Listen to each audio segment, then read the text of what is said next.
Felicitations, my family of fledglings. And ghosts, it's so good to see you as well. Welcome to another time zone with yours truly, Damien Holme, disruptor of the status quo. And tonight, darkness incarnate. We're doing a pre-Halloween Halloween show because tomorrow we'll actually be off work and celebrating a holiday that our family lives for all year round. I took the next day off. We're turning this into a thing, and I think everybody else should. We technically started celebrating Halloween both in and out late August, all throughout September. September doesn't have any really fun holidays after all. And into October, because why not? Why not? Little first bit of November too. Is there really anything going on? I don't know. I think we could keep this ball rolling for a while. We'll keep doing spooky games. We'll keep having some fun. It'll be good times for all. How are you all doing? What are you celebrating? Or how are you celebrating my favorite holiday? That's what I'd like to know. But tonight's discourse topic is something entirely different. Yes, tonight we will be discussing the demons within that sweet little brain of yours, those sweet meats that treat you badly sometimes. Is there a thing that you do that is completely and utterly irrational? You can't stop doing it. A behavior. You could start with the biting nails and ripping of skin and all the things that we do to our own bodies that I'm sure all of us kind of do. But that almost makes me wonder, are we really so irrational when we do those things? 'Cause it seems like every single human does these. Maybe less irrational and more just genetic at this point. It's in all of us to slowly peel ourselves apart if given the chance. I'm talking about the big stuff though. You ever shoot yourself in the foot proverbially? Hopefully nobody does that for fun, to scratch an itch at a demon brained part of who they are. But proverbially, do you overspend your money? Do you worry about your significant other too much and you push them away because you dote on them too heavy? Things like that. We're also going to be doing some roulettes and dailies in Final Fantasy this evening, catching up with the rest of the free company who had much less catch up to do. I'm going through 2 expansions worth of content to catch up to everybody, with some exceptions.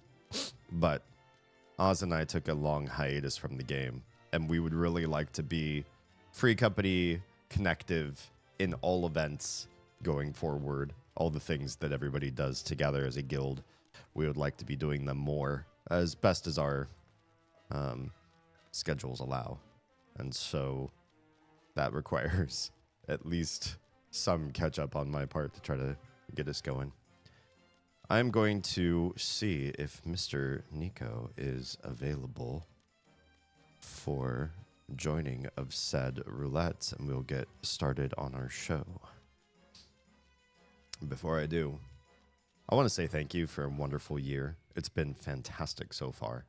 I'm in talks with the artist of an emoji set that will be coming our way, specifically to Twitch, but this will also be rewarding into Discord as well.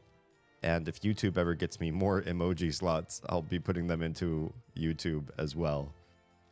And we have a little funding dealie over in the corner of most of my streams where that is taking place. Anything that you do, whether it's a sub, a dono, a gift, or anything of the sort, contributes toward this goal. This one is really mostly for you all. I don't spend a lot of time typing in chat, so this is a reward that you give to you to expand and maybe influence the future of the emojis in this particular brand. So if you do donate directly, let me know what you'd like to see if you have an idea, and we'll talk. It's something outlandish, Well, maybe that's right up my alley. Oh, we'll see. We'll see. It'll be good stuff. We have a few extra slots available for fun things, and I thought this would be a great way to drive getting that content filled by somebody who does the stuff even better than I do. We'll see. We'll see how it goes. All right. Without further ado, let's pop in a game, and I'll mention my most irrational behavior. Mine is a little bit sad, but why not add the sad with the weird? Do it all in one show. My most irrational behavior is I treat friends, exes, and just about everybody else that I engage with the same as where I last left off with them. That is to say, if I haven't seen you in a year, 5 years, 10 years, we're still besties in my head.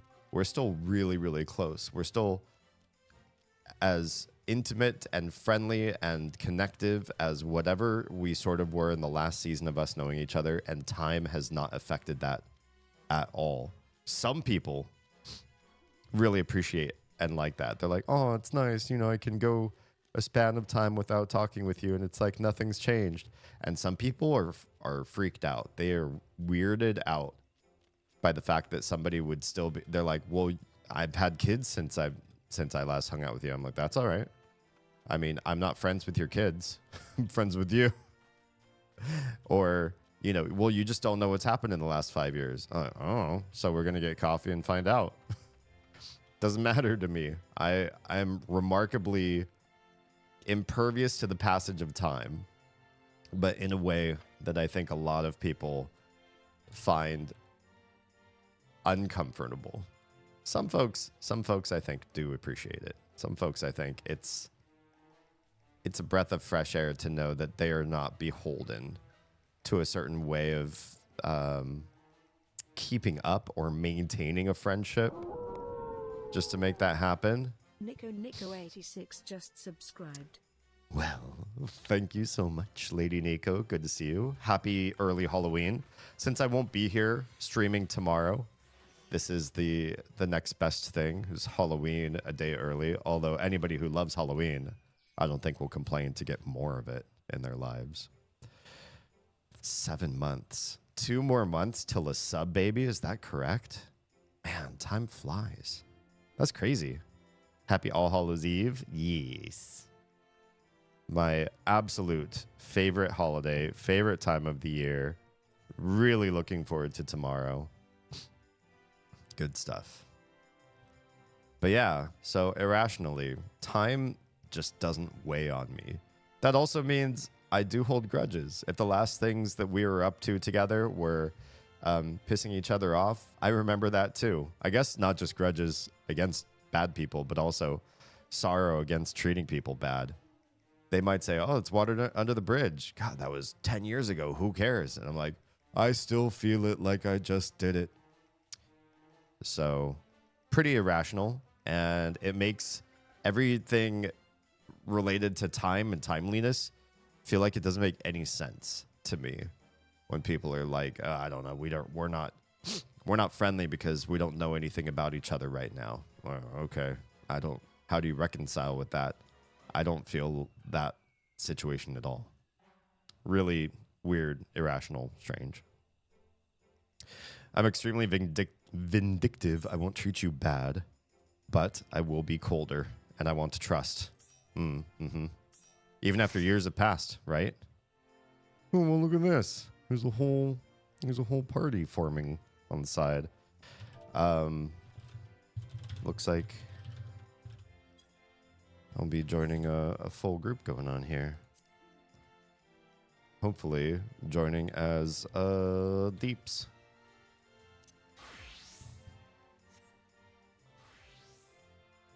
And I won't trust. That's true too. That's true too. If you break my trust a long time ago, I might forgive you, but I'll probably keep you at a distance, and that trust doesn't build like it does for normal people. That can be problematic. So when people try to earn my trust back, It doesn't move at the same speed as it ought to. And that could be a problem. That's its own sort of problem too, right? Yeah.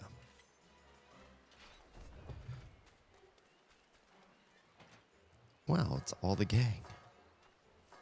Except I don't see Rose.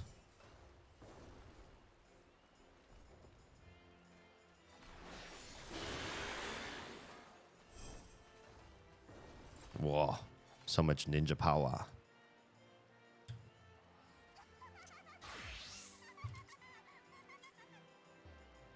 Wait, that's not my ninja. Where's my ninja?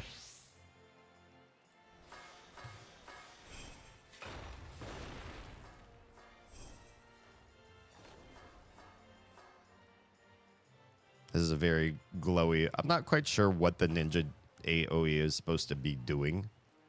Just that it be doing it. I nominated you Best Just Chatting Streamer. Jam. That is very, very kind of you. Especially for them to be doing these awards during Halloween, and I myself am an annual Halloweener. Halloweener. That's very, I like the timing of it. Like, yes, come and join my spooky chat while also giving me awards, maybe.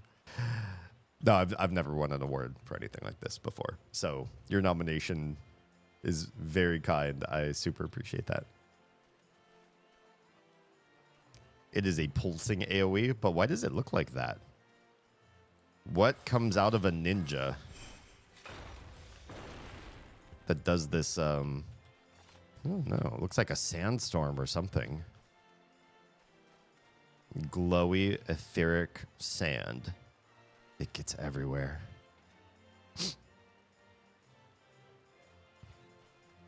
Where's the eels?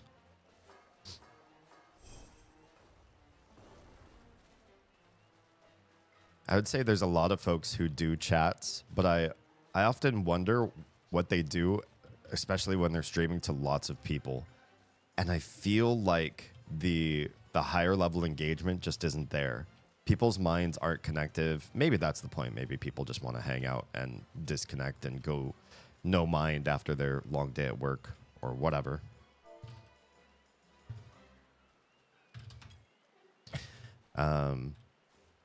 But I like to get you all engaged, even just a little bit. Tonight's not the biggest discourse topic. We're not talking about something political or philosophically taxing or dividing.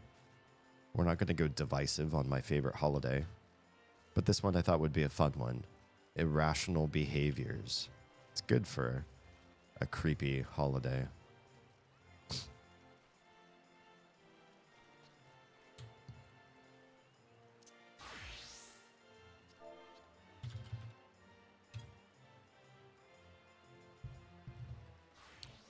But I do stop and watch other people's Just Chatting channels for ideas to understand how to grow the biz and maybe turn this into a full-time endeavor in a couple years. But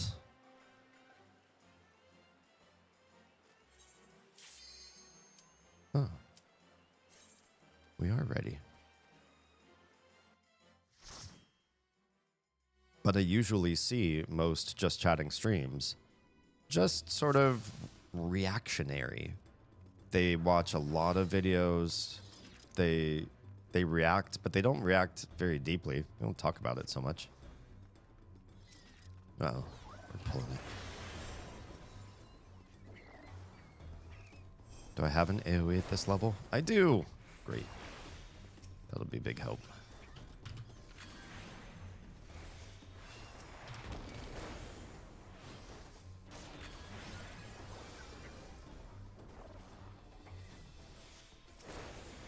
And I think the issue is if I watched somebody reading chat and reacting in a way that really enriched those people's days, watching videos and reacting in a way that showed insight, gathered new information, shared things that are not known by everybody, I would find the merit in those Just Chatters.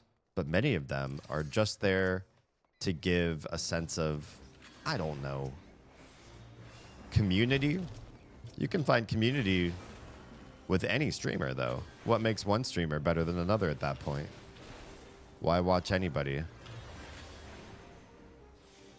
Or maybe the better question is, why watch anybody over anybody else? Maybe that's some people's obsessive behavior, though. The thing that they do irrationally.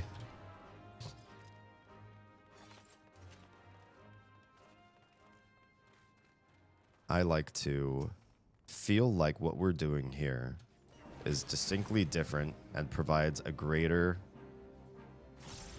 worth than what you can get in most places. And if it's not, then I want to talk about that. Work on building that up. Uh-oh, something's on me. Don't like it. It's a bee. We don't like bees. Bees have an ability that lets them off themselves to off you.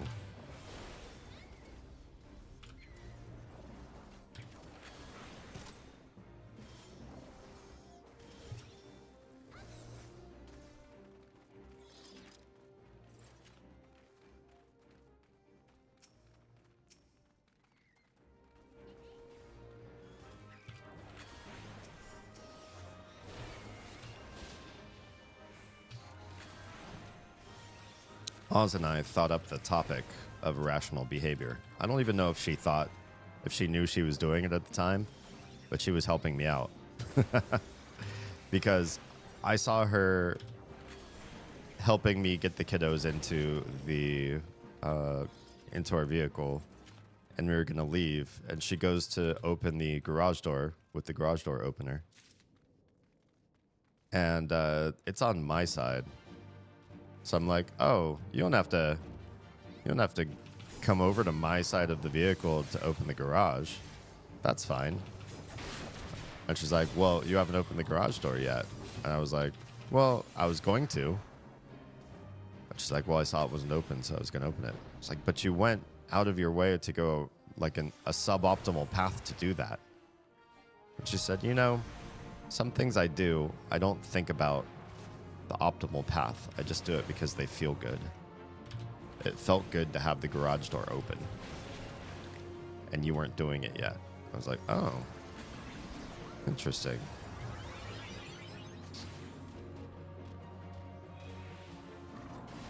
And I guess we do a lot more of that than we give ourselves credit for.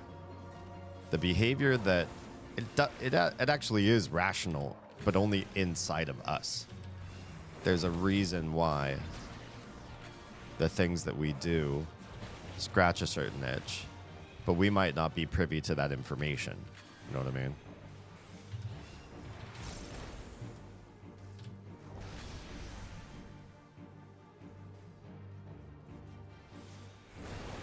Mine has always been time. When I say I don't recognize the passage of time with relationships, that's actually a greater issue. I don't much recognize the passage of time with almost anything. When I was younger, I used to have to write myself notes all over the place just to keep track of what was going on in my life and when things were due or coming up or had a party or a date or something to go to. And I'd lose those pieces of paper or place them in ways that I couldn't see them. And I'd forget the engagements. And I'd meet up with people far later, far after the fact, long after the fact. I'd say like, yo, you said you were going to come to this party and you didn't come. What happened? Like, oh, what party? What happened? Or I'd end up double booking myself because I forgot that things were being scheduled at all.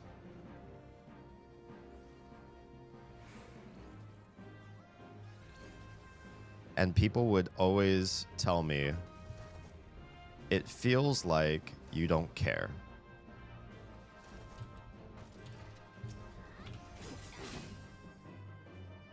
Ugh, that's annoying. We didn't get either of those switches.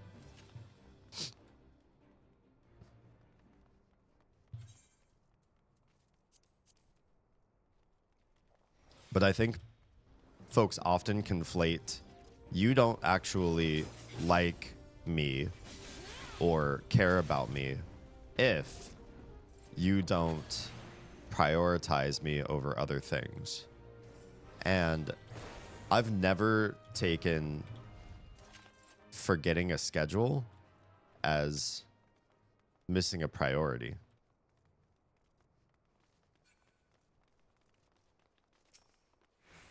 Yeah, I suppose we didn't need to do those, did we? We opened those doors for no particular reason.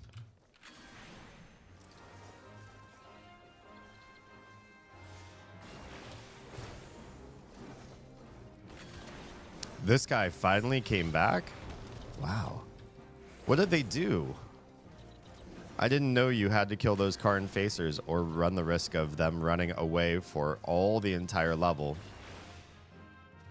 I came back with treasure, too. A blood cry. Is this something that you can only get if you let a Karn face run away? It's not that particularly that interesting. I thought, oh, maybe we've unlocked secret loot or something like that. Not really the case. Not so special after all.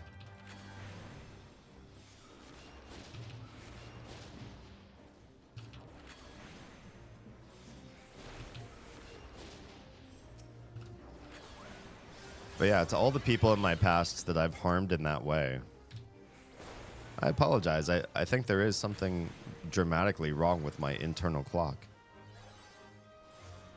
Especially back then. I caused a lot of unnecessary harm and made a lot of people feel like I didn't like them when I very much liked them. Even liked them. But I'd do stuff like forget stuff about them all the time in ways that don't seem rational at all.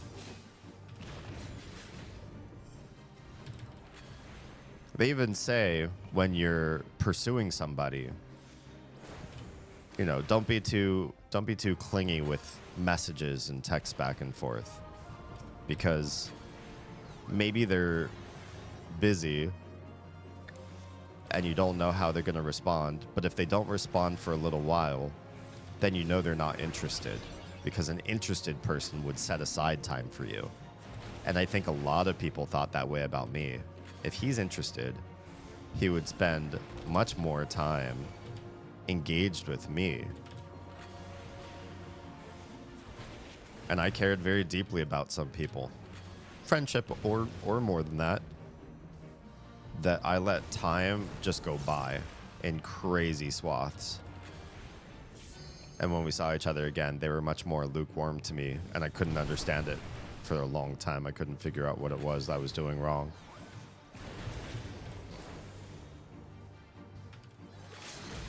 Now I know. I know better. Now I'll randomly text people out of the blue just to keep up with things. Like, hey, I really like your face. I need to see it again.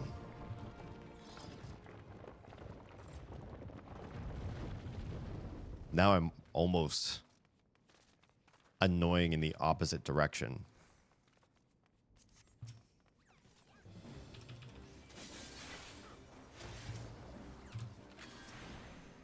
Like, hey, I bet it sucks you just got a text from me just this morning. I'm sending you another one. Pay attention to me.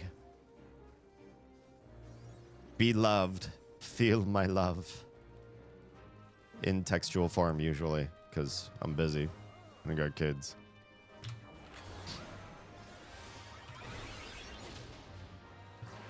Oh boy, that's a spicy meatball.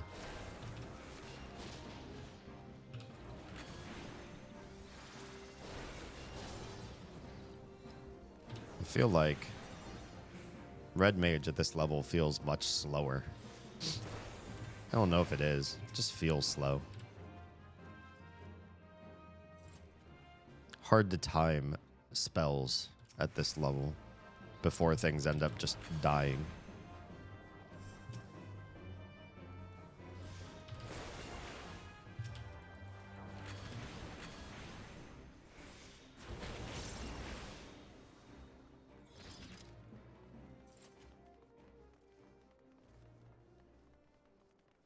do have a few friends that do it back. The random acts of showing affection out of nowhere. I think without that, some of us busier folk just forget that that's needed by some people to maintain a relationship.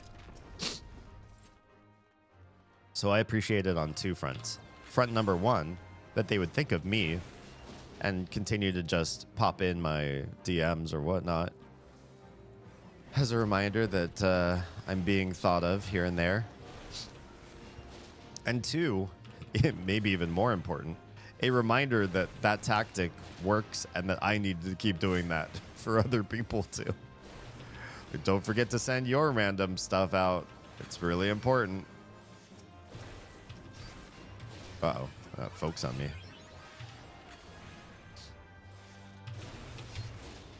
Oh my, here we go.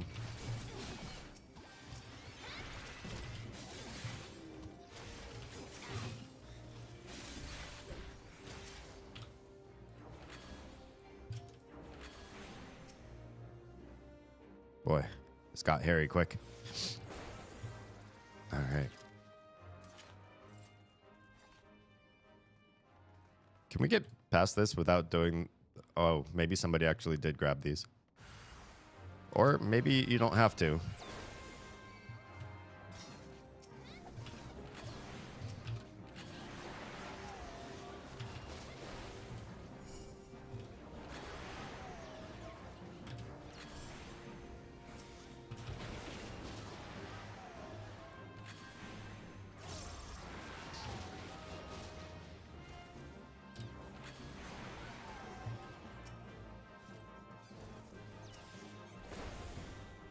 You know, I'd say I do have another irrational behavior. The big one is the loss of time on scheduling, though. But I do have another one. I also have the irrational behavior of picking up irrational behaviors from other people. There was a rash of young teenage girls' accounts for a while that were leaning on them having Tourette's, and most of them did not have Tourette's. Felt like it was a really weird thing. There are always going to be trends where people are going to want to hop on a bandwagon, but having something that you don't have that's kind of hard to fake, right, seems to take the cake. But I would, while not going that far, I would sometimes take people's behaviors as my own and do things that were not quite my tick or weird thing to do. Not a whole like tick, like a Tourette's tick.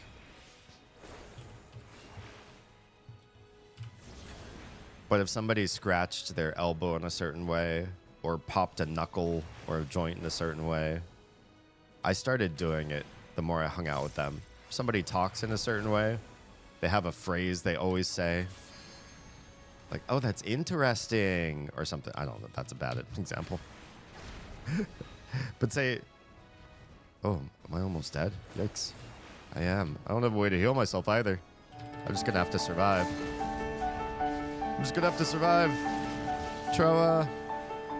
Hang on. I have 85 health. And I have no way to res at this level. I don't have my battle res. Oof. I can't believe we survived that.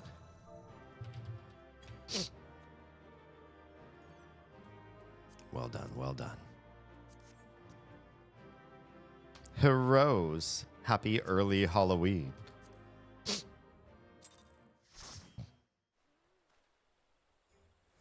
D, repeat after me, laughs in red mage. Wait, is that... I don't understand what the laugh in red mage thing applies to. What's funny about being a red mage? I mean, we're cool. I get it. I feel cool. You don't get res till 60? Oh, yeah. Yeah.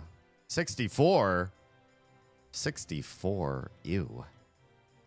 I feel like every new expansion, all the cool stuff takes that much longer, and you spend a whole bunch of levels, especially if you do roulettes. You get so many lower level dungeons that you haven't played in a long time. You're like, oh, okay, yeah, I got this. And you go into those and you're like, wait, I don't have half the abilities I thought I used to. People will rage at you in 50 stuff to res them. Oh, hence the laughter. Got it. Because you can deny them the very thing that they crave merely by existing. Like, I will never heal you this whole dungeon. I refuse your demands. Just kidding, that button is grayed out. One of the perks to starting new, less to adjust to. Less to adjust to, like, starting in this game? You can't give them what you don't have. Can you come and explain that to our kids? They're still of that age where it's like, you can tell them you can't do something for them. It just isn't feasibly going to happen, but they still get butthurt about it. It's like, no, I get you. Yeah, an extra blanket isn't in the car. I just really want an extra blanket right now. And I'm gonna hold it on you, hold it against you that we don't have extra blankets in here. Like, it's not my fault. It's usually the kids' faults, because they'll take their, they'll take the blankets that are meant for the car, and they'll bring them in the house. And we'll be like, don't do it. Don't do it. Don't bring those in the house, because you will forget. And then the next time you're in the car, you're going to be so mad you didn't have your car blanket. But I won't be mad. I'll remember. It's just said the last 10 times. I want to believe you, but I don't believe you. In 11, I think Red Mage got res at 48. 11. Who played that? Just kidding. Hi, Robot. Happy Halloween. We're discussing tonight, by the way, for those who are interested in sharing their own stories about this, tales of activities and behaviors and weird tics that you have that make zero sense that you do them. I'm getting a lot of aggro. Oh, Rose. That's why I'm getting aggro.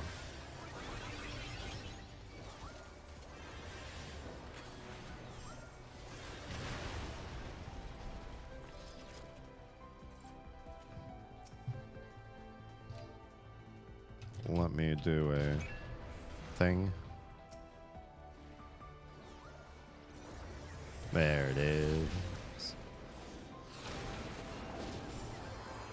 I miss 11, but I fucking have the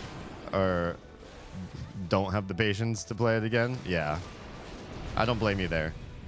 It was a game that, in the era that it came out, I didn't have the patience for games like that. I'd already played so many grindy games at that point.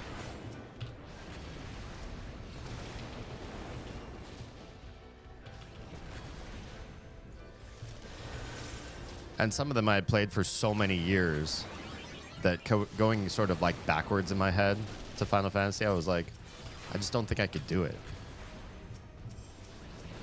I also expected better graphics, I think. For its era, I was playing games that were graphically superior, and I didn't understand that if a game was made for console first, like Final Fantasy XI was, it had to stick to the graphics that console could render. And it just made me mad. I was like, well, if you're going to make a Final Fantasy game that can't have pretty graphics like it can on a PC, then just make it for PC. Why would you pander to the console players? But I also, at the time, I wasn't understanding. You know, most people who are into Final Fantasy were console players and not PC gamers. If you're starting the game now, you don't have to know about the adjustments with the new releases just the way it was too. I guess that's true. I still feel in some ways it sucks a little bit to start right now because the abilities that you gain in the jobs come at you slower. They have to come at you slower because they don't want to give you a whole bunch of abilities that you're pressing left and right by the time you get to max level. So every time they raise the max level, they lower the amount of skills to adjust for not overwhelming you with way too much to do in combat. And that means that the leveling experience has more levels between each new ability that you get. I suppose it gives you time to get used to the new skill and the new rotation with each new ability level that you've got. You have not said hello yet. Welcome on in. Let's do a shout out for this fool. What's your Halloween plan? What do you guys do for Halloween? Do you? Do you do a Halloween thing?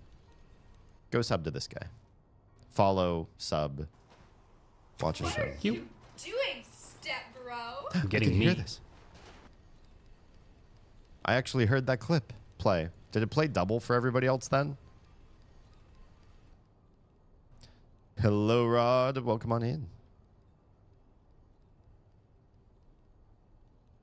Let's catch up with... I have a way with kiddos. I've tried playing the OG Final Fantasy VII. Couldn't do it. I had a different level of commitment in the late 90s. Yeah, I think when you're younger and you literally don't have stressors, or for those of you that had less than strict parents like I did, it was way easier to play things like RPGs because you could spend a ton of time just grinding away at every side quest. Rogiero 101 just subscribed. Thank you, Anon. Thanks for giving said adorable kitty tank a tier 1 sub. Welcome to my family of fledglings. And also my bespoke emoji, which when this donut goal is filled will be a mix of mine and professional emoji side by side. I don't think I can completionist Final Fantasies like I did when I was a teen, but I still love them. Yeah, I like going through the stories of them now, but doing side questing and all that stuff, trying to unlock every little bit of like secret materia or hidden mount or all that kind of stuff, I don't dislike doing it. I just don't know how I can get the resources together to make that happen and not pull that away from something else. Like, I'd have to parent less, or be with Oz less, or stream less, or something. At this point in my life, I have to start giving things up to make that happen. When I was a teenager, I wasn't giving anything up. I wasn't going to be doing my homework anyway.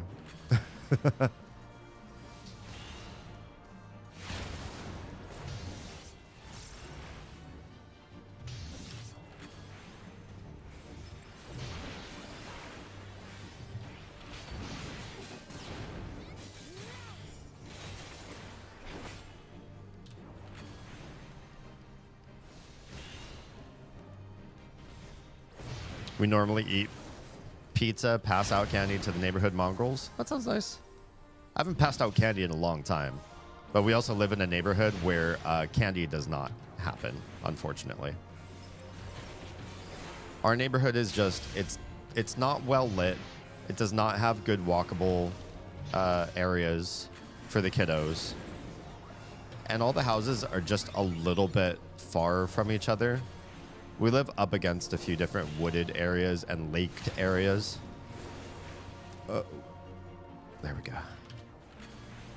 And it just makes it a bad experience if you're trying to do fun things on foot in the dark. Unfortunately. So we have to leave and go do things in either in other people's neighborhoods, or like some folks do festivals at like churches and schools and stuff.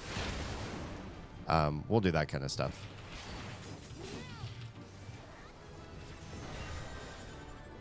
Level up. Level 84. Slowly but surely. This year we're only doing pizza. Gotcha. No candy for the kiddos. Then I'm streaming. Ooh, that's right. Chills. Hi, Kumu.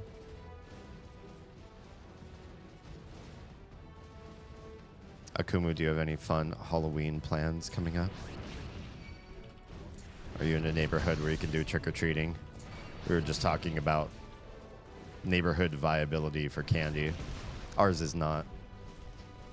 If we turned on spotlights in the front yard and had a big old bathtub full of candy, we might get 5 kids that saw it on their way to some other event. It's just, our neighborhood just does not do it.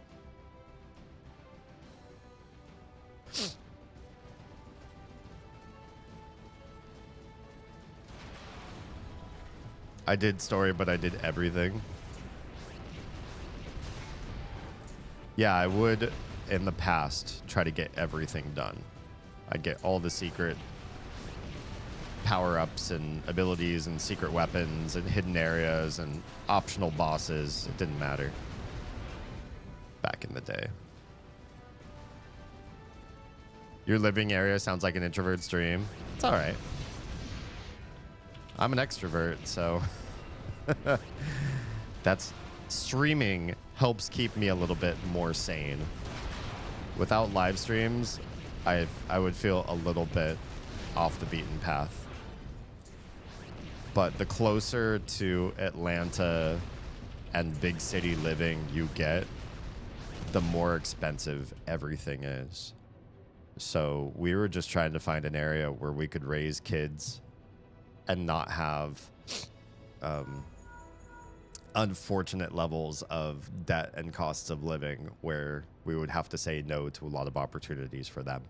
We wanted to get someplace where it was like cheap enough to give them more than what we had growing up, sort of thing, if that makes sense. Faint, but I heard it. I might have to turn up the sounds for alerts. We're taking a little to trunk or treat near her granny's. Nice. We did one of those with the elementary school that the little goes to now. Granny can see her before we head out on Friday. Good stuff. Got a bit of anxiety right now about going due to first trip, even in a plane without my little with me. So the anxiety is cranked up a bit. Aw. I understand that feeling. Absolutely. I felt this myself. Those of you that know Pika Mika, Oz took the kids up to Pika Mika in another state. I don't remember if she's doxed which state she lives in, so I'll just say another state. And I still had to work. I didn't just have PTO up the wazoo to spend like, yeah, I'll go leave with you guys too. And they were there for, gosh, like a week or something, maybe 2 weeks. I can't remember now. But I remember, no, I think it was just a week. I remember because I was at home. We only have one vehicle, so I also couldn't drive anywhere. And I was just like, we had plenty of food. You know, we had me stocked up for everything. So we knew we were going to do the taking care of D in the best way possible. And if I needed to, I could like DoorDash something or whatever if it was critical. But the hardest part for me wasn't waking up alone. It was waking up without the kids. If that makes sense. Like, I feel okay being alone. I've got instant message apps and video conference and like everything that the modern era offers. And there's nothing I'm not connected to or good at. So I've got family and friends and streaming audience and everything on hand, quick and easy. That's not the problem. The problem is specifically not having my kids by me. And so that felt very, alone. Deep fear of something happening either to us leaving her without parents or something happening to her and we can't immediately get there. Yeah, I get that. Having a child in somebody else's care, I mean, it's like first day of school sort of feeling too, right? You know, the school's obligations to keeping kids safe and bring them up as good citizens, and yet it's like, but I've been doing this for so long. How can I trust you to do this? Even though it's literally their job.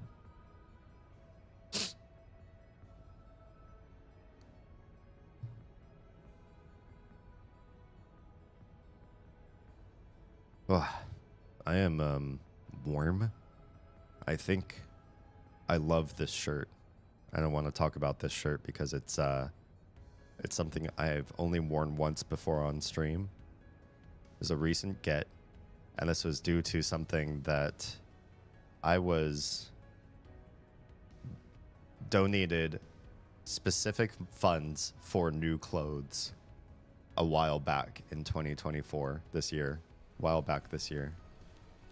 I was like, okay, I promise I will devote this to new clothes that make me happy. That's sort of the big thing. They wanted clothes that made me happy and clothes that I could wear on stream.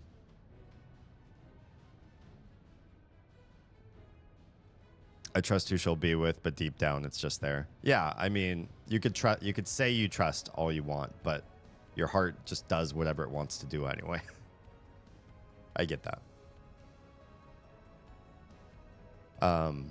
Oz was the one who eventually found this vendor from France, and they sell very high quality stuff, but they have a backlog, and they're just slow to make their stuff. A lot of the clothes are bespoke. They have to be hand stitched in certain ways, and so it took a while to get this particular shirt in, but it's very nice. It's it feels like thick, old material that will last a very, very long time. It has lovely drapey sleeves, which I'm enjoying quite a whole lot. And this one has an attached piece to it. It's not part of the original shirt, but it's an accessory on it, which is hard to see unless I stand up. And even then, the lighting doesn't necessarily catch it very well. There's a Jabrot, Jabrot. Those of you that want to just look up what the heck those things are. And I couldn't feel more in the vibe for the season, but also just in general, there's something about wearing clothes from this time period that does not feel like cosplay. It feels like I'm digging into some past life memory where this feels significantly more comfortable and more me than modern clothes do. I don't know how to explain it. Child FaceTime me more than needed. Oh, will FaceTime me more than needed. Good. Good.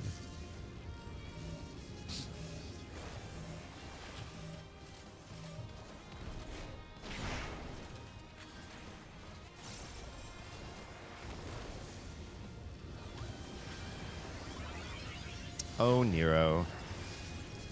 I've told the story on stream before, but I used to bully this guy and call him Nero. He's a coworker of mine. Wasn't anybody I really cared that much about, but I used to annoy him. He did the best thing that somebody who gets bullied could do, though, which is he would just ignore me.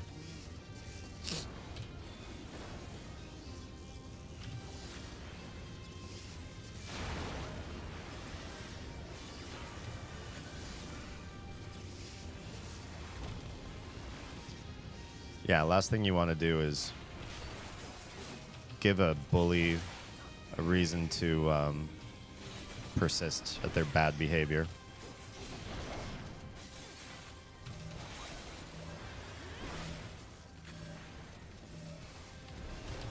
You have to understand, though, he really looked like Nero. I wasn't calling him Nero to just be a jerk. I mean, it was the likeness was uncanny. I pulled up pictures of the Final Fantasy character to show him. And he was like, yeah, I suppose that does look like me. He was very nonchalant about it, but...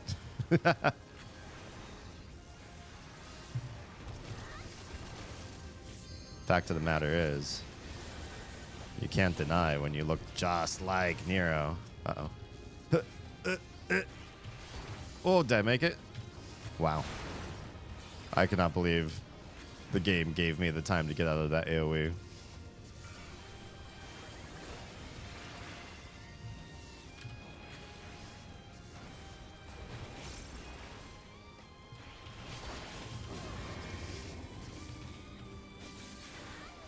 There it is.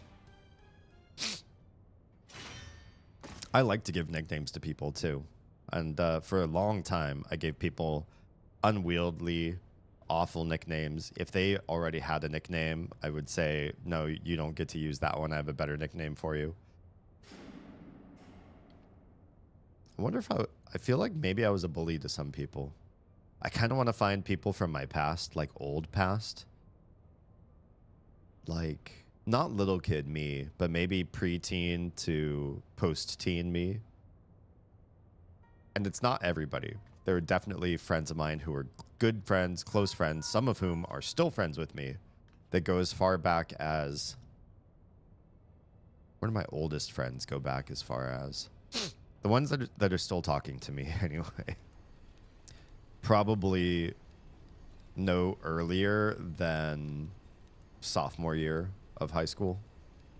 I don't think I have friends that predate that will still talk to me. So maybe the thing is I have to find the friends from before then, because I feel like those are the ones that dropped off that would not keep in touch with me, probably because I was too much of a bully, and ask them, you know, hey, was I a source of bad vibes? Did I treat you badly? Did I give you a bad nickname and call you that all the time?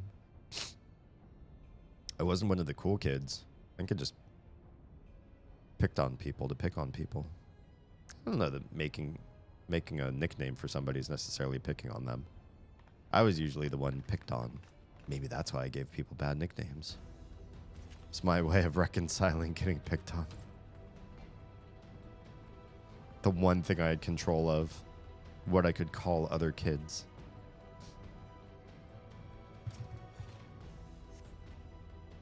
Oh, welcome the drink. How we doing? Happy early Halloween. Got any fun plans tomorrow? For the lips control panel. It'll be somewhere nearby. Take the lid down, and you should find yourself in the chamber of the Ultima weapon. Thanks for reminding me to drink. Bedtime, but wanted to say hi. All good. A lot of folks going to bed early tonight. I hope it's because you'll end up staying up late tomorrow night.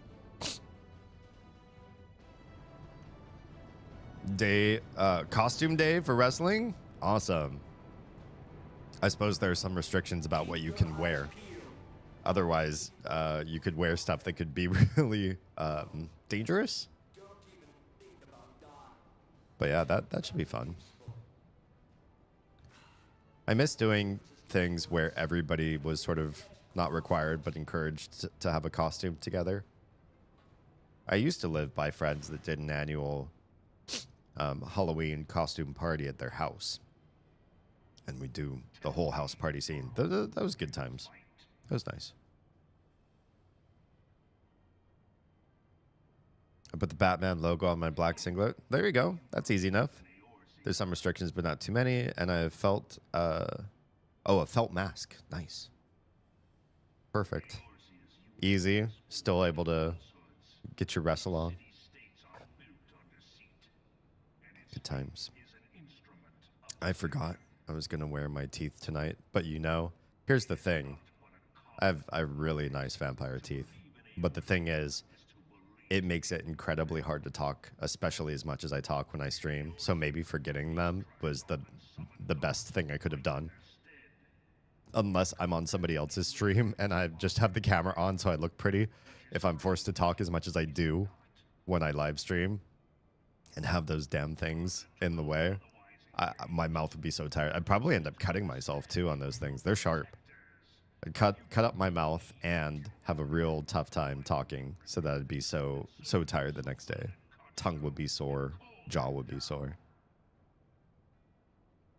Good night, big man, big guy, the snow globe, or food. What? Are you trying to give me nicknames? We're just talking about the unruly nature of nicknames. I already have a lot of nicknames. You can just call me D. Actually, you already call me Dame. I like Dame. That one works out well. It serves. Yo, I just heard fiance scream from the other room. I hope he's playing a game. Akumu, right? It's just a video game.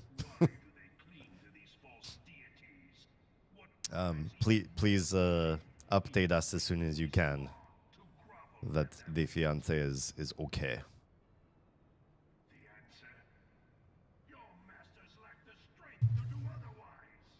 We don't have good neighborhoods. Okay, just in Final Fantasy. Good. Excellent. That's one thing I miss about playing games with other people, like together. When you're doing couch co-op, or if you just had computers connected up in a LAN or something like that. I miss having people in the same house playing games because I love hearing the screams of defeat, either from the other room or if you're in the same room, just from your side. I like.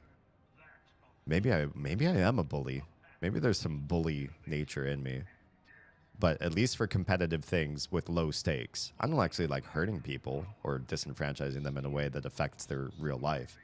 But if their character dies in the game and it's my fault, that's fun. And it's even funnier when if they go rage face about it. Was doing Dawn Trail EX2? Oh, okay. Gotcha. As long as the physical form is okay.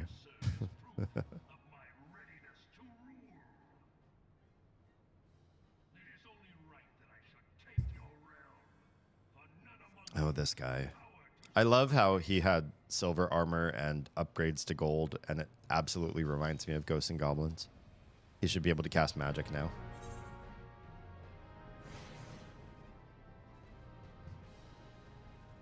Oh, fight's already begun. Ah.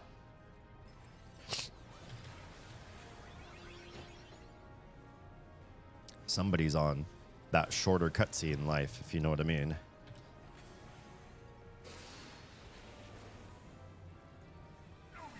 I saved Red Mage as one of my last to level through the End Walker content. Because I do really enjoy Red Mage's sort of the motion, the prosody, the flow of playing. It just has a nice vibe to it.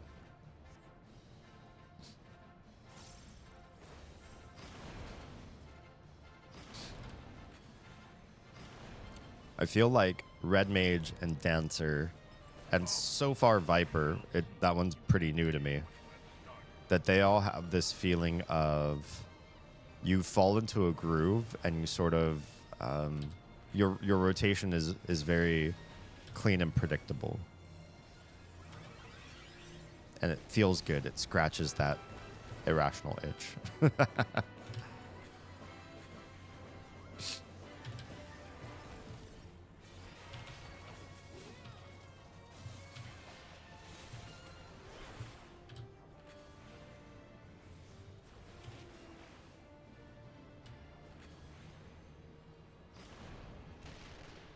Uh-oh. Gotta move.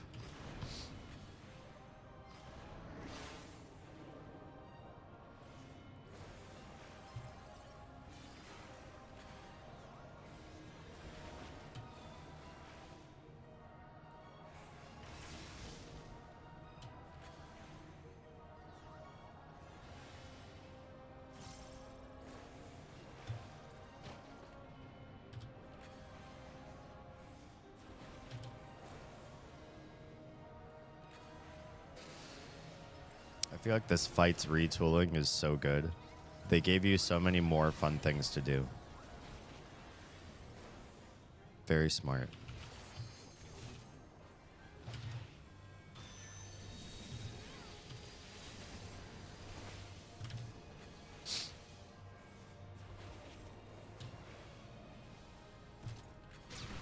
And the one thing that the retooling of the old fights does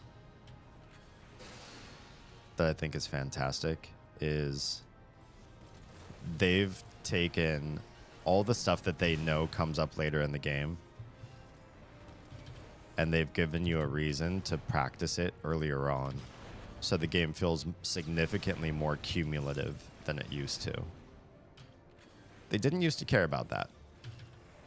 Old fights had old mechanics, and they don't show up again pretty much anywhere later on in the game.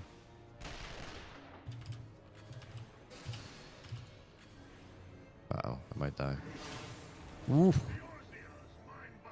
I did not do a die. I stood in the wrong place. Way too long. I died.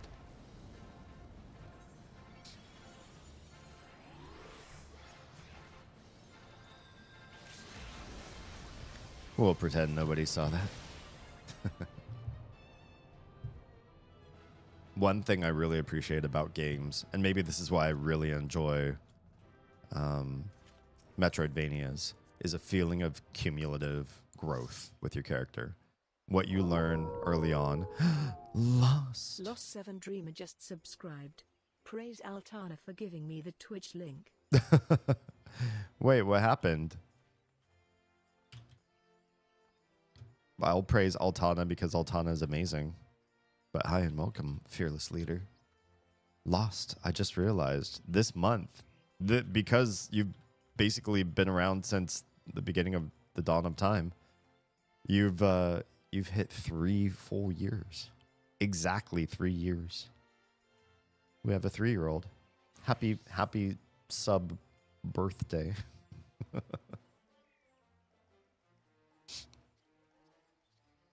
All the other links were YouTube. Oh, who would do that? Why would somebody make you go to watch my YouTube channel and generate more algorithm presence and help bump up the stats and everything for that? Why would that happen? That's weird.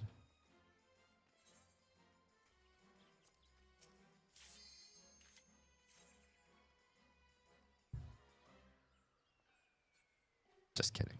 We all know why.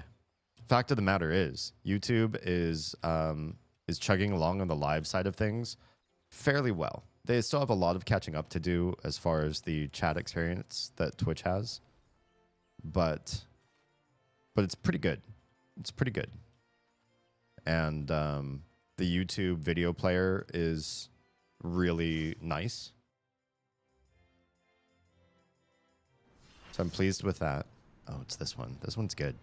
This first fight is such a litmus test as to whether people know how to react to very adverse raid mechanics. Your loops? Loops? What loops? I'm all for stats, but I'm going to chat. I'm doing Twitch. That's fair. Yeah, that's fair. I don't blame you there.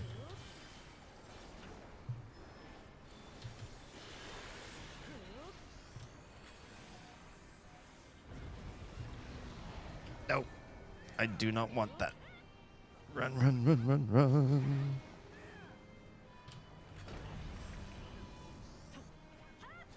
This is such a fun first boss for a raid.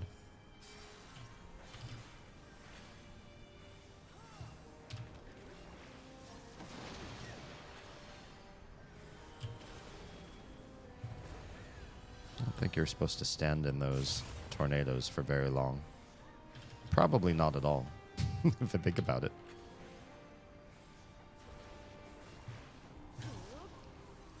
Gotta step over here. There's a lot of push back and push off mechanics in this particular fight. It's one of those that you can't really get away with not knowing.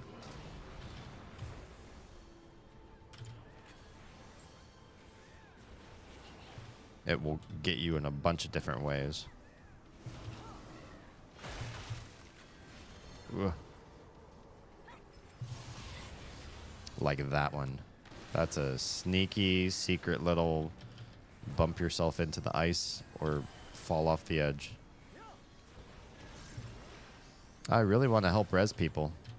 That feeling is there. But I also don't have to. Namely because I can't.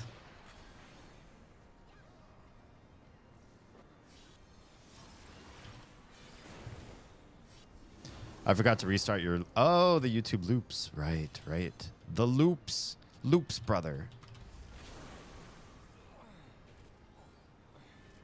Does everybody know the loops, cat? Or am I referencing a meme that's a little too old?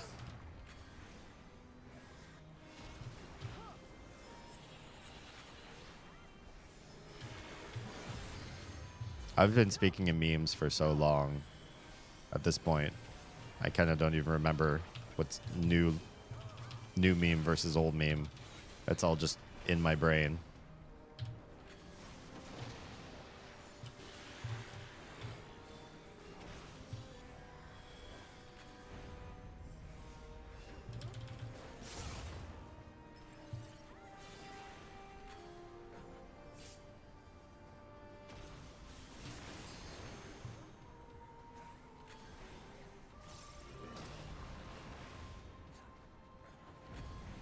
Uh-oh. Not this one. At least it only draws you in twice. So you know once you get the second pull, you don't have to keep running, technically.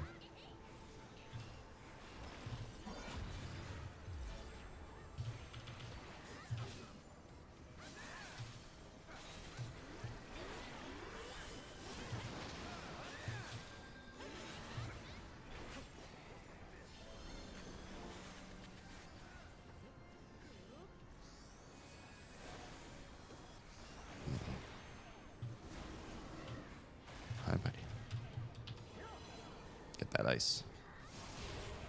Oh, the ice disappeared. What happened? There was ice there for all of us. Okay, I wasn't the only one to make that mistake. Oh, but it's dead. Oh, we are all dead.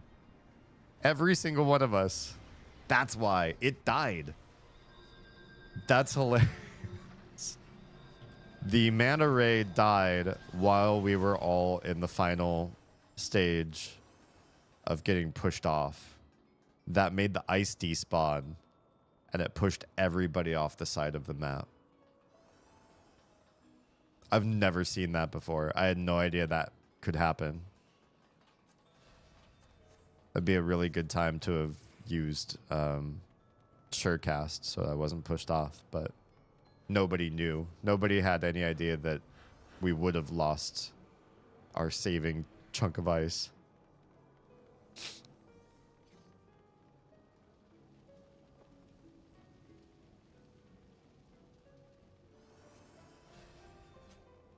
I bought quick oats and 2 days later, my roommate showed up with instant ones. I'll not be humiliated. I must find an even sooner oat.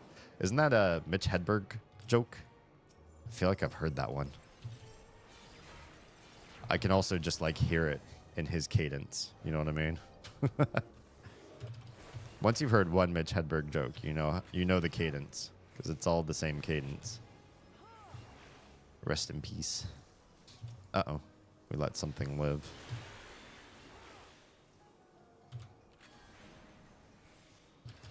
I'm older than you. You're older than me? Have we talked about this? I know we don't talk age on stream, so kind of curious. Hit me in DMs.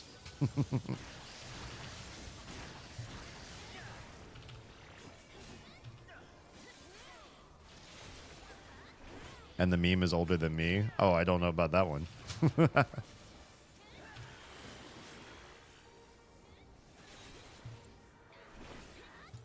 Everything spawned. We're bad DPSing.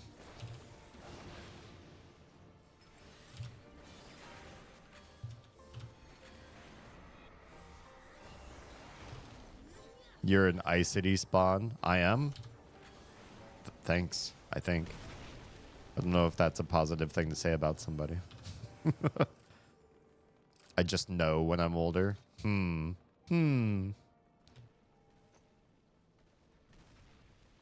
I would say just count the gray hairs on my chin, but those all came when we had kids.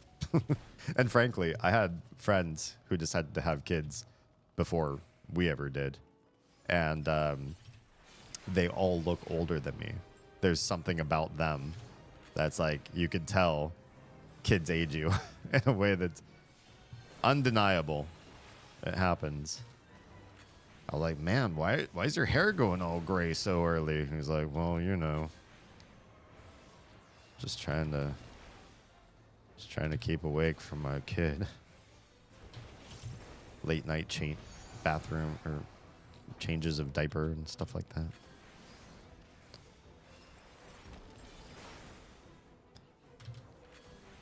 The crying, the neediness. I always assume I'm the ancient one out of the group. Oh no, you and I get a lot of the same references, but I also have older sisters that I feel like they enculturated me beyond my years, if that makes sense.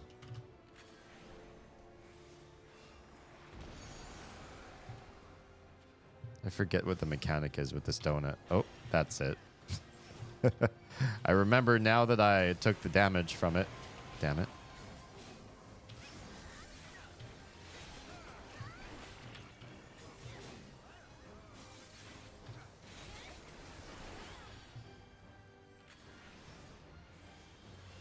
Gray hairs mean nothing. It's true. I mean, all of my siblings got gray hair before me. And that doesn't relate to having kids or not having kids. And in their cases, some did, some didn't.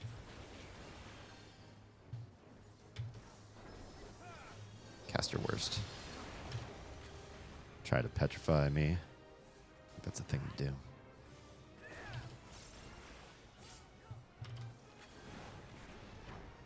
Uh-oh. We're gonna die? Oh, there. Everything got shuffled around.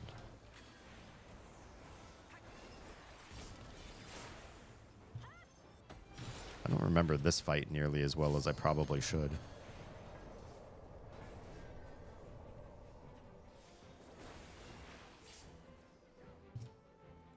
We're back live with this guy.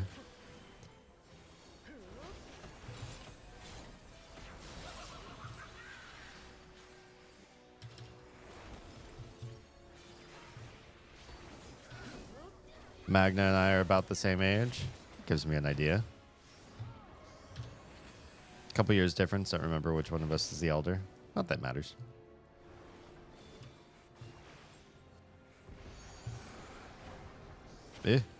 I'm following everybody else as fast as I can.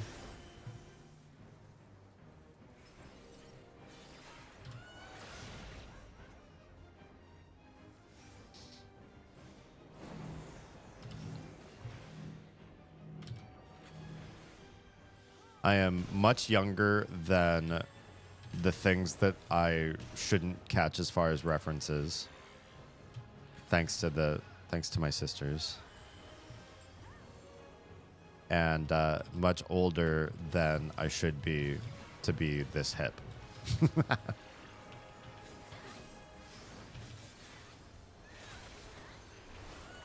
I feel like as long as I still have to explain certain memes to Oz, I'm still winning. Like, oh, you don't know what that means?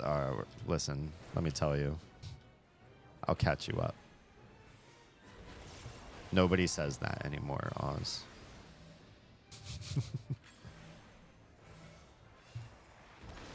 I usually do that with full knowledge that she is the younger and generally more hip all the time. So it's very tongue-in-cheek.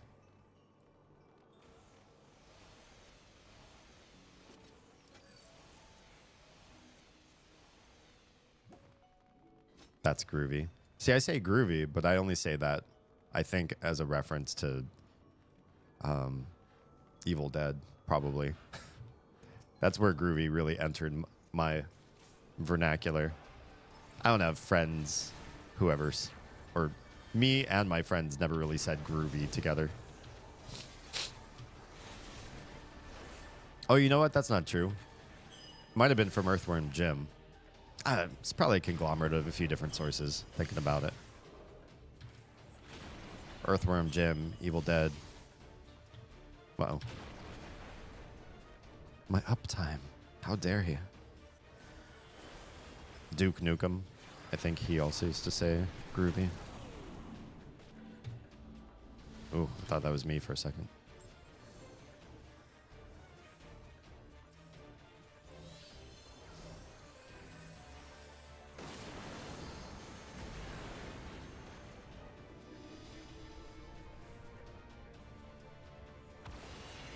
There's some mechanics that you see, like in Heaven's Ward, that make you wonder why they never came back.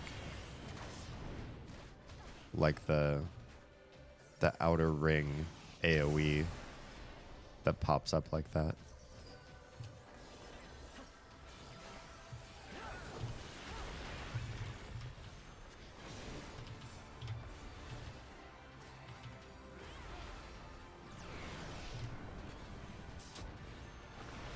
Oh my. Let's cut the big cast. Oh, that one's going to me. I don't like that. Is it? Oh, did it stop? Great.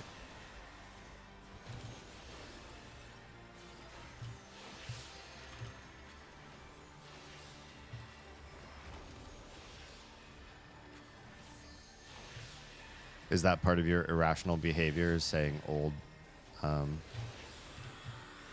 sayings, old turns of phrase?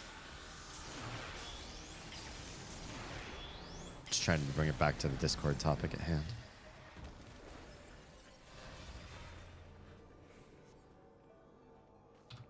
For a while, I tried that, and some things stuck. I did used to talk in old people speak, just to see how it would go.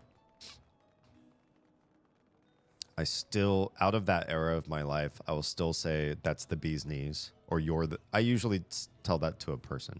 You're the bee's knees, and I'll sometimes ask people how's tricks, but I stopped doing that because I got a lot of blank stares. At some point in my life, people stopped being able to understand what the hell that meant. I could only do that with old people. Which felt kind of weird. Nico, you gonna die? Or are you pulling his ninja?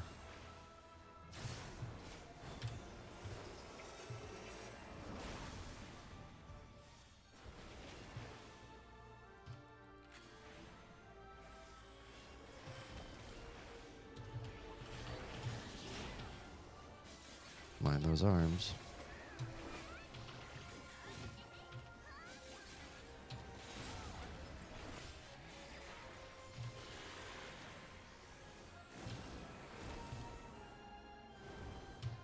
Where are we going?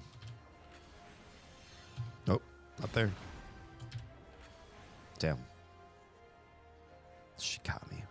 I don't remember this fight very well at all to know what to avoid.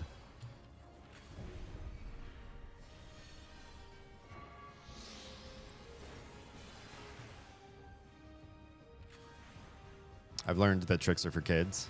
I see what you did there.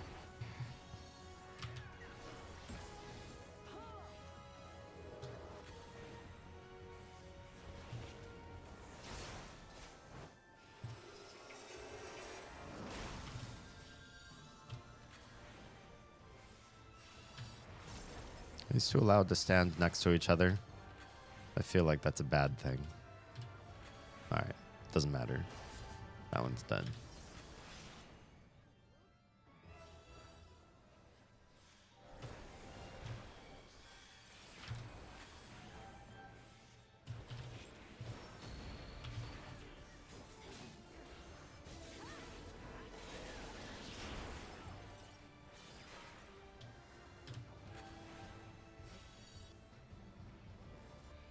Ah, damn. Getting hit by so... Uh-oh. Not this. Not like this.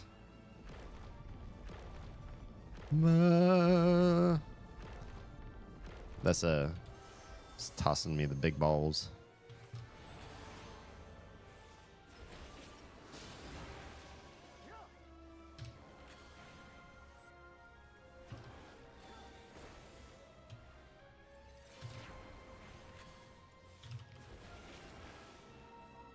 What's coming after me?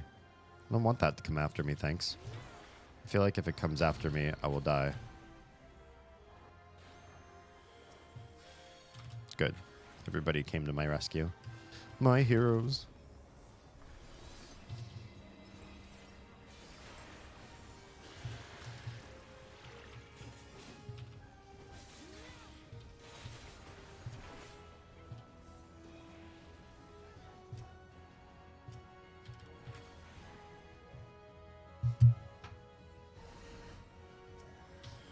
Everything here has such low health bars.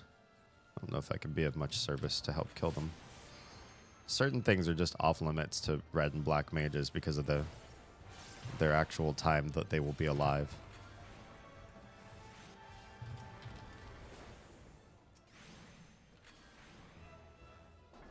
Or I have to switch targets early so that I get to something that's actually going to live long enough to kill.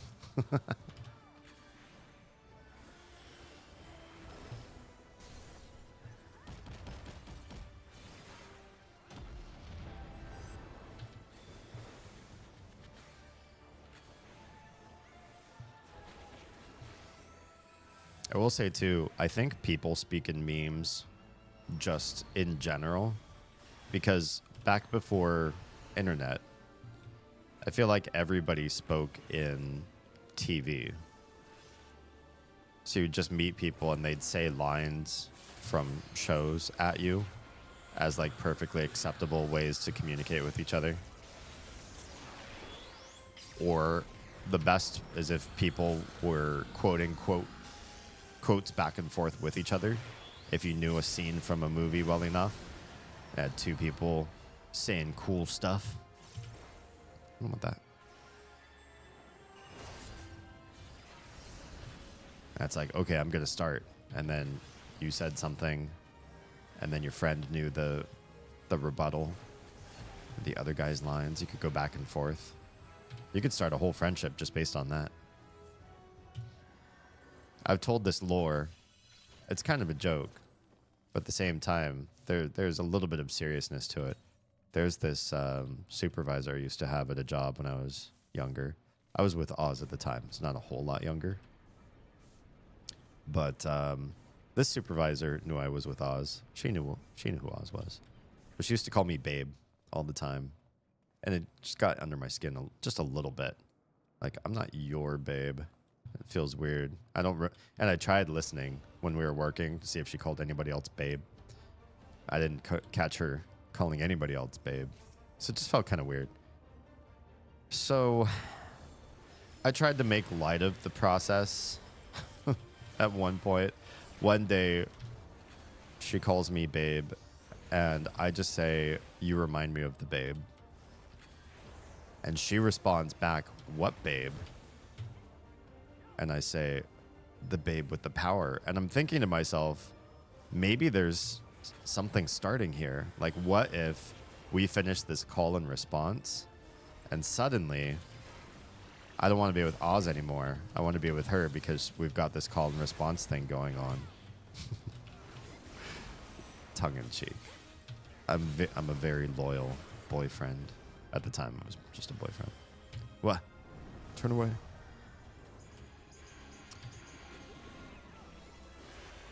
But I thought, how is this going to go down? Like, what will happen if we share these lovely lines from this lovely movie together and we get through them all?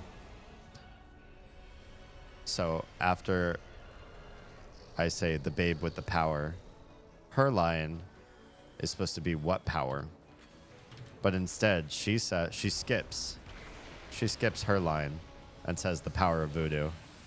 And I stop right there and I harass her for it. I'm like, oh, you don't know this movie. You don't know what you're talking about. You thought you knew the line. You did not know the line. You stepped on my line. And we stopped there. And you know, now that I think about it, this is funny, but it's just dawning on me right this moment. I do not think she called me babe after that ever again. Maybe because I really humiliated her that she didn't know the call and response. What you talking about, D?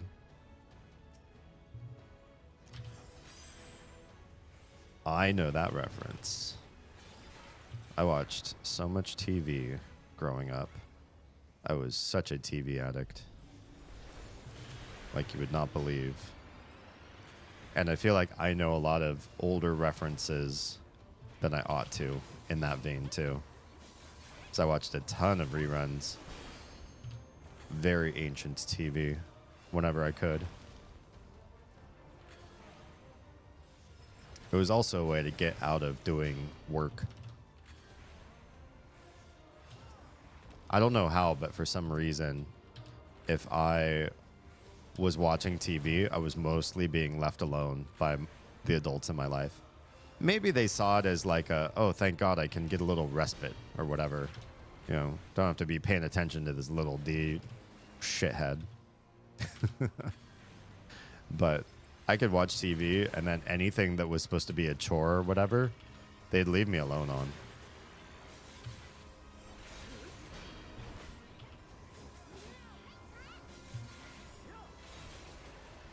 And so there's always like a period of time in the course of a day's worth of programming where instead of just watching normal shows that were around when, or that were made when I was growing up, I'd be watching shows from like the elders of my life, their era.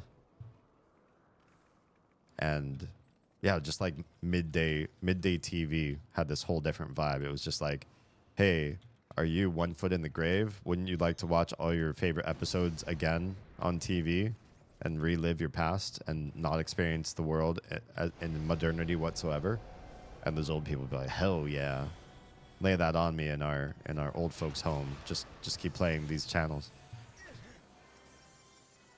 And I would eat that shit up. I don't know why. It wasn't particularly fantastic programming. But it did keep me out of having to do stuff. The parentals would leave me alone. I could just veg. I was very into I Love Lucy as a kid. Me too. I think I've watched every I Love Lucy, including the late episodes where they're at that like ranch, which it's not very good programming comparatively to the older episodes, but it was something. It was something to watch at the time.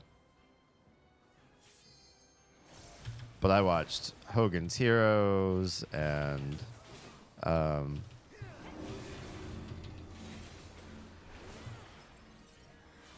I drawing a blank? Uh-oh, turn away from that. Andy, crap. Was his name with the whistling at the very beginning. Oh, right. This takes you somewhere if you go in, isn't it? Doesn't it?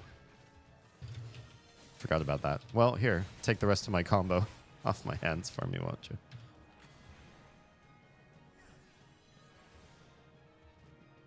Andy Griffith, thank you. Could not process that name mid trying to do this fight.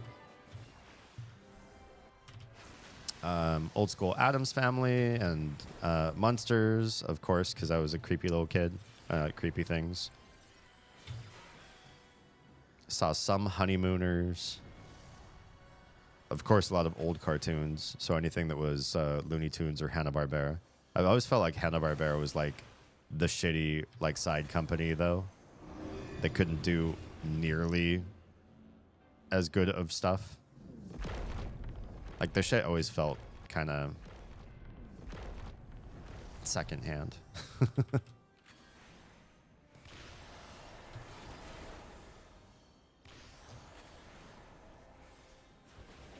Andy Crap is better known as Andy Cap. I know Andy Cap. I don't know Andy Crap.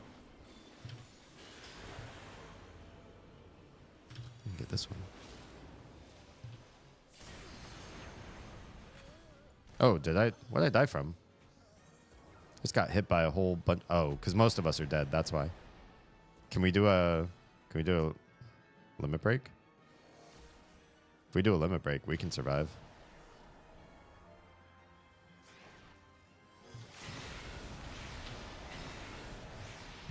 Whoa. We've got life coursing through our veins once again. Feels good. Wait, where'd he go? Oh, right. Hi, over there.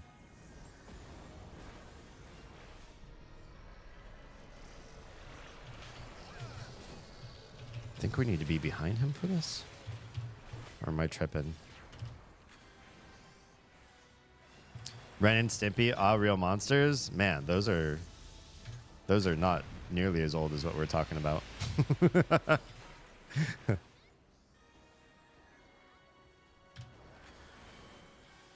Are you afraid of the dark? Yeah. All that stuff was made in my lifetime. What I was saying is I've watched so much TV that was way before me that I seem to get a lot of the references and a lot of the ways old people talked because I watched all of their shit. Their media was my media. All media was my media. Honeymooners was the start of a lot of shows. I think so. Yeah, I agree.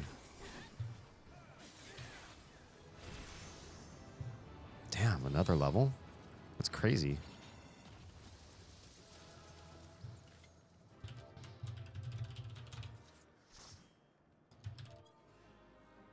Flintstones is basically Honeymooners parody. Yeah, it's just, you know, with dinosaur jokes. Right.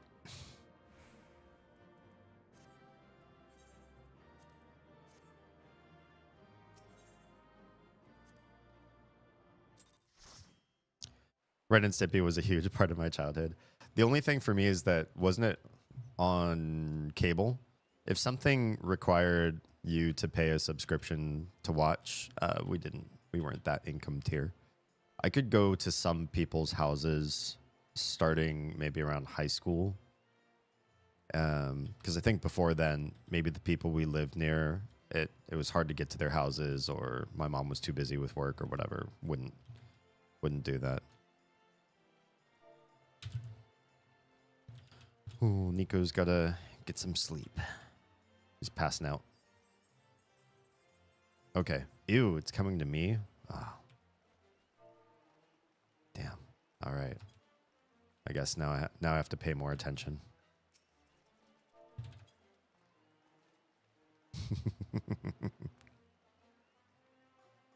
But yeah, I'd periodically get some cable TV shows in if I could visit somebody else who had cable.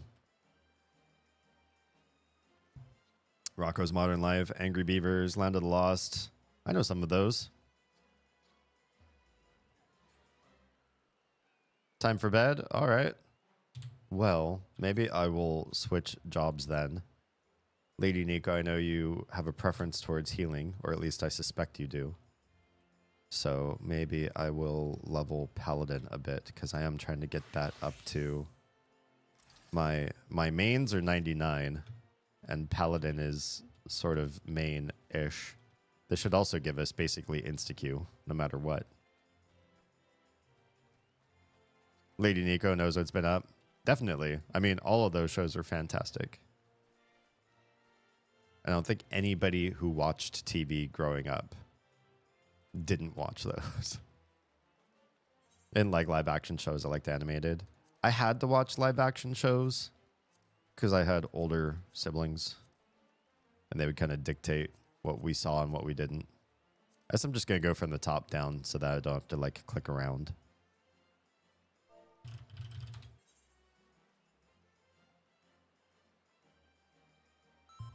But my, I lived with one of my sisters growing up. And she would watch a lot of sitcoms and soap operas. I definitely noped out of the room when soap operas were on.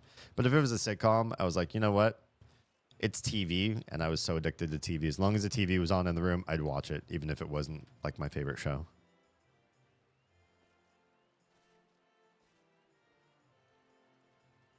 I was like the Terminator Simpsons contrast in the past. What? What do you mean contrast? Oh, hey. Hello. Hello. Hi. If it's cool, we can chit chat. Yeah. Here. Do you have anything fun planned for Halloween? His boyfriend has been bogged down with work. I know we're both a little irritated about it too, because we were supposed to be done doing the fix-ups to his house by now, and I was supposed to be moved in there already. Oh, yeah. But his workplace has been changing. Like, not only are they completely trying to modernize the entire way his business is run, Hmm. they are also trying to get, like, they're trying to update everything, bring computers in, because the boss was an old Jewish guy who believed in doing everything by hand. Whoa. Lovely. Yeah, and they're a steel, like, company. Like, they make pieces for businesses and that type of stuff. Oh my god. All good. What is going on tonight? I've been making a lot of mistakes, and I don't want to do that. I also pulled a big pull right now. A very ambitious pull. Come on. Fine. I hit accept like 5 times. But yeah, so they've been trying to change and update everything. They've been also trying to change his job and job description. Uh-oh. That's dangerous. They've had some people quit on top of all the chaos they're doing, and they're like, oh, you're still here, good. And he's vying for raises that he should have gotten at least 3 or so years ago. Oh. That sucks. So, yeah. Sounds like not the best place to work. Like, it's not, like, it was already kind of before, because the boss would just, like, sit on work orders and then give him work orders that he was just letting pile up. Some that were already due, some that were late, some that are, oh yeah, this one's in like a day or two, this one's like in 2 weeks from now. Hmm. But at least there was a little more calmness to it. Yeah. Not a good Now- business practice, but calm. Yeah.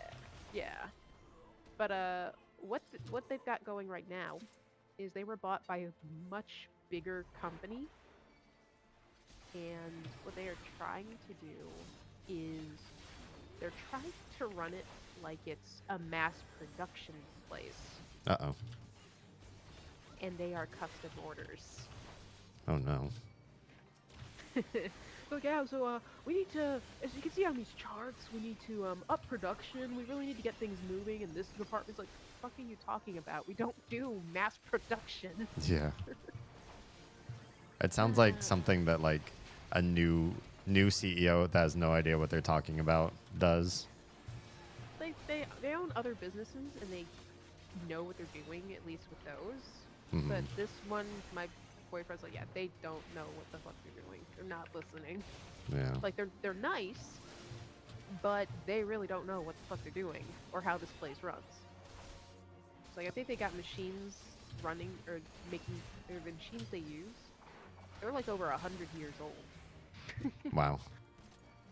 And they're an international company. Hmm. So, like, people from around the world place orders. And then they, like, because things were getting behind, like, the new CEO dudes were just like, oh, hey, like, look, orders are behind. So, we want you to just focus on the ones that are gonna make us a lot of money. And he's like, like, That's you bad for do- business. Yeah. It's like, y'all do realize that those smaller orders, they're from some of our guys who have put in, like, $1 million orders or more. Do you really want to piss them off? No. Client first. Yeah. But you get the gist of what is going on. Please stop kissing him. Yeah. Raiders. What's wrong, Doug?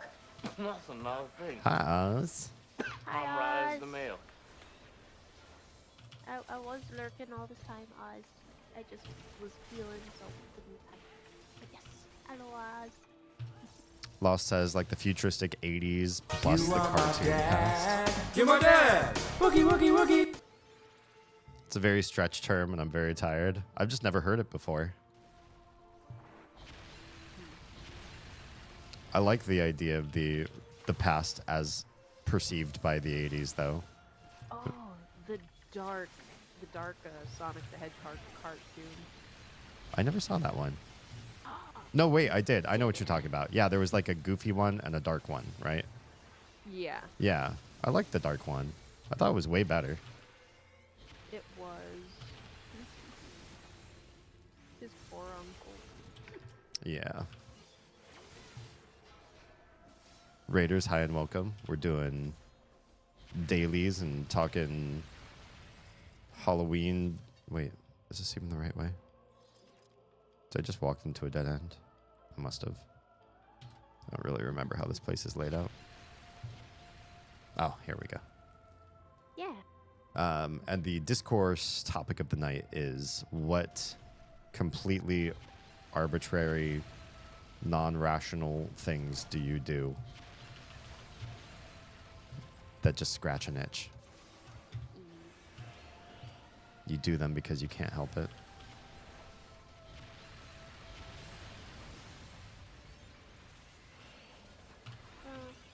Also, Akumu called you. I don't know why. Akumu. Yes, Akumu. What's up? Are you gonna fight? Am I gonna fight? No. I think she's doing. Are you fighting the Oh, Genshin. dragon? Or are you fighting like a which boss are you going after? Up.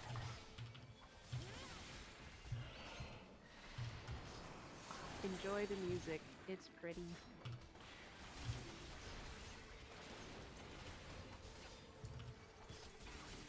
So these. Yeah. When do you pick them? I've got a few games to get through, but I know. Just giving shit. I'm also crossing my fingers that we're getting closer and closer to maybe a world in which we can do this more full time. I've got some what do they call it? Pokes in the fire? Some pans on the I don't know. Coals in the fire. Fit whatever analogy makes sense. I have some ideas. You that have are- a cake in the oven. That seems like a pregnancy analogy somehow. A plan. It's baking. I have a It hasn't- plan. Yes, it's Yeah. half baked right now. It needs more bake time. I mean, think about it. Half baked. That could be like an old Dave Chappelle reference. You know, when he wasn't weird. Yeah. Well, he was more normal than he is today. We'll put it that Yeah, way. he was always a little bit weird. He was at least, yeah. He wasn't what he is now. Sorry, Lost. I don't know why. Oh, I don't have you as a mod. I suppose we could change that. I guess in my head, I didn't want to give you that burden without us having a conversation about it. How do you feel? Do you accept this promotion, Lost? Meantime, I could do a quick shout out here. Just tanking in a boss fight.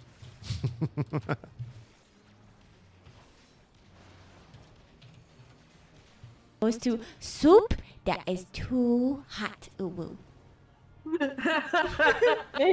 Maybe somebody's dick got burnt after spilling hot soup on it. I don't remember If this soup boss is fight. too hot, fuck that. But if the soup gets on their dick, all it does is add hot dick cheese. Ooh. You would know. That is not a card. But we're not bringing up dick cheese. Bring the next one. Fantastic clip. I have no regrets playing that while we fight this boss. Is it pots on the stove? That just doesn't sound, I don't know. In my head, that's not the right one.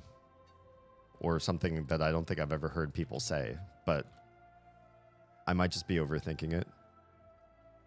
You know, when somebody tells you don't think about manual blinking or breathing, and then that's literally all you can do. I hear pots on the stove and I think I'm gaslighting myself that it's not a thing. I just always assume I'm the fearless leader. You are.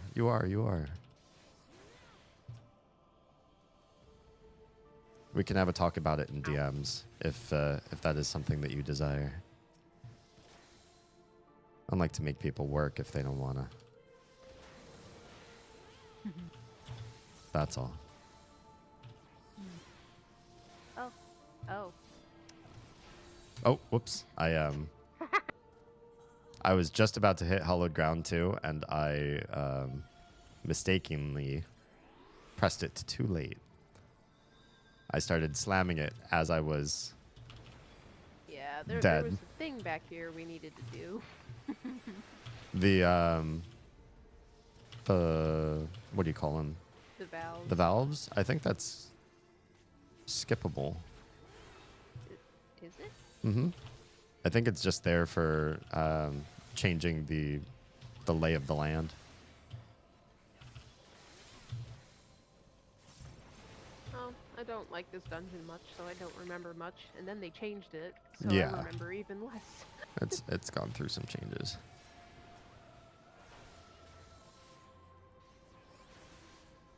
He says he doesn't mind. Okay. But he also said, I don't I see. desire power. But it comes to me.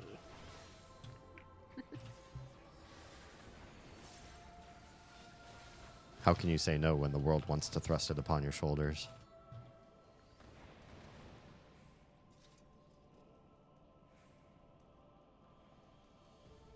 Oh, maybe we do have to turn them off.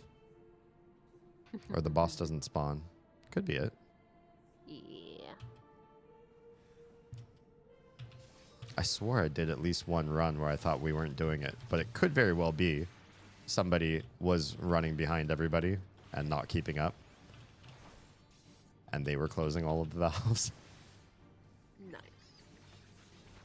Aw. Now Puppy is licking my foot. Such a weird feeling. Yeah. So one of those like, thanks, but this is awkward. She's always done it. Like, she always likes to lick either, like, the top of my foot or my ankle. Or she'll lick my shin sometimes, too. But Kira has always been a licker. Good girl, Kira. Oh. That's why she's sitting at my feet. Astrea is in the puppy bed. And she's laying smack dab in the center, so there's no room for Kira. Just like, this is how I share. Good luck.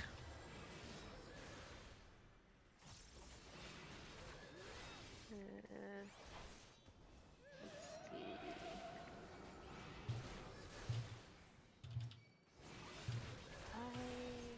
I can't think of anything though for irrational behavior. So maybe for irrationally irritated by something I shouldn't be is people talking over or interrupting. You would probably not get along with my greater family then. It's sort of a love language for some reason. Yeah, like for me, I always kind of seen it as like if you're talking or interrupting somebody, it's like you're not really listening to what they say. You're not being respectful and letting them speak. So like sometimes it's like, okay, I know it happens in Discord. I know we can't control it. I know there's delays. Yeah. All of that stuff. But there will be some days where I'm just like, I feel like there is just an itch in my arms, and it's like, I'm getting so fucking angry right now, and I know I shouldn't be. And so I'll just sit there super, super quiet, because I'll be like, oh, I'm trying to add something to the conversation, but I can't talk because everyone else keeps talking.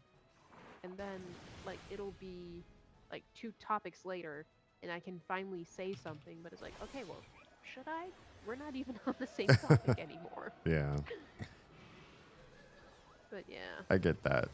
Especially when you want to be topical and the conversation's moved on. It's rough. I'll usually try to make an evaluation, you know, like, is what I'm saying really cool and it needs to be said because people need to hear this? I really think that they do. I'll actually take control of the conversation. Say, you know, going back to this topic, we were talking about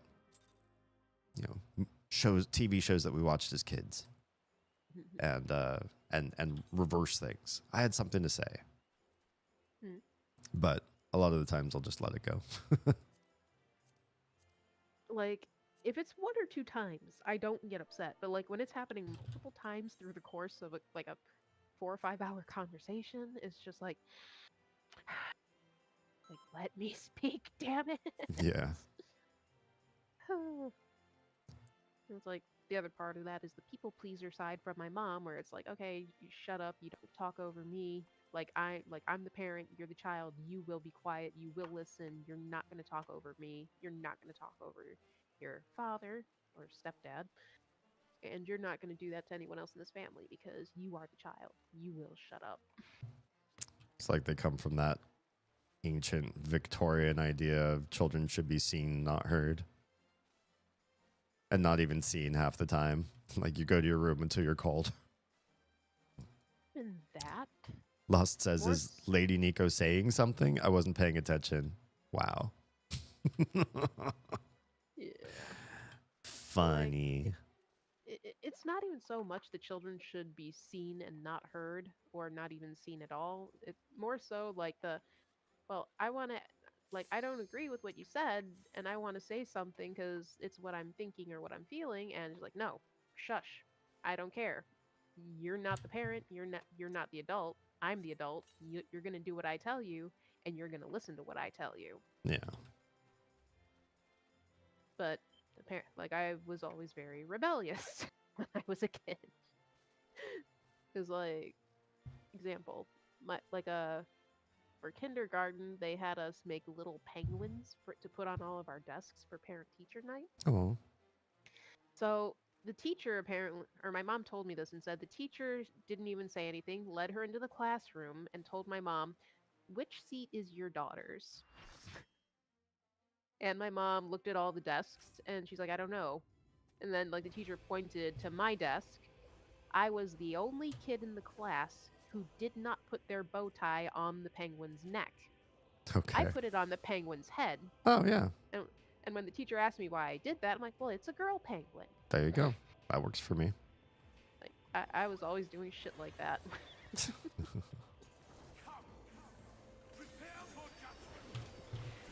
was also a weird thing, too, when I got older.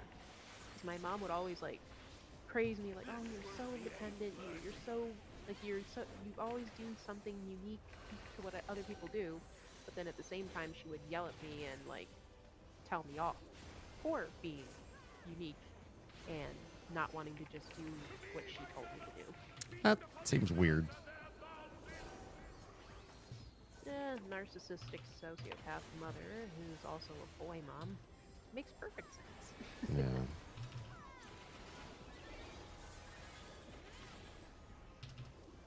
Yes. I think she still had the penguin in her bedroom, but I didn't. She had a box in the condo we were at with all my old art stuff, but I forgot to grab it when I left. Hmm. Yeah, wow.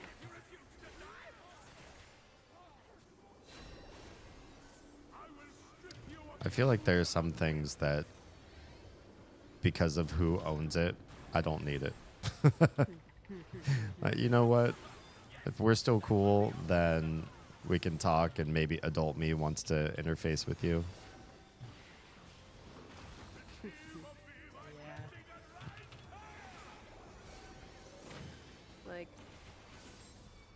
Petty or not, I had one friend from, that was my best friend until 4th grade. And then she started, listening to other people, and she refused to talk to me anymore. And I tried to rekindle friendship in, 5th or 6th grade. And it didn't go anywhere. She was like, okay, yeah, I'll hang out with you. And then, kind of left me hanging. So, about 5 or 6 years ago, I went onto Facebook, and I noticed there was a friend request from her. I just sat there and looked at it, and I'm like,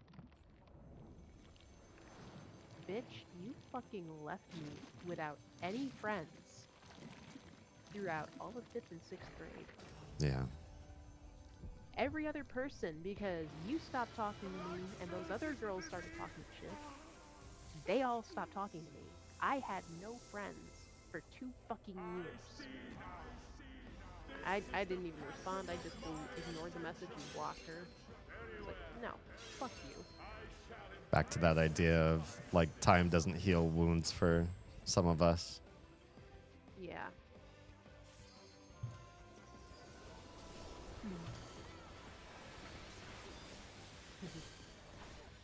It's like, there was one girl who would pretend to be who was my friend at home, but if we were at school, she would act like she hated me. And then when I asked her about it, she's like, oh, we're friends. I just don't want other people at school knowing we're friends. Interesting. And then, like, we had made, like, bead bracelets together at one point. Mm-hmm. And then I went to grab it, like, after she had come over to visit, and I noticed it was gone. And I'm like, where'd the bracelet go? Then I was walking down the hallway in school and overheard her talking to some other people. I'm like, oh, yeah, but we made bracelets together, and I didn't tell her she could keep it, so I finally stole it back from her. That's pretty lame. I didn't speak with her anymore after that. Yeah. I tried. I'm like, no, get the leave. I'm sick of this shit. No.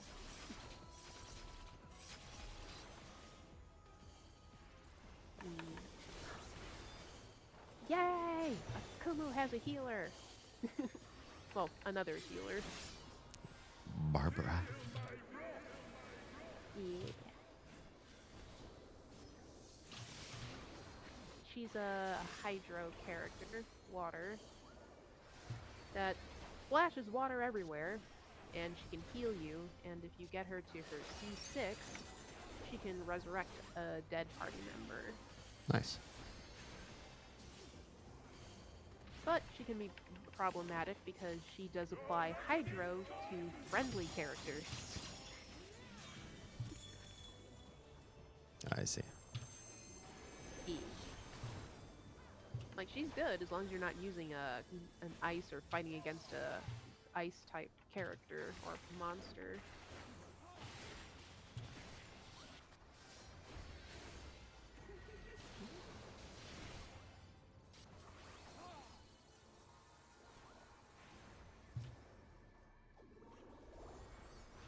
I don't remember this part at all, but I suppose we're doing whatever we have to do correctly.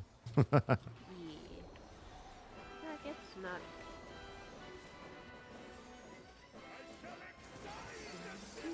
Did not die. Welcome back, Stuart.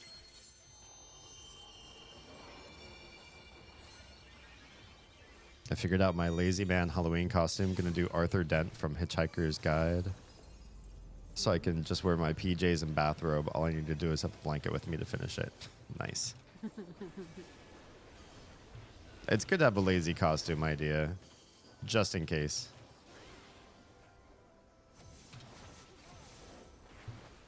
Like, I still got my Kigurumi, my Fennec Fox ones. I was like, oh, I can pull that shit out. But it's gonna be like 70 degrees, I think, on Halloween night here. Oh, wow. So it's gonna be way too toasty. Yeah.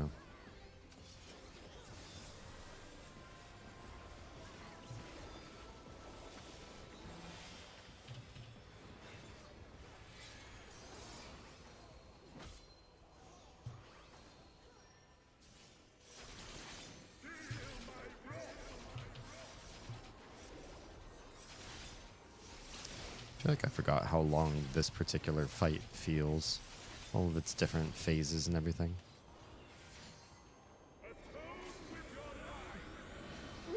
not too bad. That, and he's got a lot of places where he keeps disappearing and reappearing. You just have to stop fighting and let him do his thing.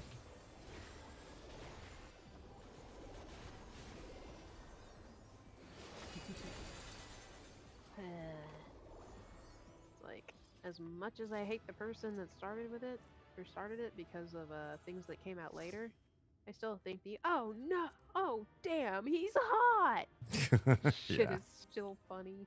Yeah.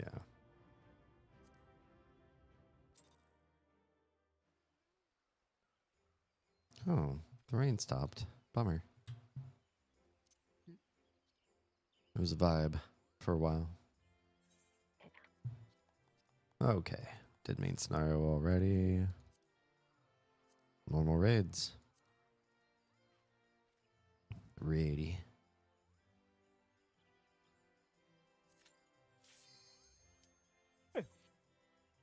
Do you know where I moved my wallet? Check the bed or your nightstand, because I feel like I remember seeing it in that quadrant of the room. And it's a dark area, so it'd be an easy thing for a dark thing to hide in. Our penchant for keeping our house dark at night and having dark things, mostly black, does make it hard for us to find stuff. If you can't call it, it's on Earth, I think. Good job, Stuart. Well done. Yay, Phantom Train. Well, don't worry, Oz. It'll be in the last place you look. Nah. What a boomer thing to say. I still remember, like, my mom had a Jeff Foxworthy stand-up comedy CD. Mm-hmm. Like, some of his shit was funny, even if it was, like, a little more, well, not the politically correct word for people living in the South. Yeah. But, yeah, like, I remember the joke he made was like, you ever have someone sit there and tell you, like, you ask, they lost something, and you ask them if they found it, and they're like, yeah, it was in the last place I looked. Like, well, I sure hope so. It's like, hey, did you find those sunglasses yet? Oh, yeah, I did, but I'm still looking for them.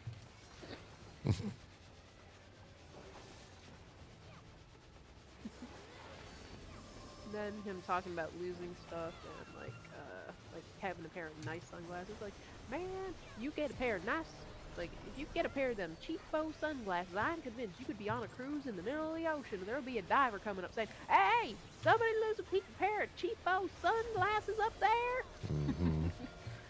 And then you get one of them nice, you got, like, nice sunglasses, those things will disappear quicker than a pizza at a Weight Watchers convention.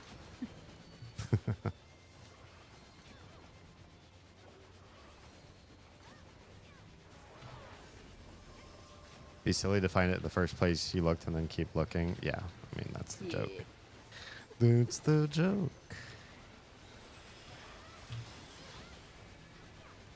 Don't know why you're fighting on the train instead of simply suplexing it. If my job let me suplex, I would be doing that. We should be allowed to suplex the train. It makes me happy. Brings you joy. Yeah. Why won't you let me do things that bring me joy? Yeah, these are the Dodgers.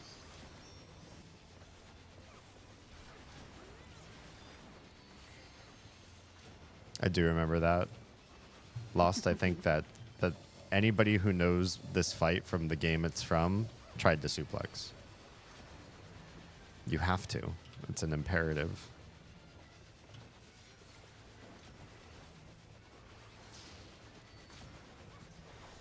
I think part of it was just to see if the game designers would have actually let you do it. Because if you'd used the suplex move before, then you know what it does to the enemy sprite. And once you see the train, put two and two together, and you're like, well, I gotta try.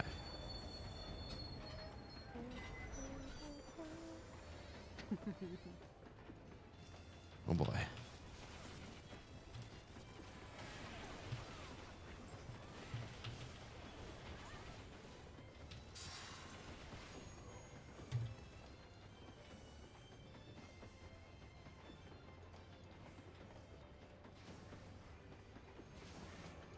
Paid for my brewery market day. Check. One thing I don't miss about MMORPG is how much health bosses have. Really? It's fun. This one gets all sorts of like multi-stage combat involved. Yeah. It does feel though like sometimes like they don't really have any mechanics or whatever to really get it going. That's true. They just drag it out more than it needs to be. Yeah. I would say That's what. when you feel like you're looping maybe the third time, then it feels like the hit points are too many. Yeah. Like Bismarck. It's like, okay, there's no reason for the fight to be this tedious. Like, please. I think the pacing of newer bosses is better. Yeah. It might still take the same amount of time, but they've given you more to do. So it's okay. Well, I guess you're just not standing there and just beating the crap out of it. Yeah. That's the big thing. They've been good about doing more than just combat for combat's sake. Oh, one's on me. My civic duty to get this ghost in this light. Yes. Oh. Well, they got spoopied. Uh-oh. 3 spoopy, 5 ma'am.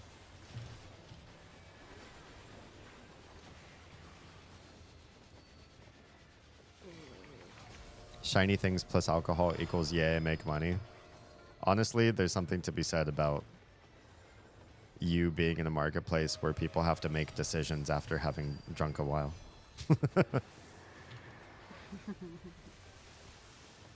Because then they see your wares and they're like, wow, my pocketbook feels really loose right now. Kajita's coin, or wares if you have coin.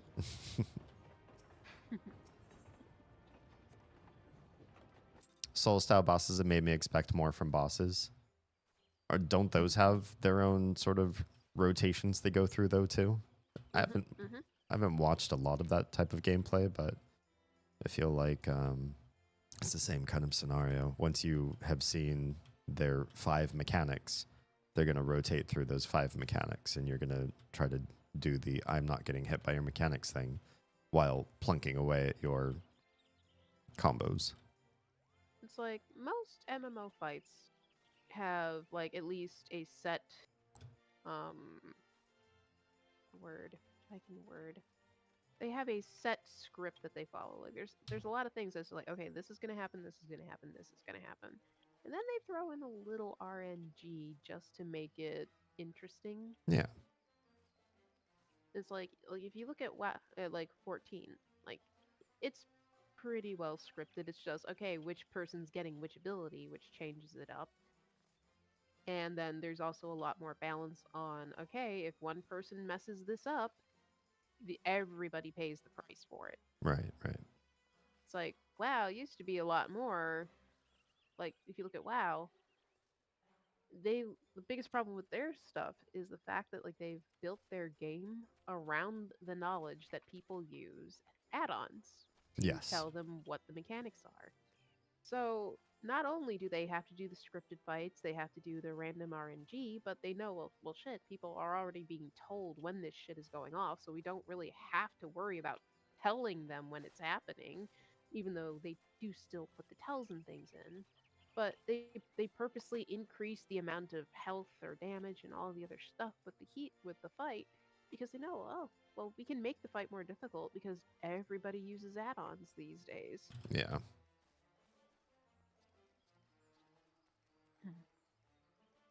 You know what else feels loose? You can tell me, Lost. It's a safe space here. It's just you, me, and the rest of the internet. They have phases, but the rotation's not always 100% predictable. It's the same case in Final Fantasy and other MMOs. Akuma, what's your problem? I'm assuming it's a Genshin problem. Genshin. So, the only stuff we have left, I don't usually run guild hests, but I do run frontline if I have not capped wolf marks. Are you a frontliner or nah? Don't mind frontlining. Okay. Like I like to. I'm trying to get the mount before it goes away, and I'm like 5 levels off. Let me double check. Sure.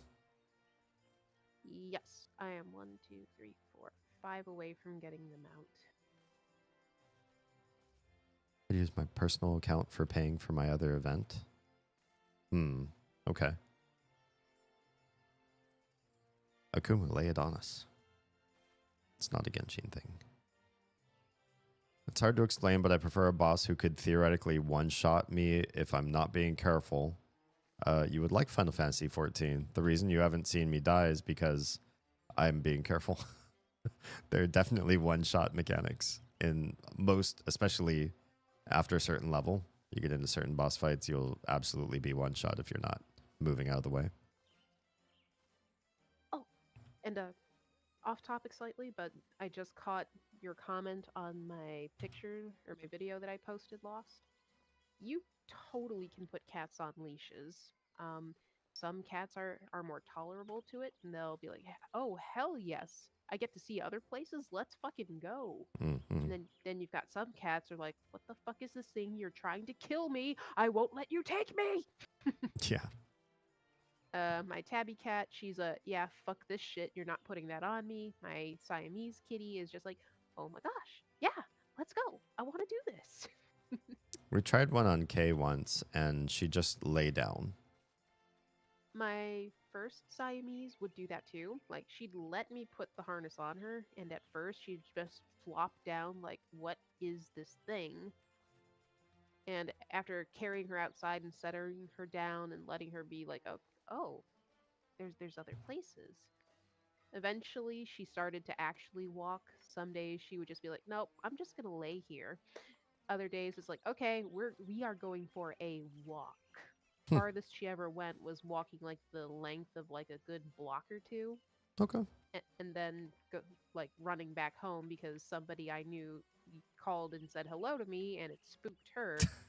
So I literally was running to keep up with her so she didn't yank herself out of the harness. Oh, poor thing. Like, it was a secure harness, but yeah, it's like, okay, I'm not letting this break or her try and fling herself and get hurt. Yeah. But, Sorry, yeah. Stuart. I forgot to read the rest of your comment. I also like bosses where I have to do the amount where I have the amount of damage to them. I think you meant to say do have to do the amount of damage to them regardless.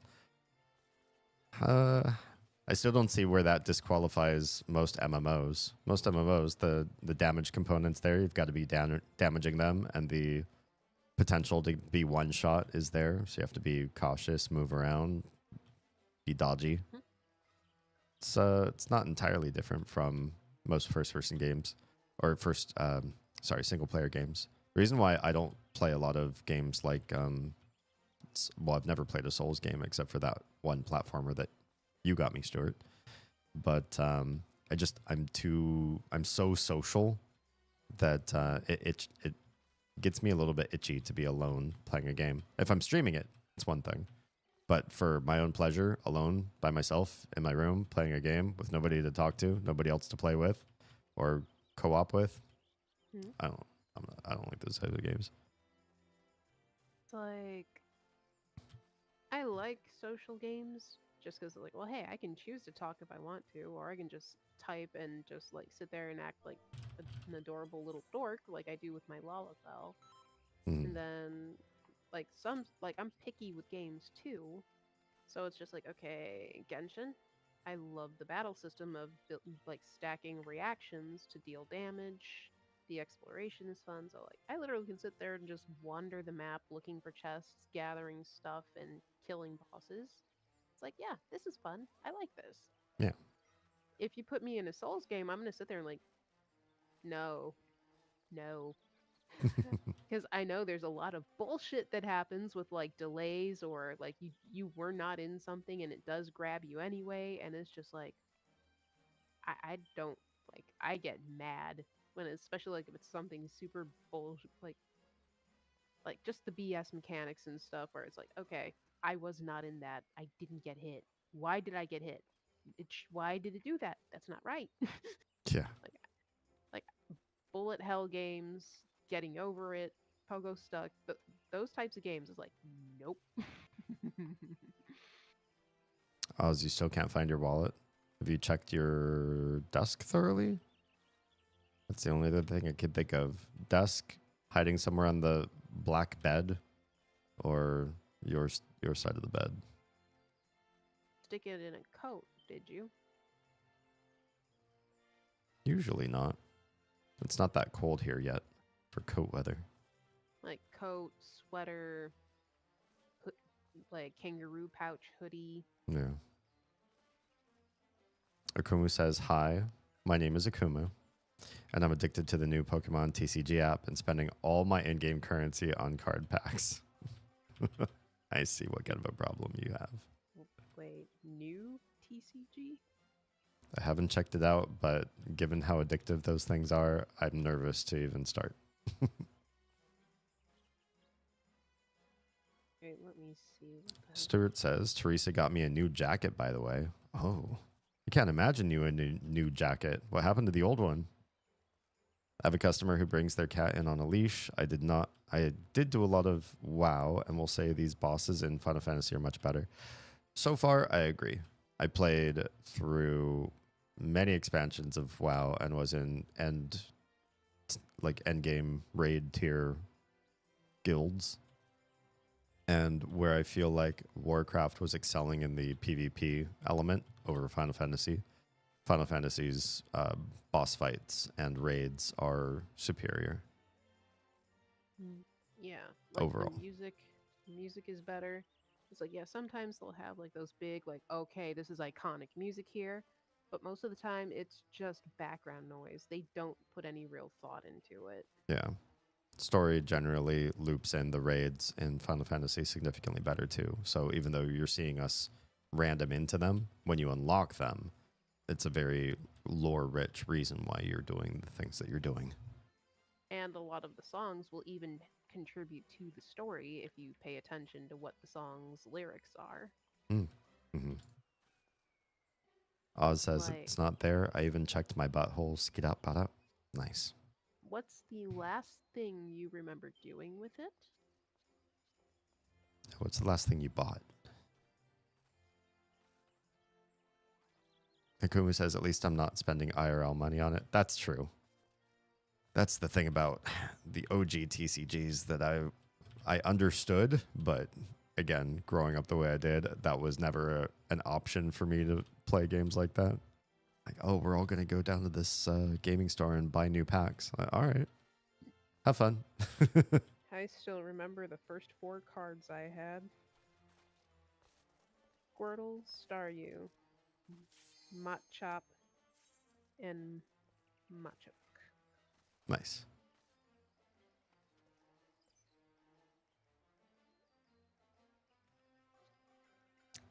No way in that short amount of time you could check all your butthole. Stuart, are you calling Oz a liar? I still have my old jacket, but it has so many holes that still looked cool on it that I felt like a second one was needed. Gotcha. In case the first one goes to complete rags. Lost. Give Oz her wallet back. She needs it. Oh, Lost took it. Yeah. That makes sense. He's always doing that. Yeah, there's a reason I only put my wallet in one of like 3 or 4 places. It's either near my computer desk, it's either sitting on the kitchen counter, or it's in my actual purse. Smart. I never deviate, and I never put it anywhere else. Yeah.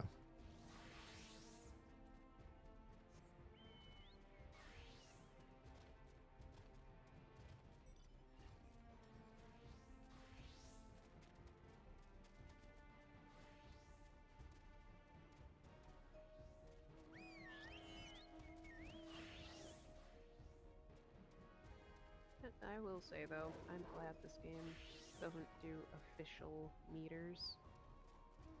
Because dear fucking lord, would that take the toxicity to a whole new level. Yeah. It's one thing when you're having a real struggle and you can sort of watch somebody. You can see their cast bars, so you can kind of see if somebody's having a rough time. And then I usually will ask if everything's okay, as opposed to feeling like you have to tell somebody to get good.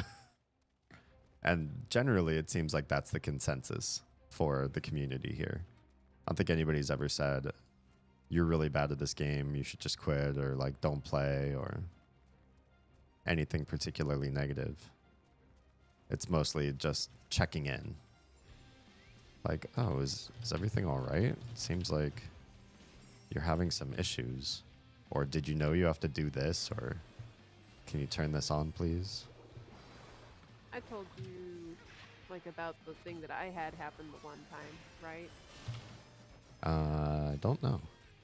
Getting kicked from a raid because I was in the top 6 as a healer on the DPS meter. You did. But I was number 1 on the healing meters. Yeah. It's just silly. Yeah, TLDR, for everyone here who has not heard it, was healing in a dungeon in WoW. I was a Mistweaver. I was number 1 on the healing meters by almost 30k heals per second, but because of the amount of damage I was dealing, I was also in the top 6 on the DPS meters.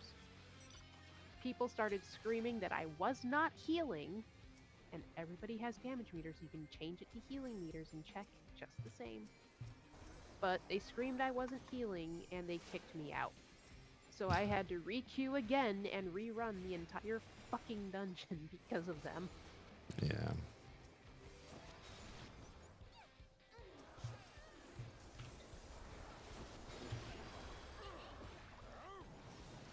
Feel like we're doing really badly. Oh, that's not anything new. Like, I find the time I normally will at least get maybe a win or two is when I queue completely alone. And I don't know why that is. Weird.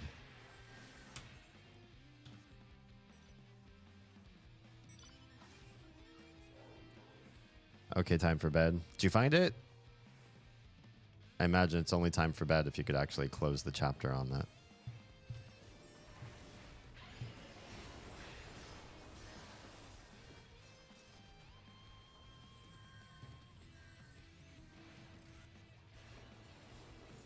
Well, have a good night, Oz. Hope you were able to get a hold of Lost and tell him to give you back your wallet. Yeah. If you haven't found it, of course.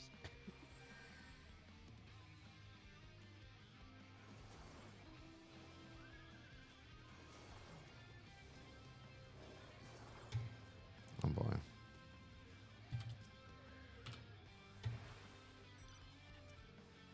We got some people back here that are being smart and claiming points, but Yeah. we need to murder some of the maelstroms.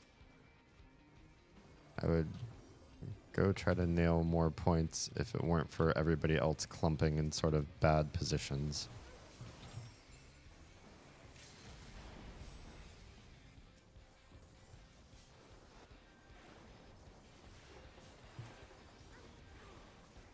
It seems like we're doing all right.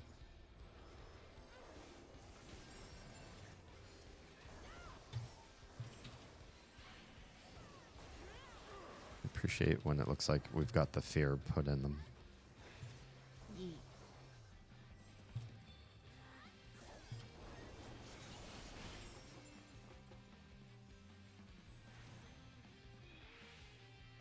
So we should claim that tower.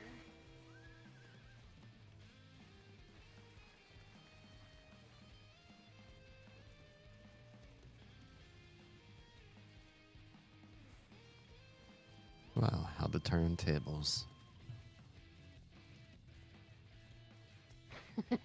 A warrior ran from me as a caster. Hey, not everybody's made for PvP. People might see bad stuff happening and just decide to nope out. Okay, double tank. Time to fuck. Time to fuck off. Yeah. Oh. Oh wait, no, it was a black mage. That's right, Dragoon. You fucking run. I can keep you alive. I can change you. I can be your hero, baby.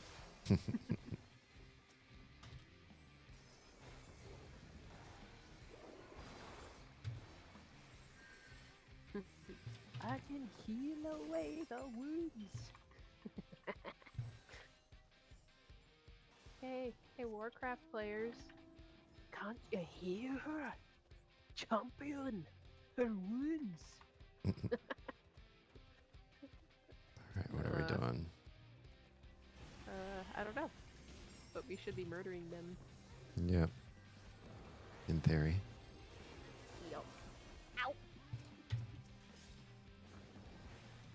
I got a boo-boo. Uh-oh. I see that. Somebody's doing pretty good shot calling.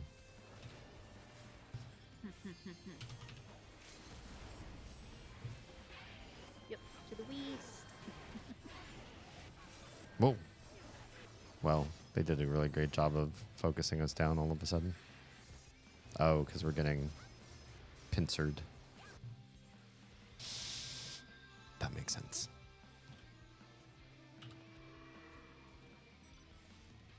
I will say, I give the PvP a bad rap in this game, but I haven't given it too much of a chance. I don't spend a lot of time doing PvP, so maybe I don't know it as well as I could. I did spend almost 9.5 years playing World of Warcraft, so... Yeah, I know World of Warcraft PvP. I was one of the high ranks. A High Warlord? Or were you Alliance? I was only PvPing as Horde, and what I do remember was I was the 3rd highest rank you could get for the season that I was in. I enjoyed PvP, but I didn't care like about rankings or whatever, so I never stressed much for that stuff. But yeah, we had fun. I remember there was a one time Cataclysm. If you remember, they introduced that island for the mages. Yeah. Well, the match was over, and there were some people that were on the Alliance side that we knew, and it turned into a literal, like, 2 or 3 hour... Like, we were ignoring when the PvP popped. Wow. But, like, just 2 or 3 hours. Because if you remember, there was that road that went right down the southern end of the island that took you into the actual, like, PvP instance. Yeah. And the...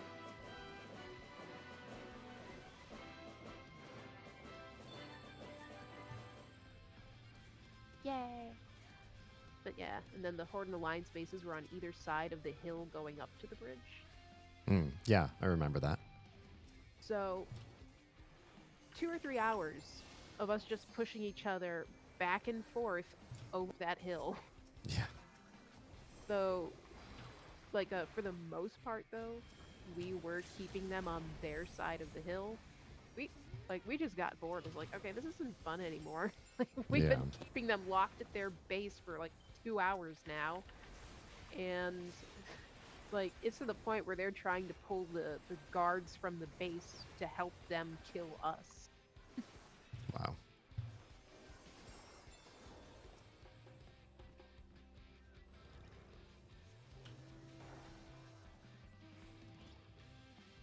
Those were fun times, though.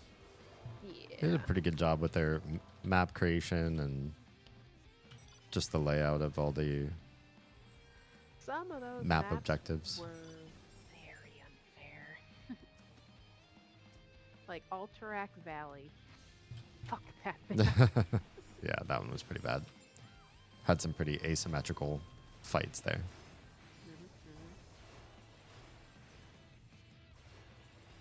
And then people obsessed with summoning Ice Lord Ahoon and be like, yeah, no, fuck mechanics, fuck the towers and protecting shit. We want the Ice Lord. Yeah. It's like, we're gonna fucking lose. It's like, no, the Ice Lord will save us. It's almost like a religious belief at some point. Yeah. Or just extreme trolling. Yeah.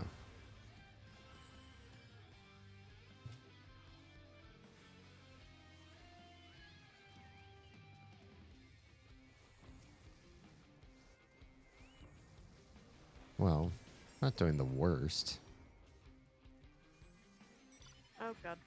I'm fucked. No. Farewell.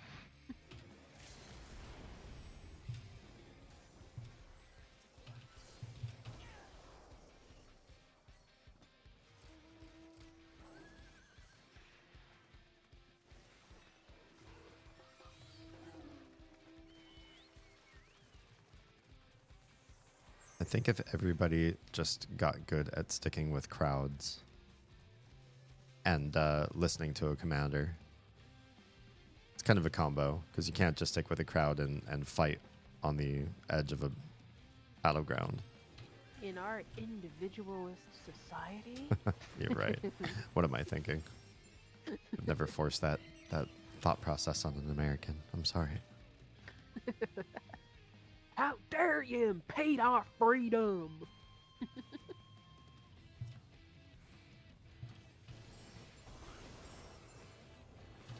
We ended up on the wrong side of the map. Poor little guy.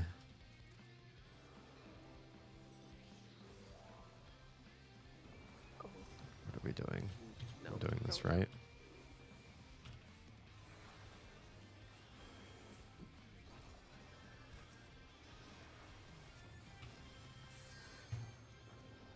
I feel like Frontline's also the one place where I can do more raid healing.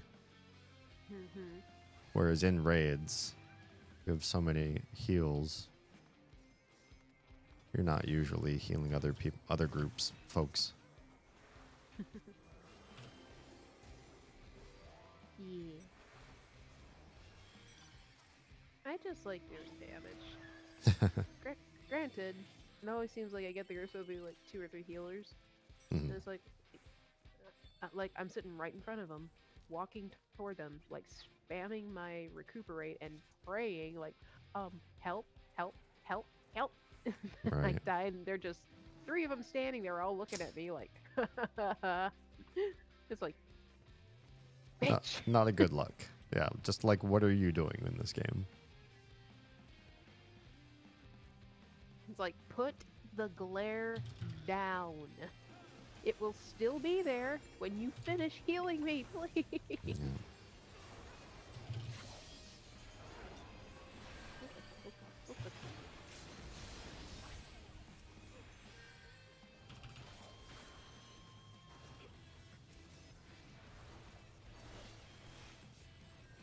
Oh no.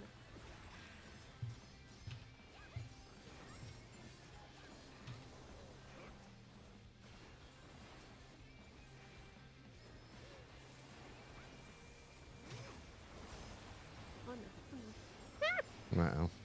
It's getting spicy in here. This is Lala abuse. I'm leaving. Oh, I'm getting backdoored.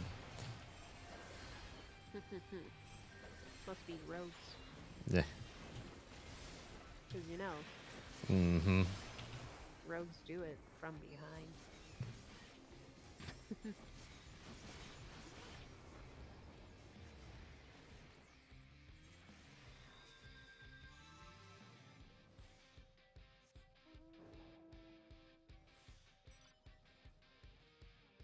It's a pretty close match. I'm impressed.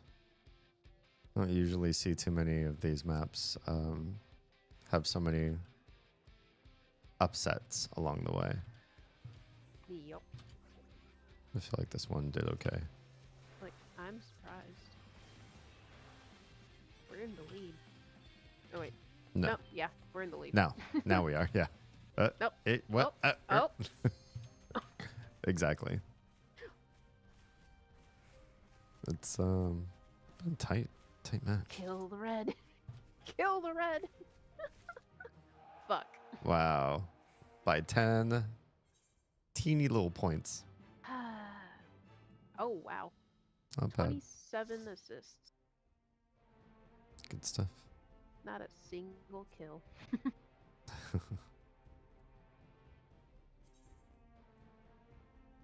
Not bad, though.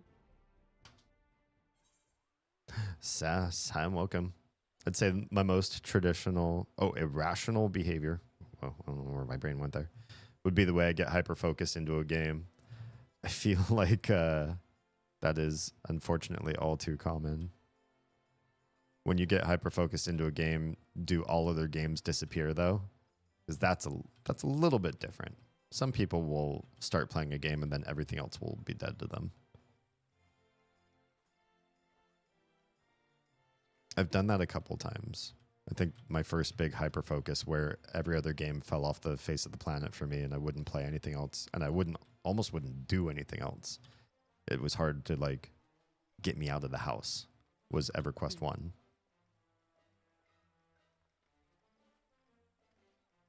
I just wanted to be online perpetually. Yeah. Well, I suppose that's the whole lot of everything. That's a lot of it. That's a lot of it. From here... That's a lot of it. Time to get a bottle of water. Bottle of water. Nice. What I will probably do from here is some dailies. So thank you so much for your assists. Of course.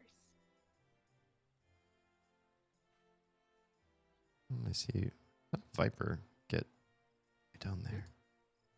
Everything's so out of order. Someone mentioned Viper. Yeah, I picked it up. It's probably the next DPS I want to get to 90. And then once everything's 90, then it's just that climb from 90 to 100. But I at least want to get out of the Endwalker phase of my gameplay. Mm-hmm. Never had a jacket that had armor built inside of it. Is your new jacket armored? Well, now you're going to have to go pick fights because there's you have to make use of it. If you stay as nice as you are to everybody, Stuart, this isn't going to work out.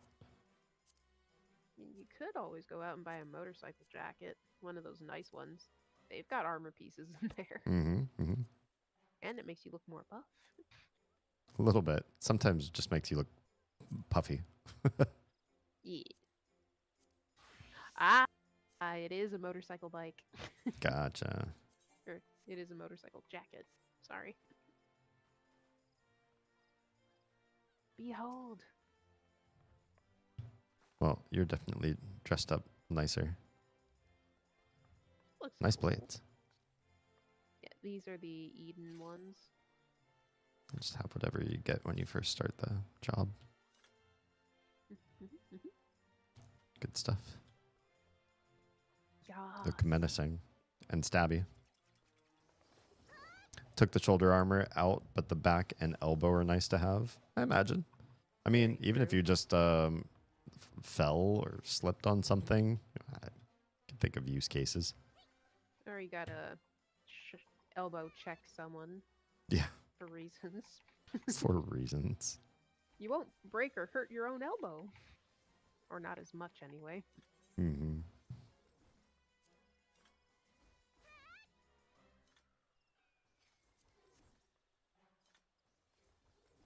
Okay. Do I have any other things that I need to accomplish as well besides society quests? I'm okay for now. Probably just take care of those. All right. Well, I will drop. Hi. Thanks for running through the whole lot of it with me. Of course, of course. And you're welcome to hang out and continue to chat if you'd like. I did claim Wrath last time, so yeah, there's uses. Claim Wrath? What? Oh, right. We were talking about what 7 deadly sin you would claim. I remember. Sass says, yeah, I can put like 500 hours a month into a game. Dang. That's intense. I did 60 hours of gameplay in a game one summer, and I thought I was losing my mind. But basically, that was like my whole life was playing this game. I used to play that way with these games. Like, I would literally joke, like, I'm the AFK queen. Like, people would be like, well, how much time do you have logged into game? I'm like, like X amount of time. They're like, holy fuck.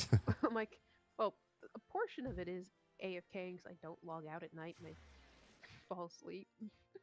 Yeah, I mean, that's It's hard to count what's the word I'm looking for? Hard to count your played time when everything is just AFK.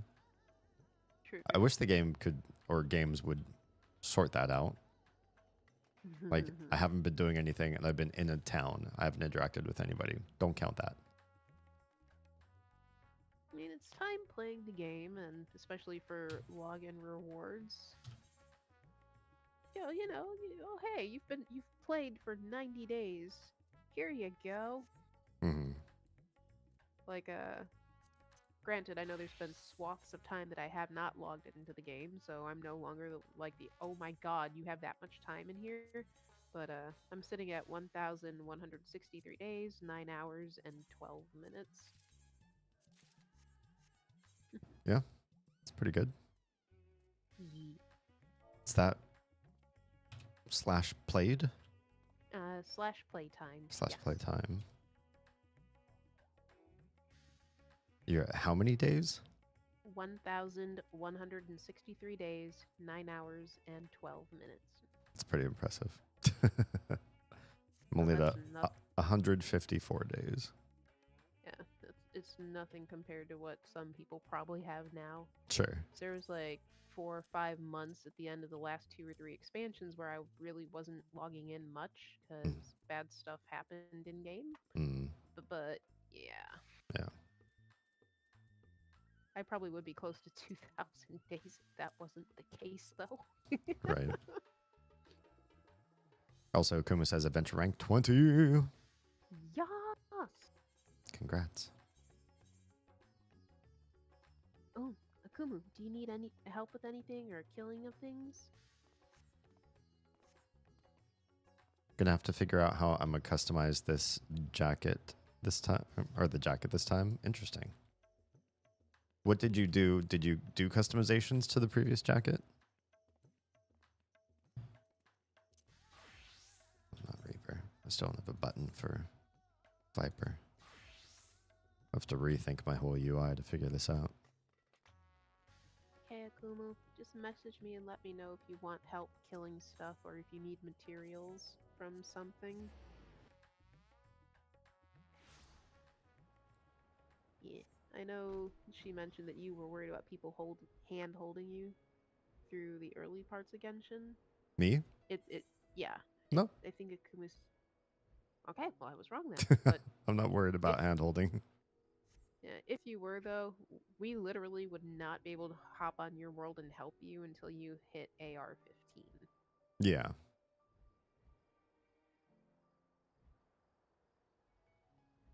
No, I don't mind getting the hand up, especially for a game where other people have been playing for a while. Yeah, I can do for you like what I did for Akumu, tell you some of the basic do's and don'ts. And if you want more, I can definitely give you advice. Like, there are websites that will tell you how to build a character, but especially when you're just starting out, it doesn't really matter much.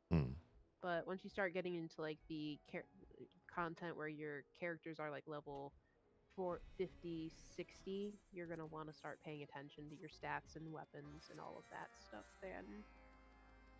So, different than a lot of RPGs where you have to be mindful right out of the gate.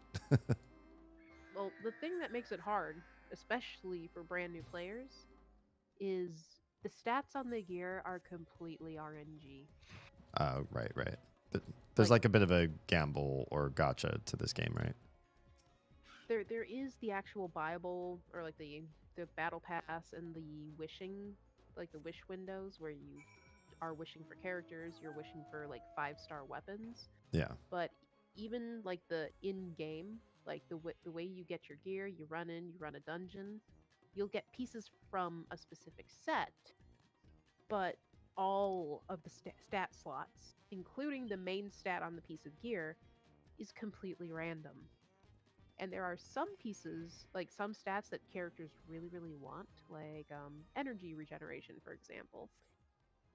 those are some of the rarest stats to get on your like actual like pieces of gear. I see. So sometimes you're going to be grinding for a really long time. Sure. And then the other part of it is the stats.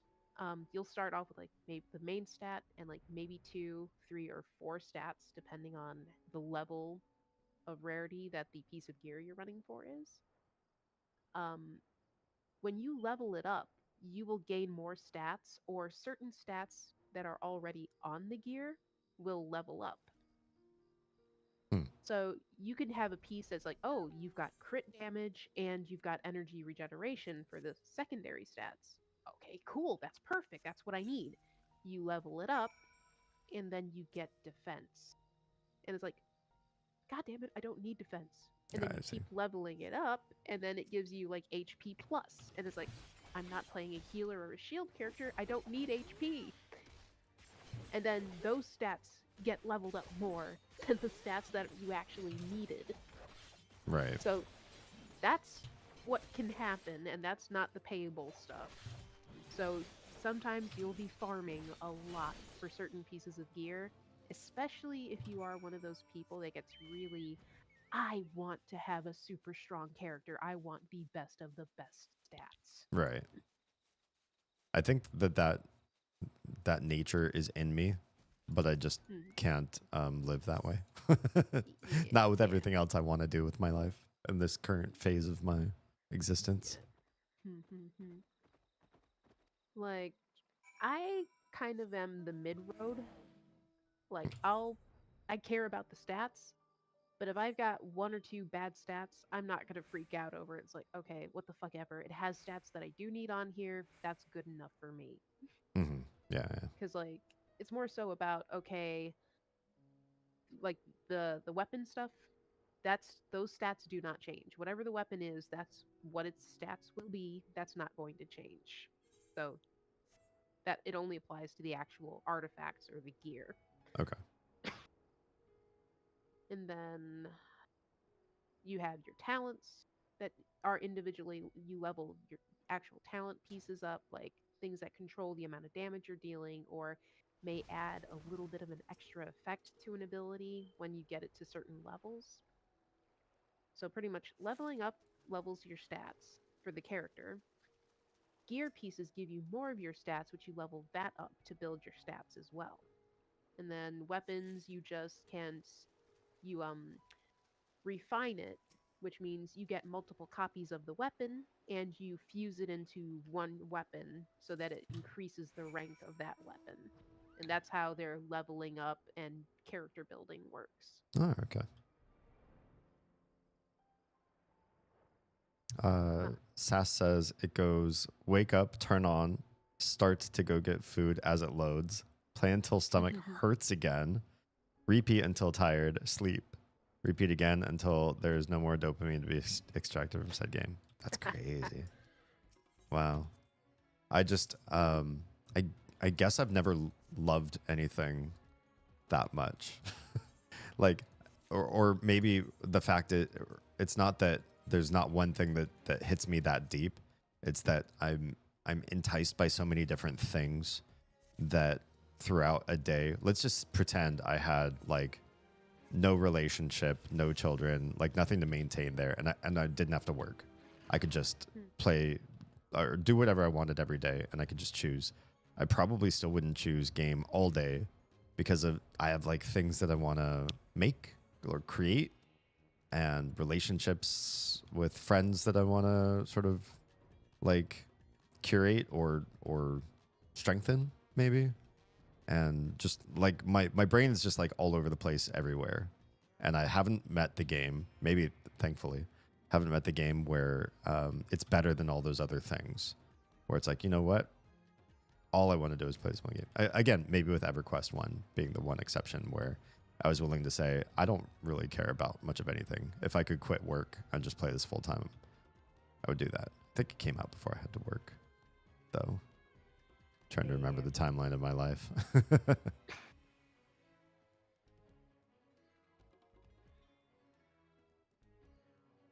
Stuart says, I painted the other jacket red. that was a paint? How do you paint a jacket red? There's fabric paints. Interesting. It's just a plain black jacket before. Probably going to do the same, but not sure the exact design. Interesting. Can you put progress pics in Pride if you decide on something that you want to do? Because I'm curious where you go with this. There are no society quests in Dawn Trail yet until 7.1. Is that correct?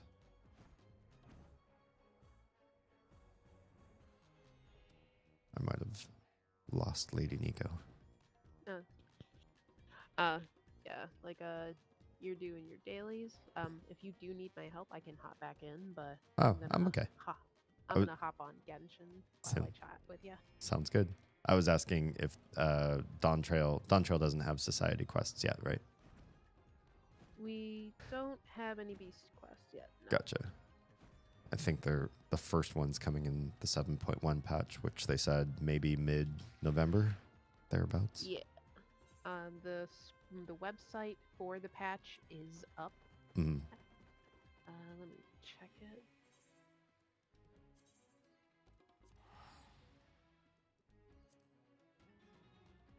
Oh wait, I don't need to do that one anymore.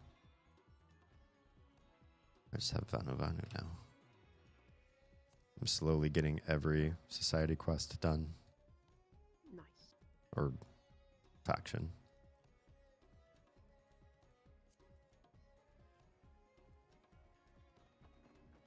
Okay, let's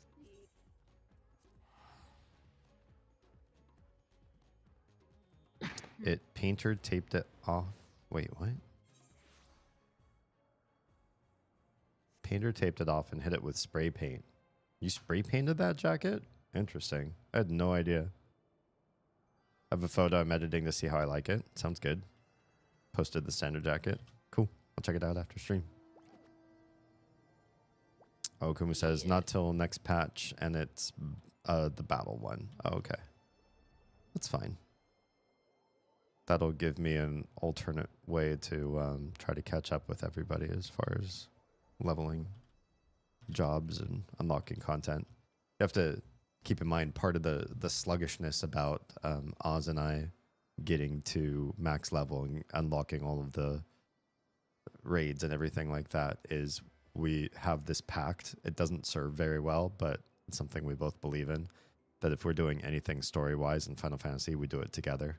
So we can react and be on the same page and not spoil each other with anything. Like, oh yeah, so I was in this zone. Wait, I haven't gotten to that zone yet. Oh, damn. Never mind. Just to avoid those conversations entirely, we're just on the same part of the game at all times. But that also means we can only progress in the game when we're both free. And you know our schedules. Half of our schedule is online for you all to preview. So you know how little time we actually have off at the same time. I did provide the link for this website, and I did put the warning for people. Don't click it unless you're caught up. Thank you.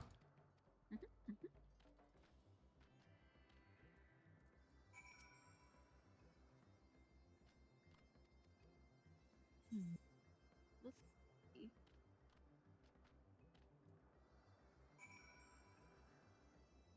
All right. Probably lots of traveling around.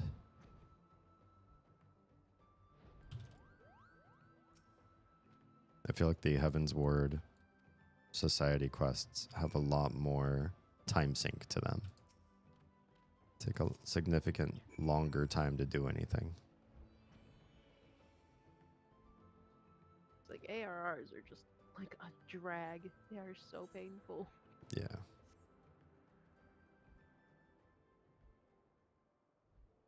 And they move very slowly too, right? Like at least the starting in Heaven's Ward moving forward, the amount of rep you get is reasonable. But they never retooled the ARR ones, and I don't know why.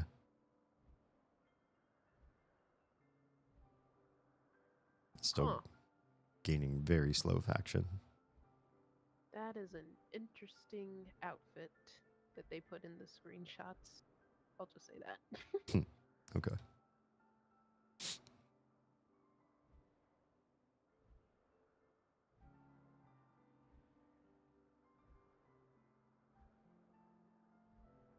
Oh.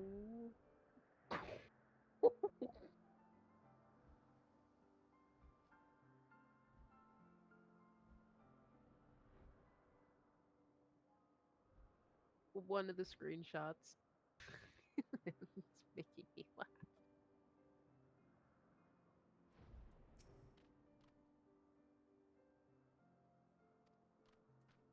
I'm supposed to buffet these guys. Sorry. Why am I doing this?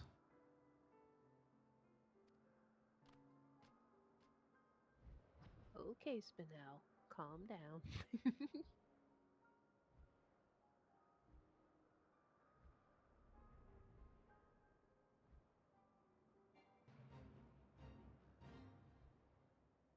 In relation to the mainstreaming a game, pretty much putting in hours upon hours, I do feel like part of our most irrational behavior is when we're trying to do self-care. Everybody's self-care kind of feels different, and we're always trying to scratch an itch that is... Is this not part of this? Is it very different? Okay. And I feel like that the things that make us happy not only differ pretty dramatically from each other, but they're also different depending on like our own mental health as well. So what I will do to do mental health, to give myself my best mental health, will be different when I'm feeling good versus when I feel really bad. But maybe it's not called mental or self-care at that point. Sometimes when people do something in the throes of their worst emotions, it's self-destructive.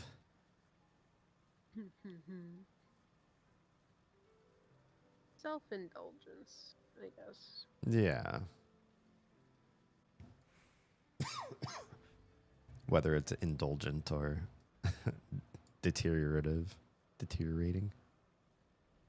Yeah, the over self-indulgence.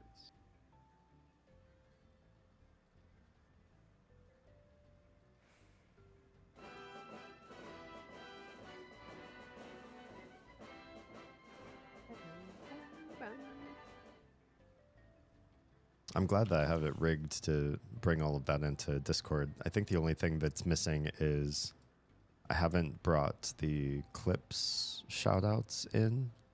And so when I shout out somebody's channel, everybody in Discord just kind of has to be quiet for a bit, or they talk over it. But for everything else, it's nice that the alerts are there and in.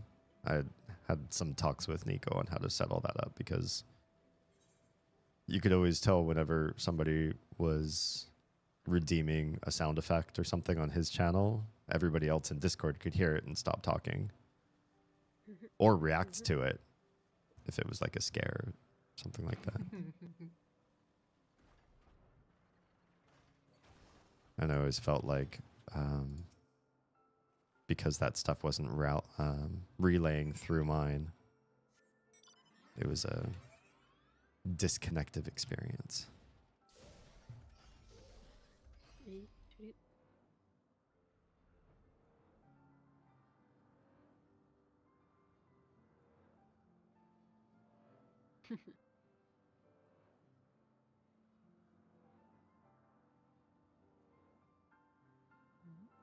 I'd say a lot of my self-care these days has me feeling more and more vampiric, which may be its own sort of irrationality. I've been doing these things I call vampire baths. Basically what I'll do is run like an excruciatingly hot bath and put on some like Baroque chamber music, light some wavering candles, and I don't know, just soak in my own decadence. Yeah, yeah. Sometimes have a glass of blood red wine on hand. He put the images in Pride. Oh, excellent. The jacket. Nice.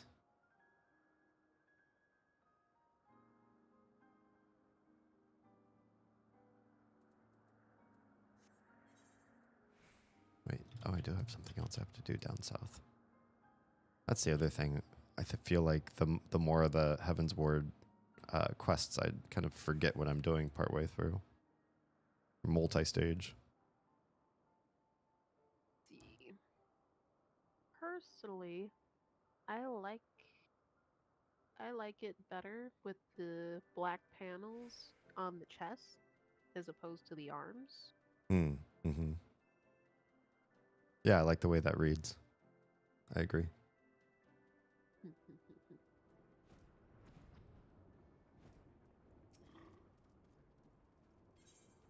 Oh, and so you can see what I'm talking about, Stuart. I posted the video of my little kitten on the leash there as well.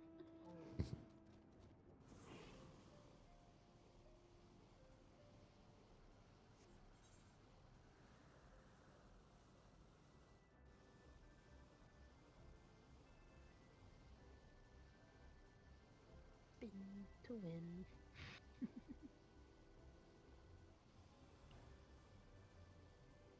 So the part I'm looking forward to the most tomorrow is the neighborhood that we go to has this family that all dresses the same.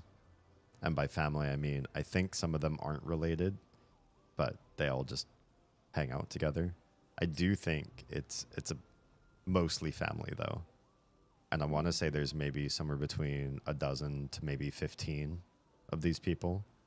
They walk the streets. They're not there to trick or treat. They're all older. They're all like adults. I haven't seen any like kids, but maybe there's like a teenager in the mix.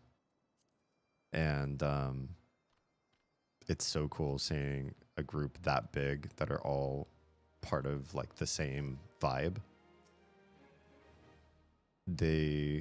We spoke with them last year, and we didn't meet the costume designer, but one of them said that there's one person that makes everybody's costumes.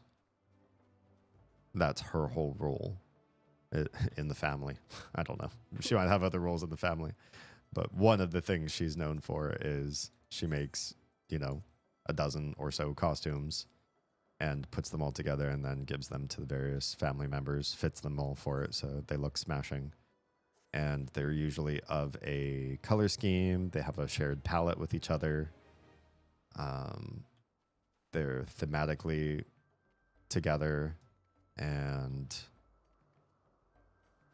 it's also surprisingly they look great together, but surprisingly a really cheap endeavor because she goes and does everything through thrift stores. So just finds like secondhand shit, puts it together, but they still look really, really good. It's just her eye for design. That was me and my, at the time, best friend when we were teenagers. Mm-hmm. Like, all of her costumes that she would make, like, she would be buying bed sheets from the thrift store, or if she found a really cool coat that happened to be a perfect fit. Like, doctor's jackets. Like, anything and everything would work for what we were trying to do. We got them from thrift stores. Yeah. That's cool. Oh yeah, it's like you go to an actual like a craft store, you could be paying like $20-something for a bolt of cloth, Right? or like even more. Like you go to a thrift store, it's like, oh, this bed sheet is like $5. Hey, I'm taking this. Yep, that just makes sense to me. Yeah. I wish I knew more about thrift stores when I was growing up. I'm trying to remember how it was that we ended up getting clothes when we were on such tight budgets. But can't seem to remember. But I don't remember going to a lot of Goodwill or places like that. Not until I was much older. now that's like the first place we check for clothes for the kids, especially at their age. They don't fit their clothes after, less than a year. If you dump money on anything that's like mall level or higher for a small child, it just doesn't make any sense. Like, you're replacing that clothes so quick. That, and they're rougher with their clothes than older kids are. So they get holes, they tear things, slide on asphalt, hurt themselves. And that ends up hurting the clothes. Maybe your parents asked for donations from neighbors or something? Maybe. I could tell you I didn't get hand-me-downs from my sisters. Yeah.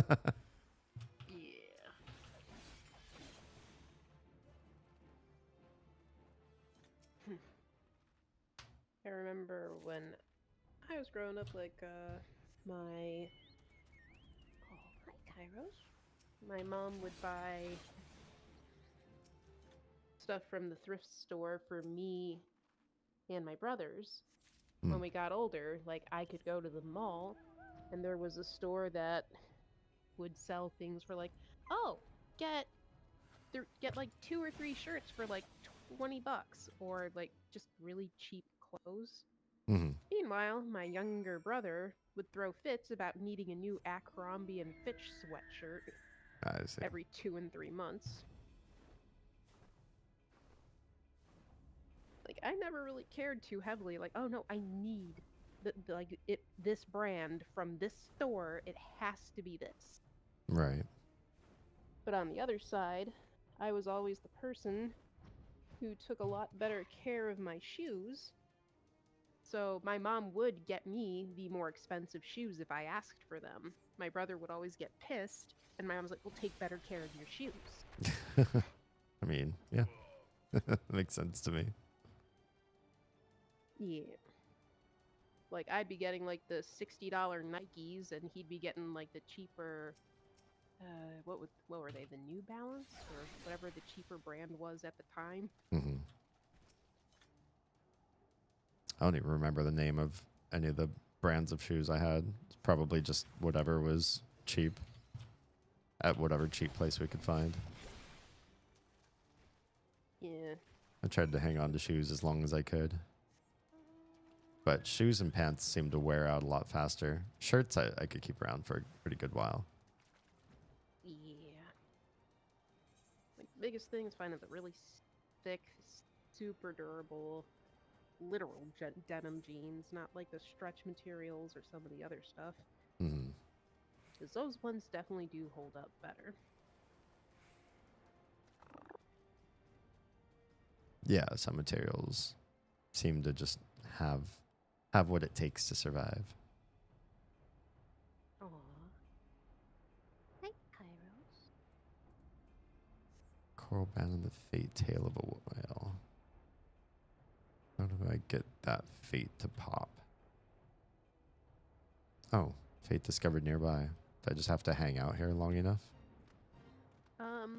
Some of them are on a timer. Some of them, it just cycles through. And then I know there are some that if a certain one is up, another one won't spawn. This one's not the one I need, so hopefully it's something I can do. Onyx or one of them might be able to answer that better. Yeah.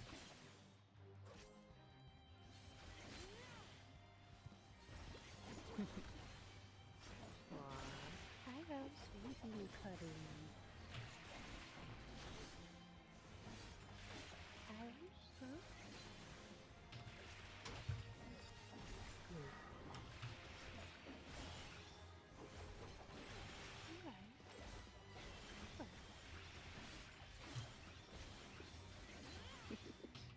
Hopefully I didn't bite off more than I can chew here. This guy's a lot of health. What class are you right now? Viper. Just keep a close watch, avoid as much as you can, watch your second winds. And if you have pots, you can use them. Oh, true. But you should be able to do it as long as people weren't farming fates in the area. It seems like I got the upper hand so far. Stuart, I took a look at your picture. I think I still prefer the above style.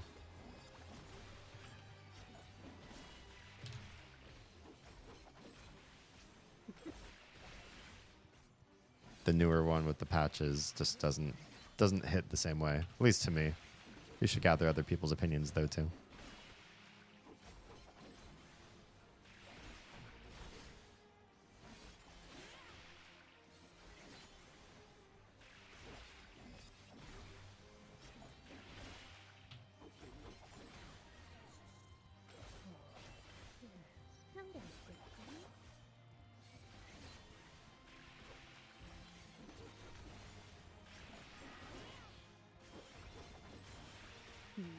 Rare Kairos cuddle moment.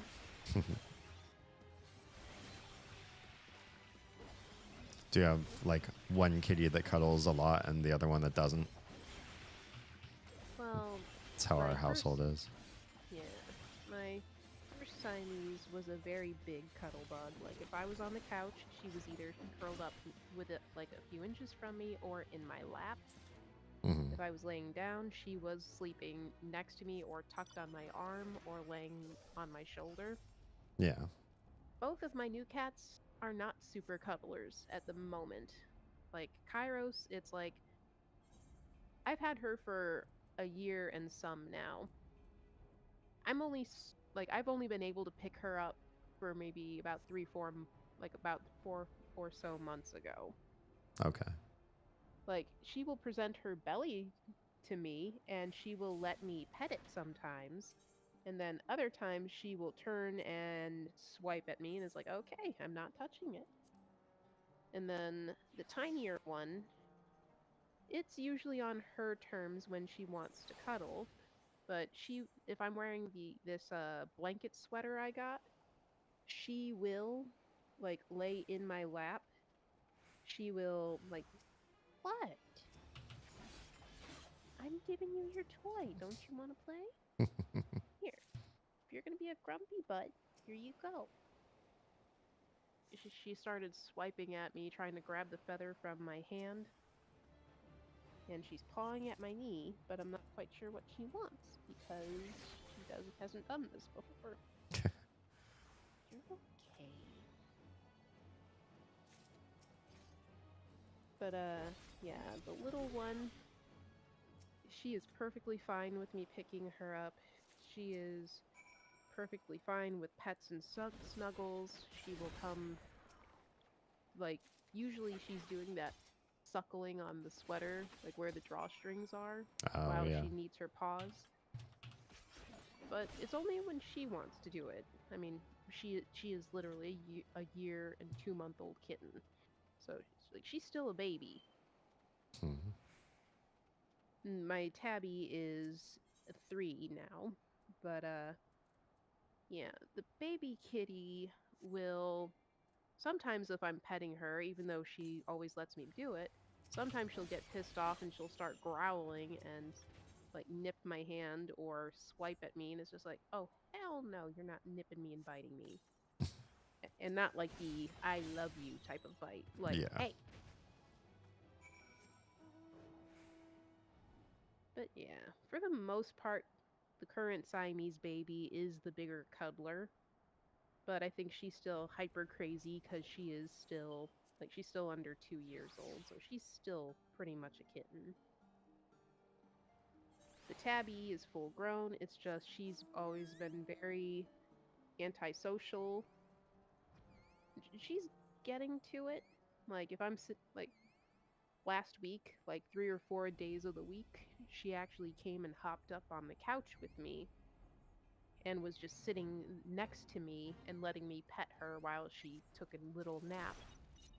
Okay. Sweet. So she's getting there, but it's like I got her May, like almost 2 years ago now. Damn. She was a year and a half, turned 2 when I got her.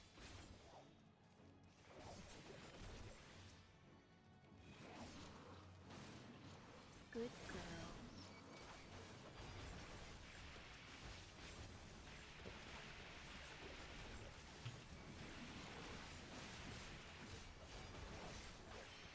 Wow. I'm getting in too deep. We're in too deep. We've gone too far. What? Yeah, I might die. I didn't mean it. The panel one, that last one you posted, dude, because I just looked at it. Mm-hmm. If the brown red part was black and the black parts were the red, I think I'd like that better. Mm-hmm. But that's just my opinion.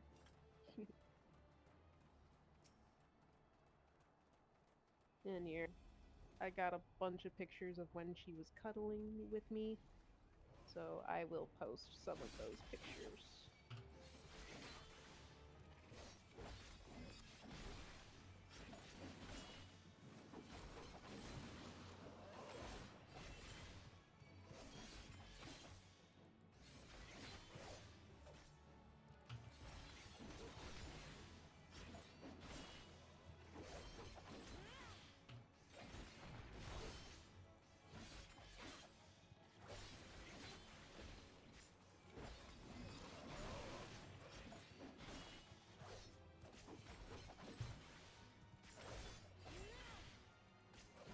I forget how many of the old school fights had NPCs around too, like soldiers or troops running out stationed to do work in the world. You sort of had more of an active engagement with the NPCs of the world. I guess in later content they started to add where you'd be fighting alongside the scions and stuff like that. Oh, spoilers.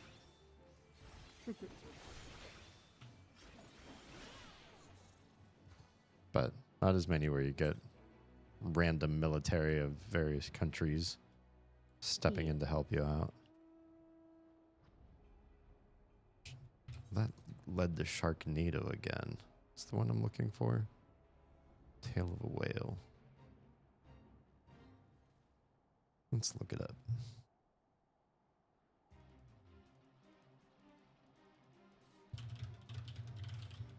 Tail of a whale. I'll tell you what. Leader whale fin. Okay. How do you make this happen? Item from any time. This doesn't tell you how it spawns on this website. Figures.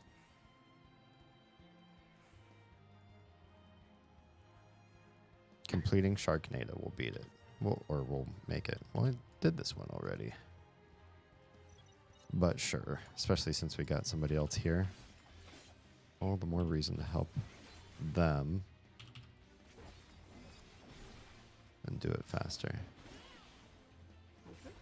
Do people get the same society quests every day? Or do different people get a different rotation from each other? You get the dailies, and you literally just like, okay, well, which dailies do I want to do today? Because obviously you only get a set limit of daily quests you can do for the tribes. Right. So, like, you pretty much just go through and pick what you want. Maybe I didn't ask the question I meant to ask. If I have the Sahagin quest for a specific fate, do other people also have that fate quest today? Or is that just me today? No, I get what you're asking now. I think it's the same for everybody, but I'm not entirely sure. Well, hello, Kairos. Yeah, I gave him pictures showing how cute you are.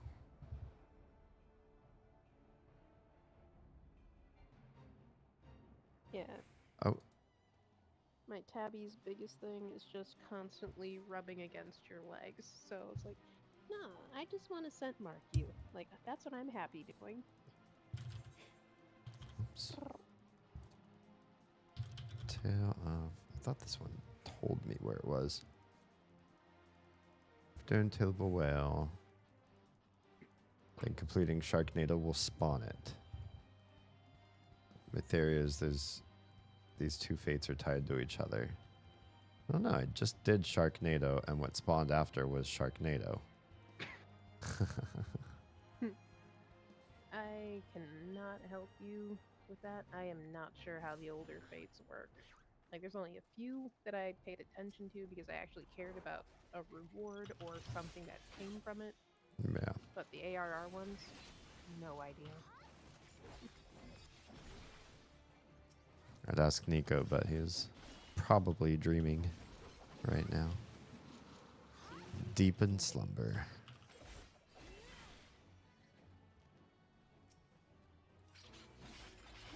Oh. This one finished? Quiz track is awake. I'll check another website or two here. First two didn't give me the info I was looking for. But I might just have the wrong website.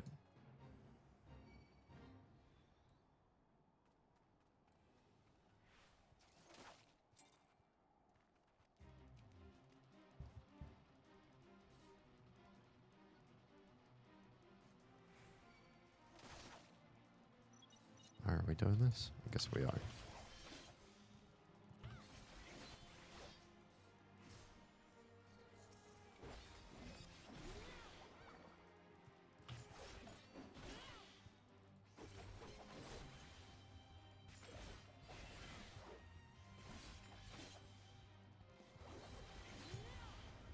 Do you know if there are any Kingdom Hearts references in this game? I don't think so. But I also don't know anything about Kingdom Hearts. So if there were, I wouldn't know. There are some things that kind of give the vibe, but Kingdom Hearts is more so Disney universe. So I don't really think that there are any, at least to my knowledge, there's not. But again, there are some things that slightly give the vibe. Mm-hmm.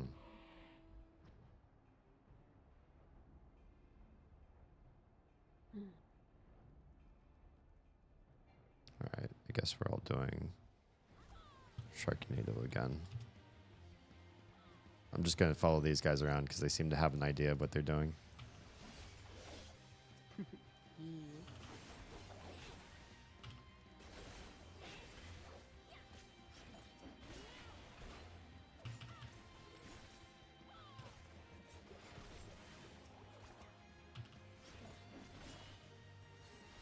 Kira, please don't rip your bed. I know there are crossover events and content that happen in the game. Right now, Fall Guys has crossover events with Final Fantasy. I haven't participated in any of that, but that exists. Pretty much, if you like Fall Guys, you're gonna love it. Yeah. If you're like Onyx and you hate Fall Guys. Why does Onyx hate Fall Guys? Yeah, he doesn't like it at all.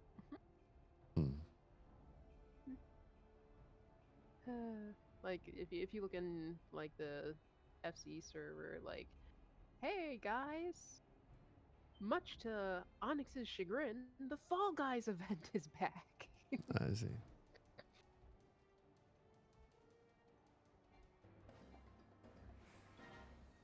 Saw that one here. Am I chasing the same one guy around?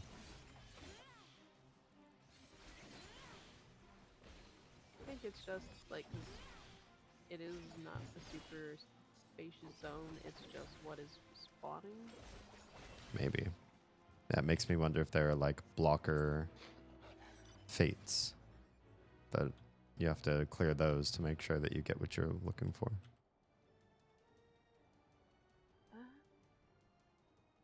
Well, I know with the high-end stuff, like if you're looking at, like, Eureka, for example, if there is one fate up, there are certain fates that will not spawn, like the Notorious Monsters. Yeah. Hence the one night we were like, Reed, stop doing that shit! Because they kept farming for other bosses when we were trying to get one that, okay, you can't have anything else up. Otherwise, this one will not spawn. Gotcha. Yeah, that Like, sucks. there might be like 1 or 2 instances in the ARR that are like that, but it's not really prevalent in the early game, and I might be wrong about that. Mhm. Stuart, I don't know if you played the Near Automata games either. Game? I don't know. I've never played a single one. Series. It's a series? Okay. I'll just call it the Nier series, because there are a couple different games in it. Hmm. But they also have content in Final Fantasy 14.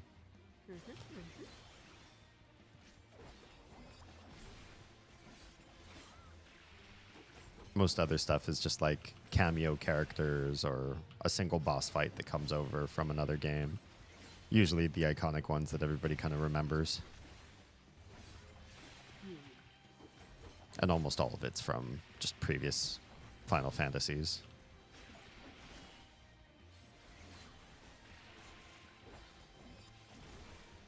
I don't know.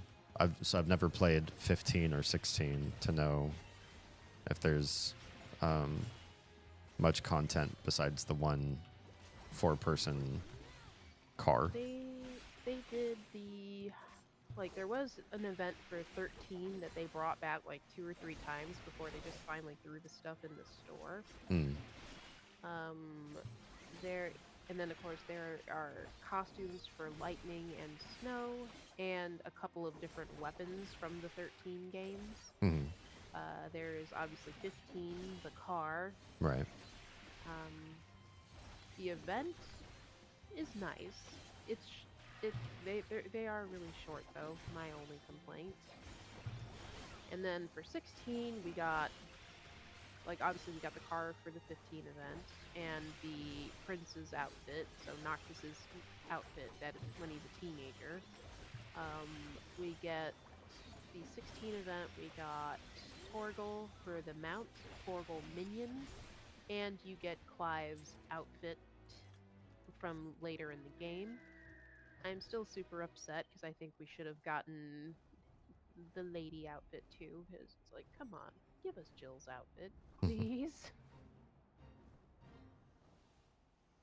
I was really hoping that we would get the, like, Jill's outfit as well, but we didn't. Yeah.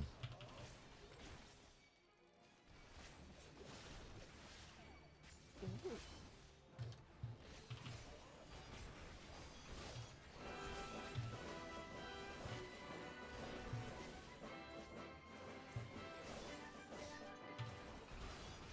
I'm sorry, I bit off more than I could chew. Oof, that was close.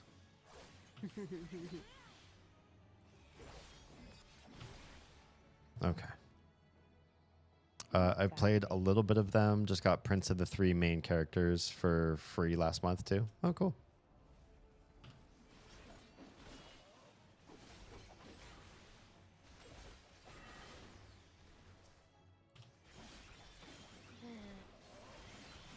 It's like, I will say though, like, the only game I seriously did not like out of all the Final Fantasy series, which is saying something.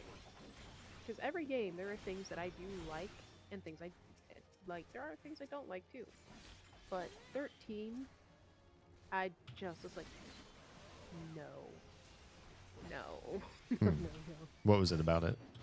I never played 13.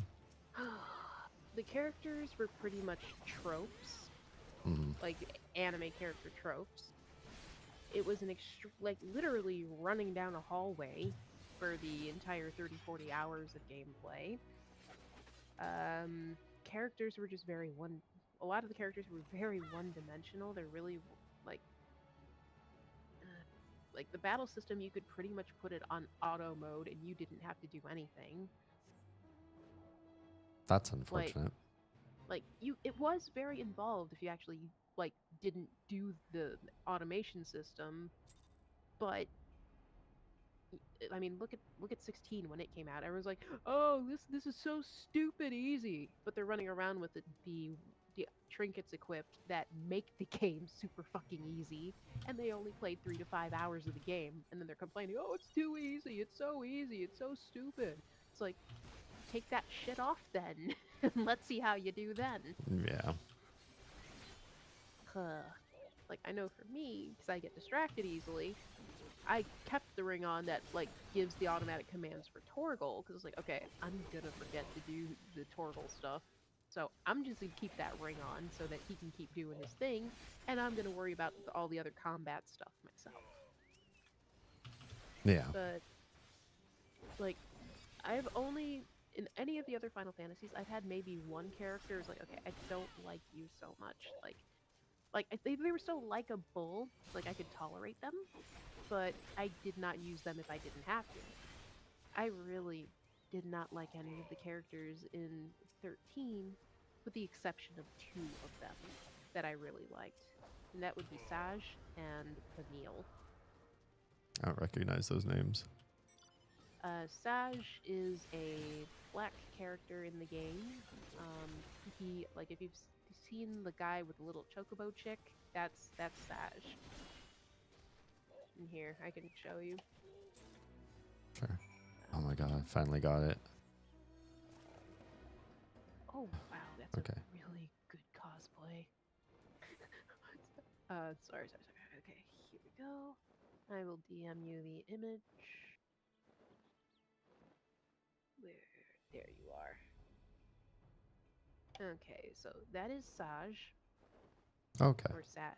And this is Vanille, which is going to be the more controversial of the two, and I will explain why in a second. So, this is Vanille. Okay. Okay. A lot of people really hate her for really stupid reasons.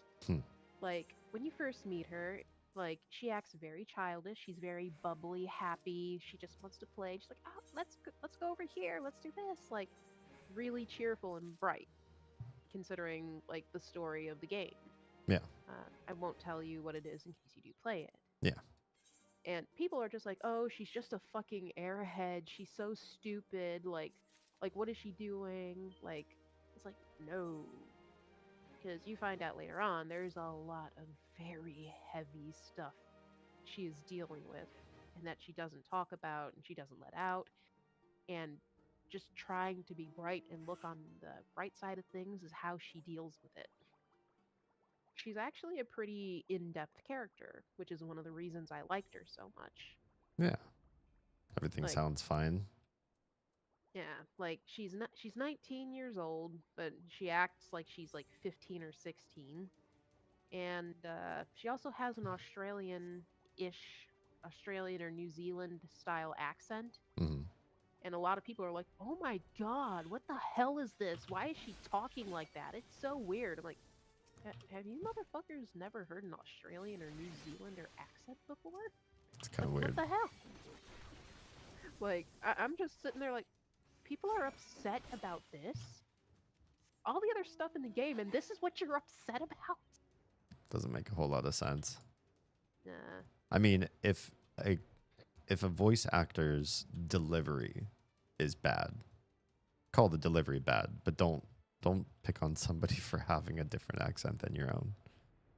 Like, literally, I didn't see anything wrong with the accent. Like, I don't know if the voice actor actually is from New Zealand / Australia or what, but I didn't hear anything wrong with the accent. But the other problem with her is when she does her summon for her she makes some very, very suggestive sounds. That's weird. Yeah. And then the other character, Saj, the reason I like him so much is he's the kind of realistic dad character, and he's sitting there like, oh, what are you doing? Why are you doing this? This is so stupid. Oh, kids these days. Like, he's just a very sweet character, and he's looking for his son, which is why he has that little chocobo chick, because his son loves chocobos, and I'm not going to spoil things, but I was ugly crying for the part of the game that I did finish involving him. Yeah. It's like, I think it's the one time I seriously was feeling upset, and there were some other things that they kind of like, well, hey, you should be feeling upset about this. And it's like, no, no, I don't really care.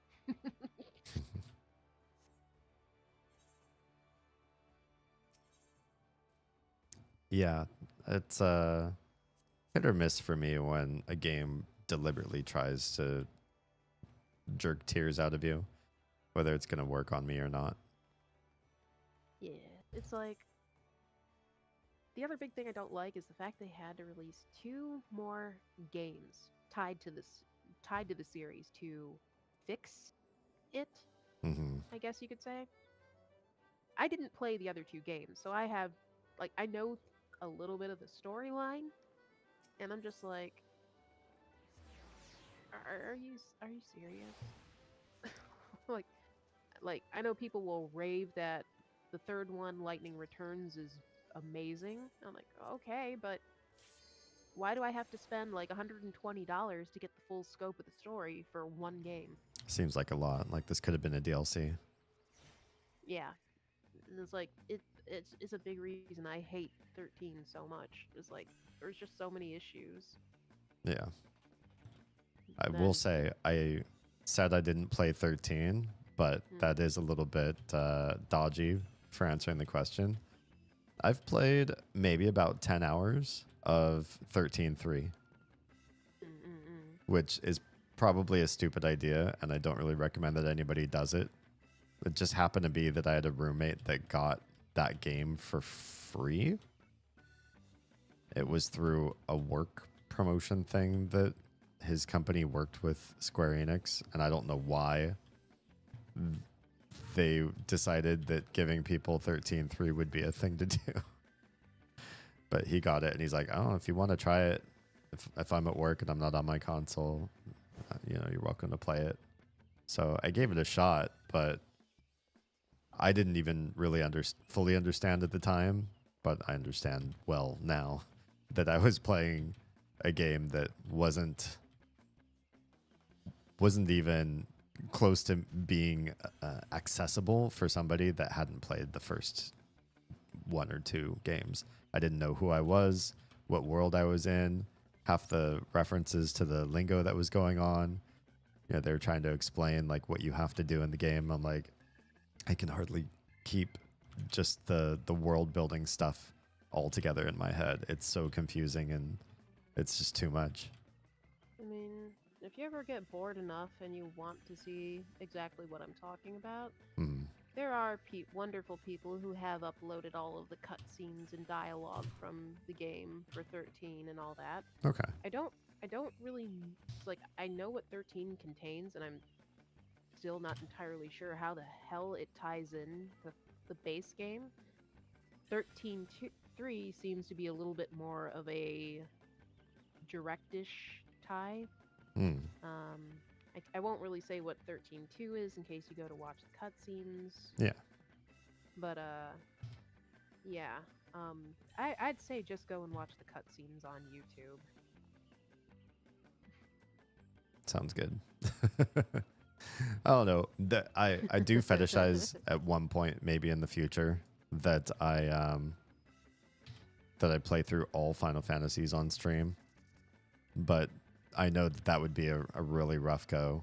Not just because of the newer ones that some people don't like as much, but also some of the original ones, like Final Fantasies 1 and 2, might be a lot to take on.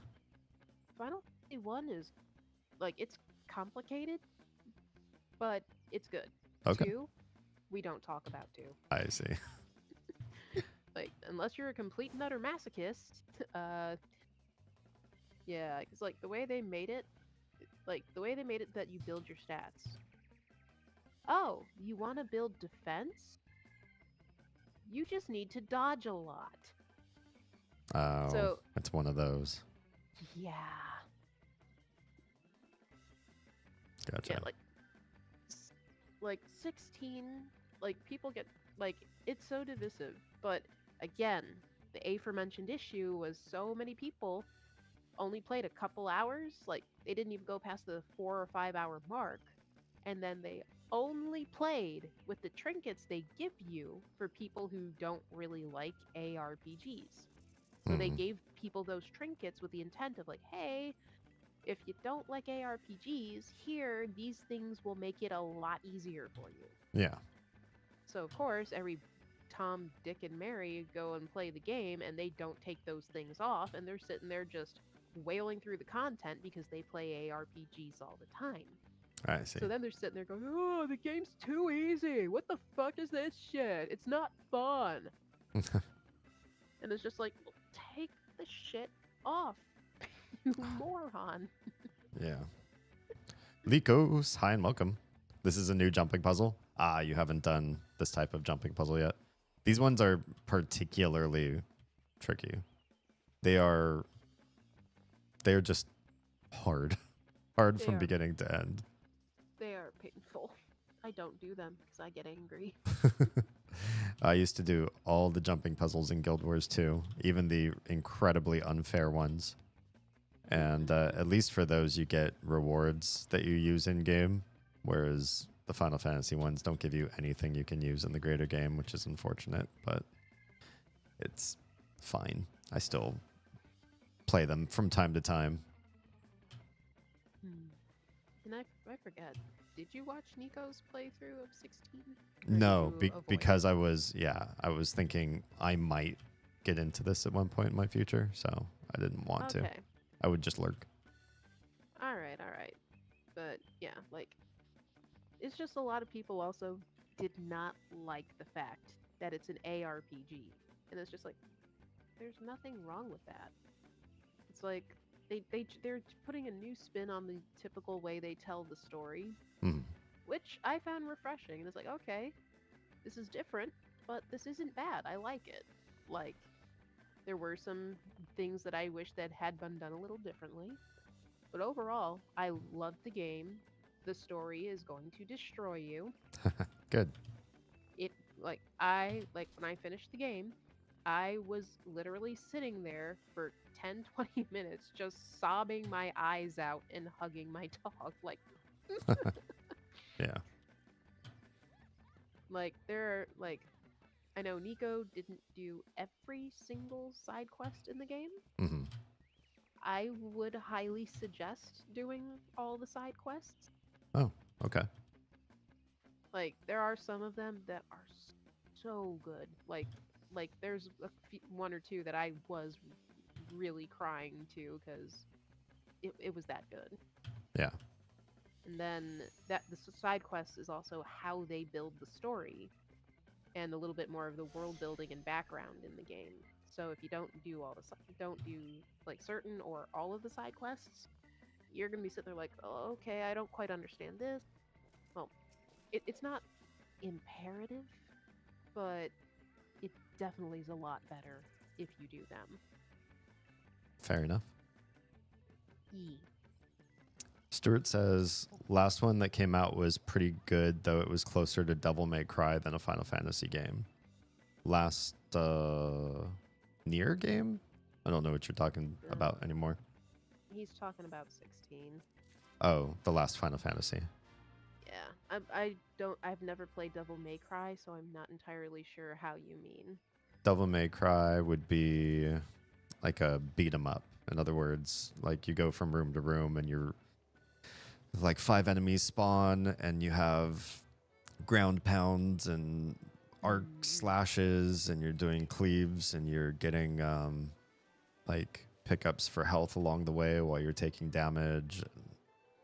Enemies drop stuff on the ground physically that you pick up that either help boost your combat or you use as currency later on.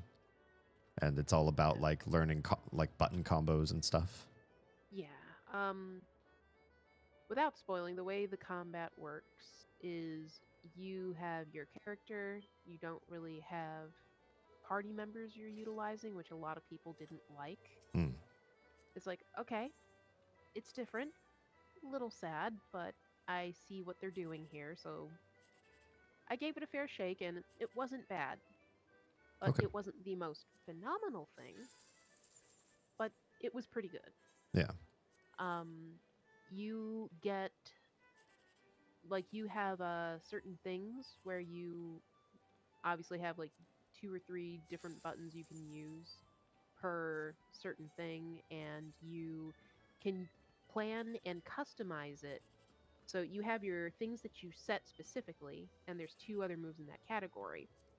You can then choose to master level the move where you can use it regardless of what your main setting is. Mm. So you can really customize and twist the abilities to make whatever playstyle you prefer work, or you can put them in any combination. So like if you want to be a caster but you want to have a little bit of this melee on the side in case somebody gets close to you, you can do that. If you want to be a full-on glass cannon mage firing from a distance, you can do that. If you want to be like just complete melee tank fighter, you can do that. Okay. I appreciate that. Sir says, what job are you right now? Looks a bit like Bloodborne. This is the new Viper job. It's kind of, I want to say like swords master or swordsman in some other MMOs. Or what else would you call this? It's similar-ish to what you would see as a rogue, where you build up combos and then you use the combos to unlock other abilities. I mean, that's hard to say because a lot of the physical DPS jobs all sort of feel samey in the game, realistically. If you play, I mean, Monk is like about combos that you can switch midway through. Dragoon is about like long combos that feed into each other.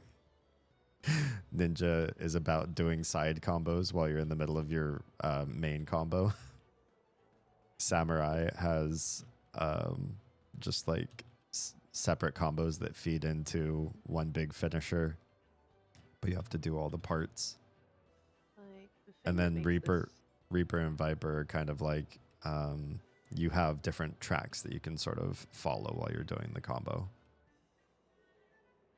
Like the big difference between this one and the other jobs Mhm. is like, yeah, it has the 2 blades, but it can also put those 2 blades together into like I forget what the weapon specifically is called, but you can make it a one double-edged sword. Like there's a blade with a handle part in the middle.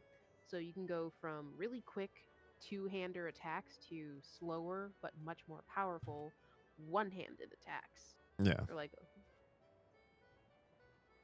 Which, you know, would matter if the game had diversity of weapon skills and enemies' defensives. But like some folks who have criticized this game that play Final Fantasy XI still to this day, I understand part of it is this game's a bit arcadey. So the difference between fast attacks with 2-handers. Hype train. Vonitha just subscribed. Thank you, Silvos. Thanks for the stream, D. Sleep calls. Sounds good. I'm feeling tired already myself. Maybe it's because I finished all the stuff today. Kayla Rishital just subscribed. Kale, our favorite immortal.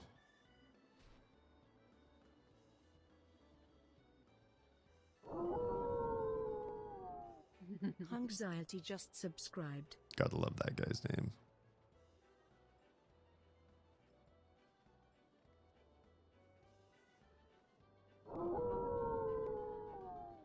General Andrews just subscribed. Oh shit, General Andrews. I'm surprised that guy followed me back. He's kind of a bigger streamer we raided into the other day just for funsies. He's got a great show. Does a lot of retro games. Jason, you just subscribed. Man, it's like the worst substitute teacher trying to read people's names on roll call. That text-to-speech does its best. Grats, guys. Welcome to Tier 1 land. And thank you very much for getting us to Hype Train level 2 out of nowhere while you're heading to bed. Appreciate your face. Sleep well. Say hi to Hitomi for us.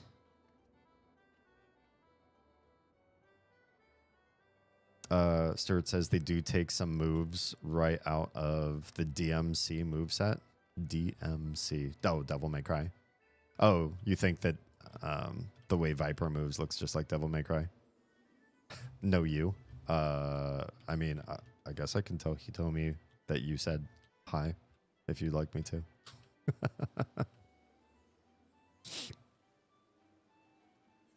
All right. Oh, the Final Fantasy. Wait, 15? 15 or 16?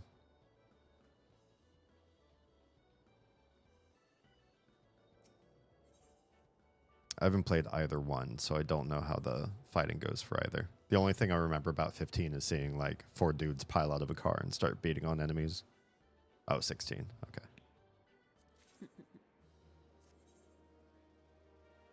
I didn't play because Square Enix never sent me my fucking game code. Is that something you can contest? What's going on there? I pre-ordered it Mm-hmm. and bought the $90 edition of the game. Mm. So when it came time for like the midnight release, I'm obviously supposed to get my code, right? Right. I get the bonus item code, but my actual game code is not in the email. And I'm just sitting there like, okay, maybe there's a delay. Like, maybe I'll go to bed and I'll see if it's there in the morning. It's not there in the morning. I'm like, okay. This then turns into 4 months of going back and forth, emailing Square Enix, asking them for my game code. Like, hey, I paid for this. Like, I didn't get my postcards. It was like, they had special postcards, like physical postcards that you're supposed to get. I didn't get my postcards. I think there was something else included that I also didn't get because that was another physical item. And I still don't have my game code. Like, where is my stuff?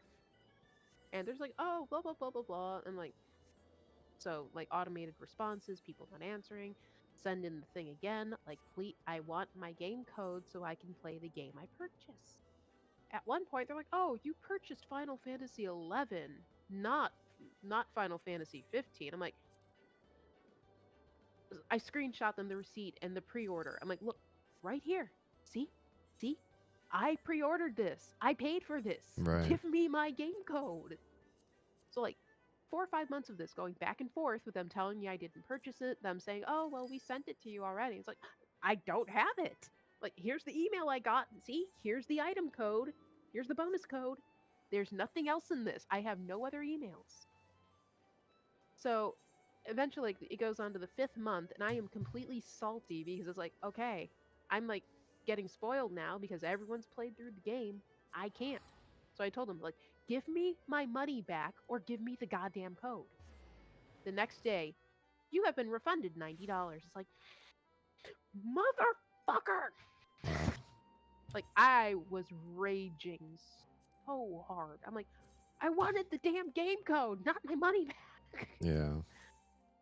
So because of how just completely salty I got over that interaction, I'm just like, fuck it, I'm not playing 15. I'm not fucking playing it. Gotcha. And yeah, I bought it from the Square Enix store. That's the best part. That's so weird.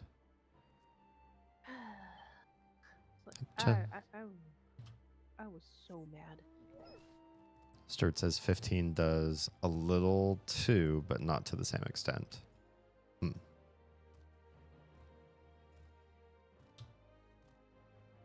mean, I've really enjoyed the stories of every Final Fantasy I've played so far. So I feel like I would enjoy playing the newer ones too. Just haven't gotten around to them. Like, the biggest issue with 15 is it goes a little too much into the bromancing. Like, the hanging out with the boys. I see. Like, it's good. I think there's some pacing issues from what I've looked at and from what I've seen. So if, like, I'm guessing Stuart played it, so he can kind of... Oh, Stuart asked if he can join voice chat, or is it, like, yeah. Stuart, you're always welcome to hop in. What's Zadnor? That is the other part of Bozja. I don't That's remember this name. Yeah, it's the second wing of it. Oh. Am I new to this area? Let's hope I sound okay. Ooh, loud. Okay. Hello. 1 second. I do hear I'm loud. Yeah. Oh. I'm turning you down a little bit. You're not loud to me. Okay, test. You've experienced my loudness.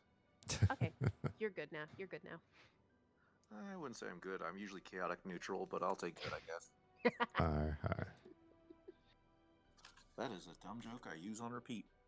No, I've used that one before, so it's acceptable. Good job. I will need to do an entire exploration of Bozja content again to feel like I'm comfortable going back into that. It's been so long. I don't remember anything about anything. By the way, official Happy Halloween to those from the West Coast now. Hey, Happy Halloween. Welcome to the present. Yeah, I know, right? That's why I like being friends with D. He can tell me stuff that's going to happen in the future. Yeah. I mean, I think I'm a... Not letting myself die. I think I'm a little... Wait, are you in the 3:02 a.m. time zone 2D? Yes, I am. Okay, yeah, we're in the same time zone. So how is everyone doing this fine night? Morning for you, I guess. Pretty good. Getting tired. This ended up being a much lower energy stream than I expected. And so I'm struggle busing to keep the energy up. It's a good thing I jumped in. Maybe I can help out. Sure. Nice. Sure. I have no idea how I'm gonna do that jacket, and I'm gonna probably make a poll. By the way, cute cat. Yee. My little tabby girl is the quiet, shy, slightly antisocial one, but she is very sweet. The Siamese is the much more sociable one, and if you scroll up more, you should see pictures of my dog as well somewhere in there. I've probably seen it. Yeah, she's a tricolor border collie. Mine's a annoying little dog. Oh. Actually, now I think about it, D, you've met my dog, so you can either confirm or deny. Yes, I confirm your dog is annoying. I think your littles seem to like her, at least. I believe they also had some struggle with your dog, but they were also very little at the time. And I think her amount of wild energy was just a little bit too much for their size at the time. Your little was a little scared at first, but your tiny didn't seem to mind, which was very fun to watch. She also is has the folly of no fear. That's good. I don't know if that's good. In fact, let's see. Yeah, I do. Here we go. More recent picture. Took that one just yesterday. And then... Yep, that's a dog. I want to pet that dog. But that dog is not near me at the moment.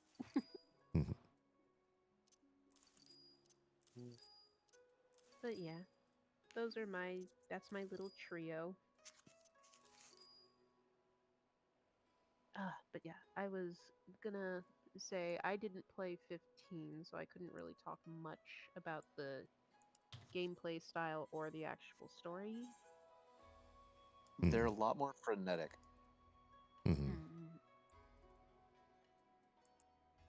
Having to move your butt a lot. Yeah, well, literally in 15, a whole core mechanic is you throw your weapon and teleport to your weapon. I see. It's a really fun mechanic, to be fair, though. Oh, yeah. It's like I saw some of the gameplay, and it did make me saltier that I didn't get to play it, so I refused to buy it now. So it's like, well, what's the point? I already got spoiled. I mean, there's a... Spoiled for the story is not being spoiled for the gameplay necessarily, but I get it. Yeah. Like, I'm one of those people, I grew, like, ever since, like, 16, I played every Final Fantasy I could get a hold of. I was a completionist, so if I was playing a Final Fantasy, I was finding every secret, every summon, every weapon, all of it. Yeah. Have you seen anything on the 7 remake, D? No, not really. Any interest in it? I liked 7. I don't have any particular issues with it, but I also don't know that I craved it so much that I would go back and play it all again. 7 was one of those games that I played every inch of. Like all the optional bosses, the black chocobo, everything. And so I feel like a part of me is still burnt out after all these years. I don't know. Here's the other thing. It's been so long, I actually literally don't remember the story to 7. Well, you That's could all. good. Oh, sorry. Oh, sorry, you're good. Well, I was gonna say, even if you don't remember the story for the OG 7, Mhm. you can still go back. Like again, people have put like gameplay cutscenes. You can read synopsis for the game story online, if anything. The thing with remake is it doesn't quite remake the game. Well, it remakes the game, but it is also putting a twist. So if you play the old game and you know the story, you've got a little more investment. But if you didn't play the old OG game and you don't remember the story, you might be a little missing out, but it's not detrimental if you don't remember or you didn't play the OG 7. Okay. Yeah. It's unique. Yeah. Without spoilers. Like it's pretty damn good. I appreciate that they've been doing that with a lot of remakes. We played the Layers of Fear remake and the Riven remake on stream this year. And I feel like both did that very well. They took the original base game and they said, this is good, but we want to give even returning players a new experience. And so they changed enough or refined things or reordered, or in some cases, just changed the way the gameplay was entirely. And they can respect that. Square games? Mm-hmm. I don't know if you agree, but they tend to do this thing where they're not always, they don't make always the most sense. Or they're very confusing, and you kind of have to elude or like come to your own conclusion for some of it. Mm-hmm. I literally went from playing 7 Part 1 remake to 2, and when I started 2, I was like, what the fuck is going on? What? The whole time. Even near the end, I'm like, I think I know what's happening, but I don't. I kind of do, but again, D hasn't played, so Yeah. not gonna do that's why I was anything. being intentionally vague. Yeah. But I definitely, even if you don't do the full all 9 yards for the OG 7, Mm-hmm. if you need to, just do a quick playthrough to at least get the brush up. Maybe it'll jog some memories. And then, if you want to do that, and then go ahead and hop into 7 Remake.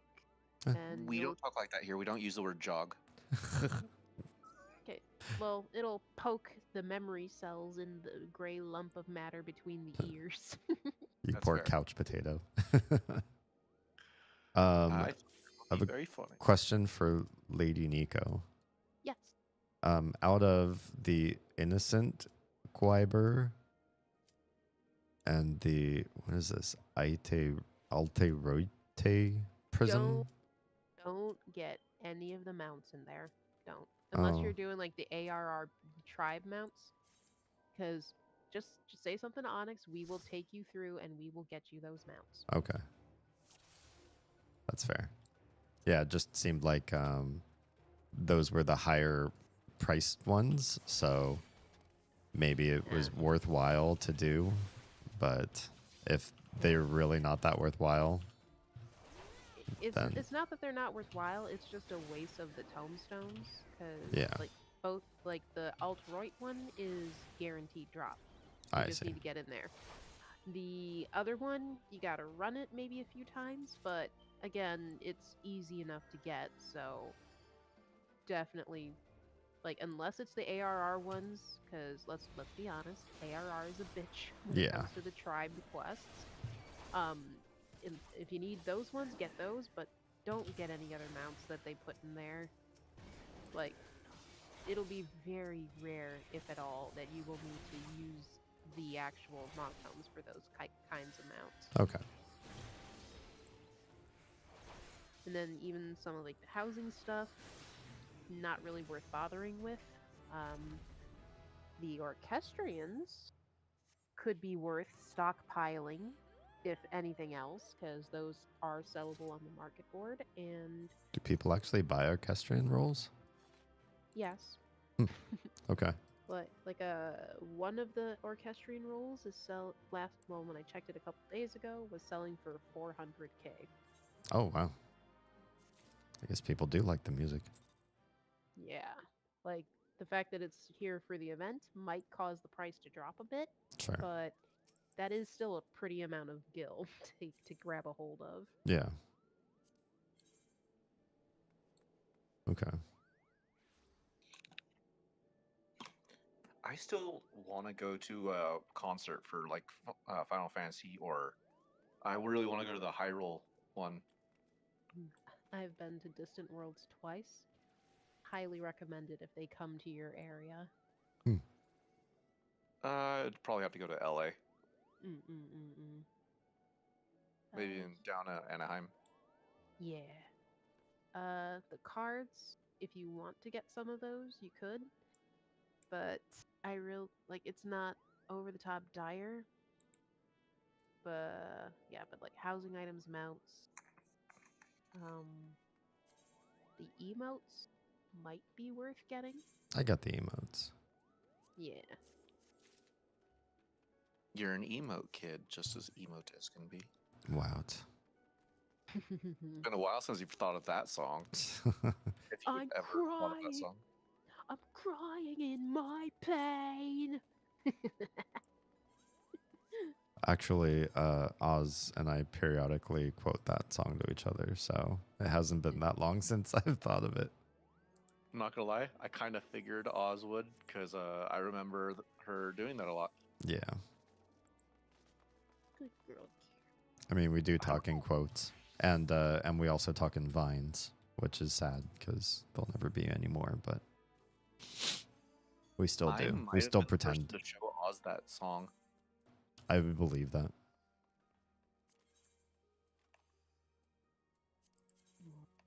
Good girl, Kira. These can't sell. Here, Oh, they apparently sell. yeah, some of the things like the saying. Oh, those are the alternate gloves I was gonna get for my glamour. Glad I didn't get those ones.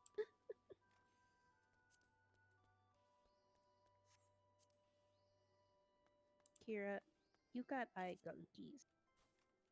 Akumu says LA and Chicago, January 24th and 26th, are the last two in the US that are scheduled. Oh, sweet. LA is so bad, though. I hate LA. Why do you think it's bad? It just sucks driving around. Why? Traffic. Yeah, the traffic. I mean, After living where I am now, it feels excessive, I guess is the right word. I guess I understand that. It's like, oh, I want to go somewhere that's about 20 or 30 minutes away. You go at the wrong time, that trip can take 3 or 4 hours. Yeah, but that's your fault for living in a big place and going at the wrong time. I never said it was anyone's fault. I just like, oh yeah, it's just something I'd avoid. Inconvenient. To be fair, I've also been called inconvenient, so can't say much. I mean, where you live is inconvenient. Yeah, that is true for most people. If you're already here, it's pretty fine. But, yeah, but then you'd have to live. You'd have to live there. It's like you grew up with it. It's like, okay, yeah, this is normal. Well, I didn't even grow up with this. I moved up here. Well, you get what I mean, though. Dee's brother-in-law calls it the boonies. It's not really, but I can see why he would say that, I guess. Well, it's when it's far removed from everything else in your life, except to visit Stuart, then I can understand that concept. Yeah, well, I am also in another state. Yeah. But also, the brother-in-law does tend not to go very far for anything. True. Either. Kira, you're getting a bath tomorrow. You know that? Why would you? Akumu says, bedtime for me. Have fun and don't die. Thanks, Akumu. When are you? When are you actually leaving? I know you said, but I completely forgot. I'll say a proper goodbye to you when you do. She might have already ran off to bed. Yeah, I think she did. Womp womp. Oh. Flight's Friday. Oh, okay. So, all right. Tomorrow. All right. Well, I won't be streaming before then, but if I remember, I'll say a proper goodbye. Later. Have a good night. We should do Genshin things tomorrow, if you're not too tired or busy, before you go. I have a coworker who's addicted to Genshin. Yeah, like, I'm not, like, crack addict itching and twitching if I don't play it, but I do enjoy it. It's like my, okay, I've been playing 14 for, like, the past 3 days for 8 or 9 hours, and I'm a little so I'm just gonna relax my mind and just mindlessly grind shit and farm things in Genshin for a little bit. I cannot play gotchas. I know myself too well. Yeah. I hear that from a lot of people. The way I set it up so that I don't fall prey to it, even though at first I did, was I set myself up on the console. So now, if I want to spend money, I have to go all the way upstairs away from my computer and log into my PlayStation to make purchases. Clever. Yeah. Akumu says she might be able to, provided she gets home at a decent hour after trick-or-treating and finishing packing. Okay. That's well, fair. no pressure. If you don't finish if you're not finished packing or whatever, don't stress it. You can do stuff when you get back. I mean, D, if you don't want to put pressure on them, I will for you. You need to do it. Or you're letting everyone down. I mean, I'm not pressuring anybody to play Genshin. If I was pressuring anybody to play anything, it would be... What would it be? I don't need people to be on anything. I have a nice group of free company members in Final Fantasy, so I'm not pressuring people to be in this game anymore. It's like, I still have some friends. I'm like, hey, have you heard of the critically acclaimed MMORPG Final Fantasy 14? It's like, and she's probably tired of me bringing it up or whatever, but it's like, come on. I will pay for a month of WoW if you come play 14. And she knows, well, you know how badly I hate that game, D. She knows how badly I hate that game. I did have fun playing 14 while I did. Yay! I think I completed the basic MSQ. But I have too much stuff to do. Yeah, that's part of it too. When it comes to games that have long buy-in, if I'm not already long bought in like this one, then I don't know what I would do. Probably wouldn't start another game that costs months and months and months of my spare time.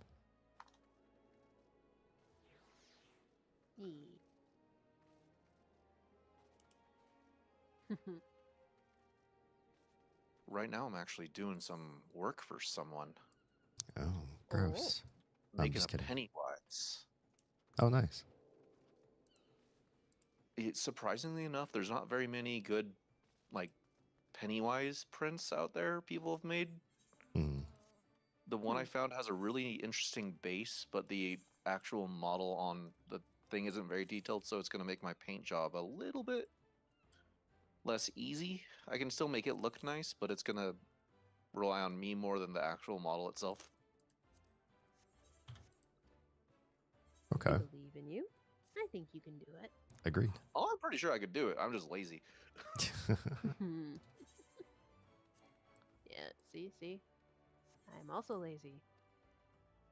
Like That's why I set up my Genshin account the way I did, because I know I'm less likely to spend money if I do it like this. It's weird. I've been called a very productive lazy person. I can see that. It's like No. I constantly just go, what's the easiest way to do this? Okay, I'll just do it the hard way and get it over with. Whatever.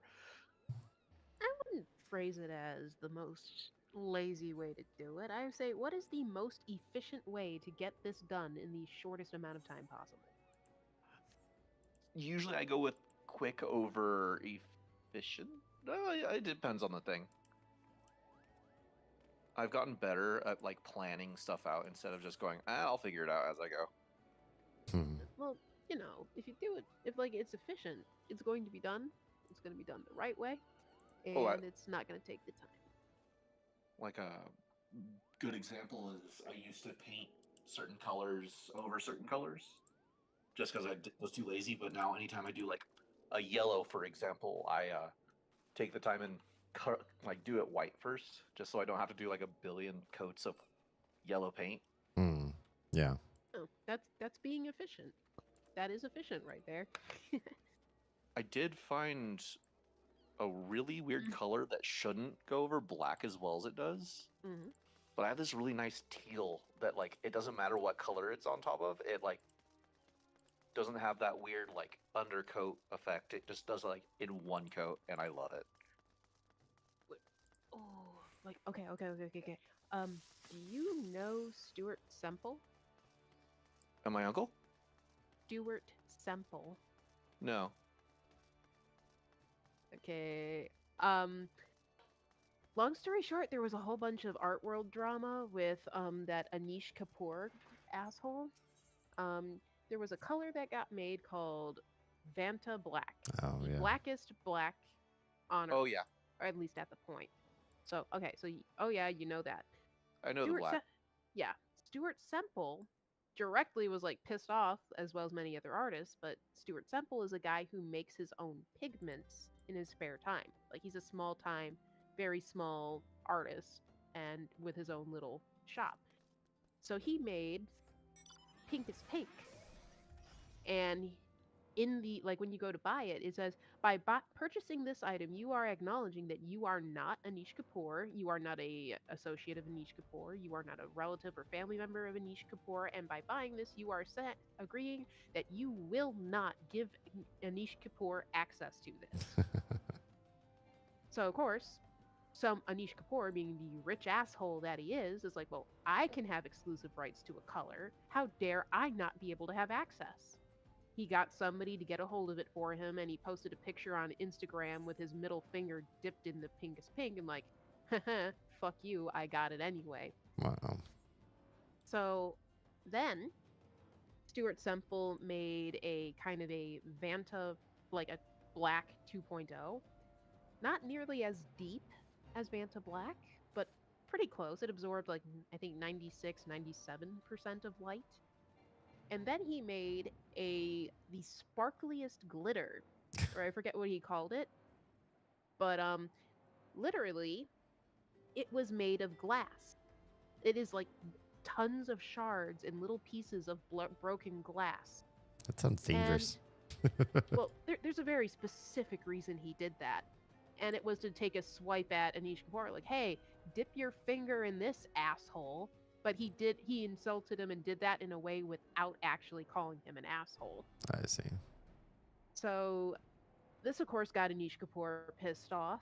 And of course, again, both of these pigments were like, hey, by buying this, you are agreeing you're not Anish Kapoor, you're not going to give this to Anish Kapoor, and you're not going to buy it, sell it, or trade it for him. So there was some other shit that came out. So there was somebody that lives near where Anish Kapoor lives, and he decided he wanted to expand his penthouse to the point he was affecting his other neighbors' lighting. So Semple made two other pigments, one called phase and one called shift. The one only like it's a temperature reactive, I think it was. Hmm. And then the other color, depending on how light hits it, it phases to different colors. And both of those colors only work if you put it over his black 2.0. Interesting. So pretty much a lot of big fuck yous to Anish Kapoor, Yeah. who has repeatedly threatened to sue him for all of this. It's like, you're a multi-million-dollar artist, and he makes pigments in his spare time when he's not doing artwork, and he doesn't have a lot of money. You're gonna sue him? Wow. But point being, he does sell these pigments on his website. And granted, I think they are acrylic. Like, let me double check, because just thinking here. But if you were to use it for your jacket, the shift one could be very, very interesting on the jacket if it works. A lot of the shift ones tend to need like more flat surfaces to work properly. When they have something that is like a living texture, it tends to dull the effect. Because I have a couple shift colors in acrylic. Hmm. Actually, I think D has some of it in his house Oh. on some of the stuff I made him. Yeah. I know some of his potion bottles. Yep. I put the shift like fluid, but not sure if he refilled them with like rubbing alcohol or anything. I've added some some fluid hydration to those. Yeah, that was the shift colors. They went from like a green to purple, which is pretty cool. I love that actually. Well, okay, I don't know if I found the actual store, but I don't know. Maybe if like But you got the black 2.0 in that, and then all that, you could technically paint it. What is this? one thing about the black I hear is it's very brittle as well. I don't know about his newest or like the newest pigment because he did make another like a black 3.0, I think. But he like obviously Vanta Black was very brittle, very explosive, and very dangerous, and you had to seal it because like it literally is very dangerous. But Pretty sure like magnesium and stuff in there. yeah. The black that Stuart made was in collaboration with about like 20 different artists. So it's a very nice black, very safe, and it smells like black cherry. Interesting. Okay, I'm gonna put this. I just don't like the fact that he stole my name. Right. How dare anybody else be named that? Your last name isn't Semple, is it? No, it's simple. It's a, Nope, All right. same as my screen name, Stuart Mullen. Okay, so here you go. I'm gonna put it in Pride, but this is a link I just found on his website. A new color I guess he came up with, and holy crap, this looks cool. how dare you go by first name, last name online, by the way. Oh, I know. I'm a rebel. I was going to say you're a hack. Oh. No, I'm both. A rebel hack. Hello, cat.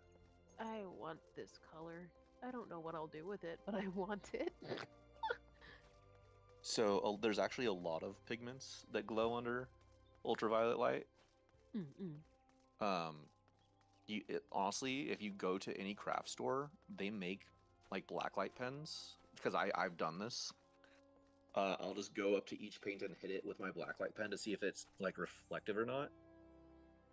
So I don't know if it's still there, but I at one point made red from Pokemon with a Charizard and Pikachu that are both blacklight reflective. Oh, that's cool. Well, no, I know specifically I would like to like support him because like he is a small business, and especially because he's fighting the man, I guess you could say. But I'm a man. Well, the man. But are you like, the man? corporation I mean, corporate sometimes. artists. I don't know about AD, that, you're sir. the man. Oh, thank you. Wait, but you shouldn't fight me. Okay. Who would win? You're really good with swords, so there's that. I mean, deny me a sword and then we'll find out. Ooh. He I made an kind of want orange. to duel you. Yeah. He made. Oh, he's got a whole series of them. Like there's that ultra blue. That he's got an orange, green, pink, blue, and yellow. Yeah, there's only a certain amount of pigments that you can actually make reflective. Oh, these are glowing pigments, not reflective. Oh. I have a couple of those, and they take so many coats to glow, and they never look that great in real life. Oh, that's a shame. It is. Pictures he's posting, and there is like an actual video of them painting with the blue one. But yeah, you can see his world's most glittery glitter. Like for a 500, I think a 500-gram container, he's only charging $19 for. Let's Damn. see. Oh, and let's see. Here's his, or he's got his black 1.0 he made, the legacy version. $14.99 for 50 grams of it. He's got a holographic paint that he made. The world's fluffiest snow dust. That stuff's great for miniatures. Yeah. Ooh, like it's really pretty and sparkly too. I'm posting a couple examples of my blacklight paint in Pride since you're there. Yeah. I'm posting a link to the actual pigments, like the powder pigments he makes too. I love Legend of Zelda. Because like he makes all of these pigments himself. Like he doesn't. It's not him like making some company. But like, he makes them himself. Oh. I'm sure he has a production company that helps him with it. Like he gets the concept and they get materials. Usually how it goes. Mm-hmm. Probably Like, need some material definitely- scientists to weigh in. It's like, is this safe or is it going to give someone cancer? Right. It is definitely looking a little more commercialized than when I first found this or heard about all of this, like about however many years ago. But yeah, he's got the newest version he has is Black 4.0, the blackest paint in the known universe. New. Let's see what it says. This product. Yep, he's still putting the.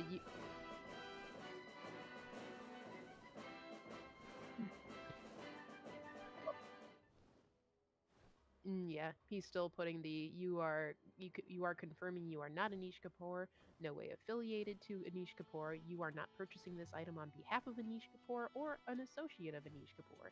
To the best of your knowledge, information, and belief, this material will not make its way into the hands of Anish Kapoor. Like, I love him just for this fucking shit. Like, yeah, because Anish Kapoor is a fucking asshole. Yeah. So one of them is actually probably you haven't watched the show, but you like Cyberpunk. So the first one I posted was my characters that I made blacklight reflective for the Cyberpunk thing. Then Nazca actually have a blacklight reflective resin that I use to make Haunter, my favorite Pokemon, go from video game classic color to its purple color it has now. And then the one I was telling you about.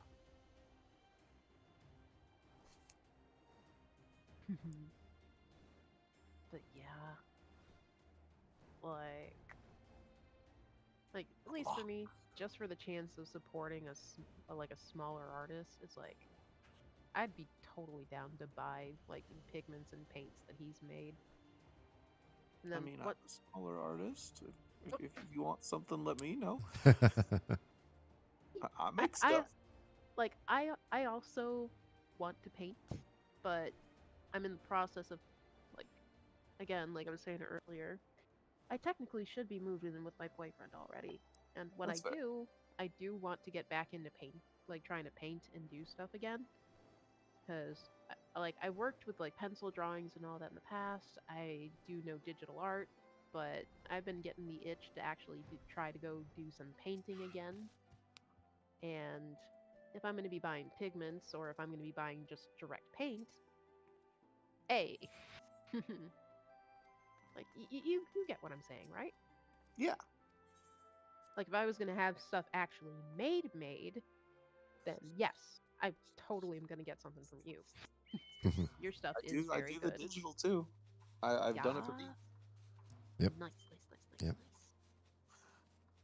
Also, usually if I like you enough, I just do it for free. It's like, I oh, would here, feel- I can make you a present. Yeah, you need to work on that. I would feel I mean, bad. I can guilt it if for people who don't get to see me enough, I can guilt them into like, oh, well, he made me this. I should go see him. Like, here, like, granted, I still haven't finished this, but something I started. Big part is because, I used to draw a lot, but due to a certain group I was around, it really killed my motivation. So I have not drawn in quite a few years. Like, that little purple-haired Lalafell, that's the most recent thing I did and actually completed, and that was about a year ago or so now. I do. I used to do a comic book for myself. Really. I actually the last week did a couple more like fix up on pages. I did have also a little comic book that I was doing on my own as well. But unfortunately, that kind of got killed with everything else. Granted, it wasn't very popular. I only had like a couple views on it, so. D, how has your story gone, by the way? It's still in the works. I'm just when I can transition to doing fully just content creation full time, the books are part of that content. So getting people involved in the story, working on creating sort of like a Patreon structure for it so that I can get people excited and share works in progress and lore to the history of the world and all of that. And just hyping up a project that's so many years in the making. It's definitely not a on hiatus thing so much as it is as soon as I have more time to dedicate towards projects like this, then that'll happen. I was gonna say, if there's anything I can do to help, let me know. Just spreading the word at this point. Really, we're trying to grow the amount of eyes on all the channels as much as possible, because the faster we can supplant a day job, the sooner and faster I'll be doing things like getting the book, the webcomic, the graphic novel, the 5 music albums, like everything that's in plans but is hard to find the time budget for. We would make those a significant part of the next 10-year journey. Get as much stuff out as possible. I don't know when the next shipment of random stuff I'm gonna send you will be, but I will definitely try to add like a customized, instead of like business card, like a keychain you can hand out to people. That'd be cool. I've been doing that for my my Insta. Mm-hmm. It's worked pretty well. They seem to like it because I can make them so they're keychains. I can change the shape and write what's on there, like without having to like do any hard work. My only fear is, because I work from home and when I'm raising littles, is that I have very little time to shake hands and promote in person. Plus, we also live in a low population density part of Atlanta Metro, so shaking hands, even when I'm out and about, can be tricky to do as well. Does sound that was a good night sky, by the way. Thank you. Like, I really got it down to pretty much a thing where I can do all of that pretty well. Like, that's actually part of a commission piece I did, but like, to respect their integrity, I'm not gonna put it up. But let me see. Who cares about integrity? I definitely don't. Well, I mean, if you insist, I can post it. Do what you want. I'm not your boss. Okay, hold on. Stuart will just pick the role of troll when and wherever he can. I don't know if it's troll or if it's just someone who likes to say ridiculous things and see if people realize it's just like, oh, he doesn't mean it. Okay. That's kind of trolling. Kind of.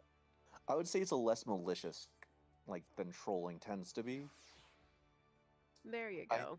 You're on a yokai watch character, or you were. Yeah, there's the commissioned piece I did.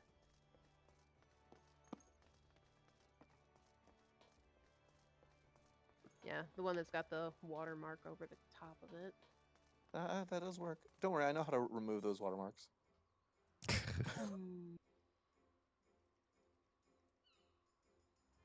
Fine. So funny. No, seriously, I do know how to remove them. We believe you. No. Cops are good usually. I believe you. Good or amusement, either works. Yeah. I posted some of my 2D art too, just so you can see it. They are all just D&D characters that me and the group were playing as, so I thought a visual would help. And then the last one were my 3 main characters in my comic. Nice. I'm looking through to see if there's any decent pictures of the main character I was doing for my comic, but I think I might have to try to go and look for the old notebooks.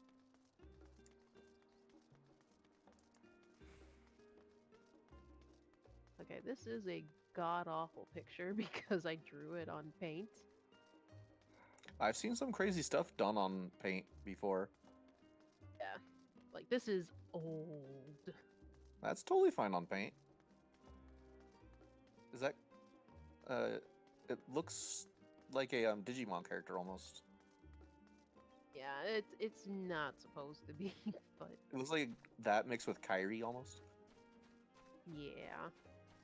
But, Dee and I have another friend who used to do crazy, very silly art on just basic Windows Paint, like almost pixel by pixel sometimes. Yeah. Okay. Pretty insane we actually stuff. still have an original piece by him. That's just a Dickosaurus. His like dick clouds, everything. It was just a random gift he gave us, and we love it. Nice. Oh, he's actually about to have his second kid soon too. Yeah, we saw that. All thanks to the Dickosaurus. Pretty much, yeah. That is usually how things work. And then obviously there's some old World of Warcraft stuff.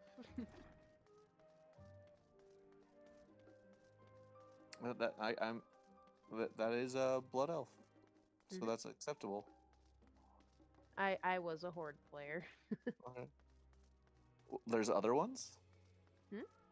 There's other ones? I mean, they did have to trick a bunch of other people to play the game as that opposite faction. That is fair. So that we'd have somebody to fight. Yeah, like how are we supposed to kill if we don't have people to fight against? Yeah. I do like pretending I actually care what side people are on. It's just fun. I'll see someone come with a Star Wars jacket or something, and pick the other side and say, "Hey, sorry, we don't serve your kind here." I actually had some kids walking in the store dressed up in their Halloween costumes not that long ago. One of them was a pickle, and one of them was a cup ramen. And Nice. without thinking about it, I'm like, "Sorry, we don't serve food here." Nice. That's clever. It actually caught myself by surprise too, because I was helping another guest, and the kids were confused until they were like, "Wait, oh!" Yeah. As you can see, like, I got a bunch of this different stuff and had some You're assuming I dabbling. can see. Yes. Then definitely had my dabblings in the Zootopia fandom, which is what killed my desire. Yeah, you should have gone to Beastars instead. At the time, it's like, well, I'm not really watching a lot of anime. I don't know what the heck this is, so I didn't check it out. But now it's like, okay. Like, I did go watch it eventually, and it's like, oh, Like, okay. that was pretty neat. Yeah, but like, I know at the time I was just like, okay, no, I'm done with the animal shit. Fuck these people.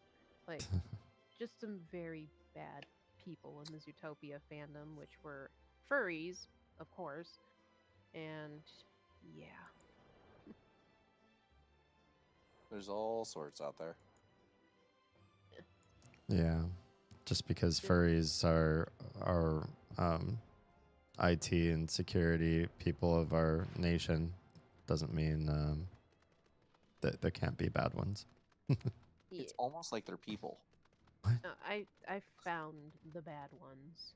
I see. Like, literally, they didn't like that I wouldn't just let them walk all over me. So the little psychopath decided to get her friends to stalk me for 9 straight months. Wow. Any Call me her. I was insinuating that it was me by saying you didn't have to call me her, but the joke is passed. Yeah. But yeah, 9 months. If I tried to rejoin the server after they had been kicked, they would get back in there. Some of them took to stalking me on DeviantArt and searching out posts I'd made comments on specifically to harass me and yell at me. They tried making everybody believe that I was the one stalking her. It's like nobody was really standing up for me or had my back, so it literally, like, even sometimes if people start getting a little too zealous with messing with me, sometimes I'll start trembling because it's like, oh god, is it this shit again? Even though I know it's not. So, like, it did some stuff. You should probably ignore most of the stuff I say then. Yeah, definitely ignore Stuart. It's just generally a good rule of thumb. Yeah, I usually tell, like, you know what I said? Yeah, don't listen to that. Well, I'm assuming if you were one of those types of people, i.e., little freaky stalker person, that you probably would not be here, because I don't think Dee would tolerate that. That's probably fair. It took me a while to find you and infiltrate into Dee's life, but I found him first. Then I found you. Yeah, playing a really, really slow game there. You just had to befriend me over the entire duration of my relationship with Oz. Yeah, it wasn't easy either, being myself a terrible person. Yeah. I'm really good at tricking him. You're really good at duping me for more than a decade. Like, I've been just dying to dox all of you for no reason, because, that's how people should act towards people, right? Oh, no, wait, the opposite. There you go. I posted 2 quick little comics I'd made as well. Honestly, it was like, her big aspiration, that person, was to become a Disney artist. It's like, no, you ain't gonna be a Disney artist. I mean, most Disney artists don't want to be Disney artists after they become a Disney artist. Right. Maybe like, I thought about doing it, then realized that sounds like a terrible idea. It's like, now I think about it, maybe I should have wished her luck on becoming one so she could be miserable. I also designed some tattoos. True. I was just popping in to say, Liko says it's kind of funny how much furries run the internet for being such a small group. They got hella influence. I will say this. If you are an artist, it could be worth selling a little bit of your dignity to do furry art. They pay their artists very, very well. I almost did that until the person asked some stuff I wasn't comfortable drawing with little... what's the phrase? Cubs? Oh. Gotcha. People. I was like, first off, I'm not good at drawing children. Also, no. Yeah. You made the right move. Like, Yeah, it example- was one of those, let me try this, like selling my art. And then that set me back a decade. Yeah. I was like, Oh, no, I'm good. Like, my big thing would just be like, like one of the weird people, they have a comic that they make, if you can call it that, where they literally made it a crossover between Fairly Odd Parents and Zootopia.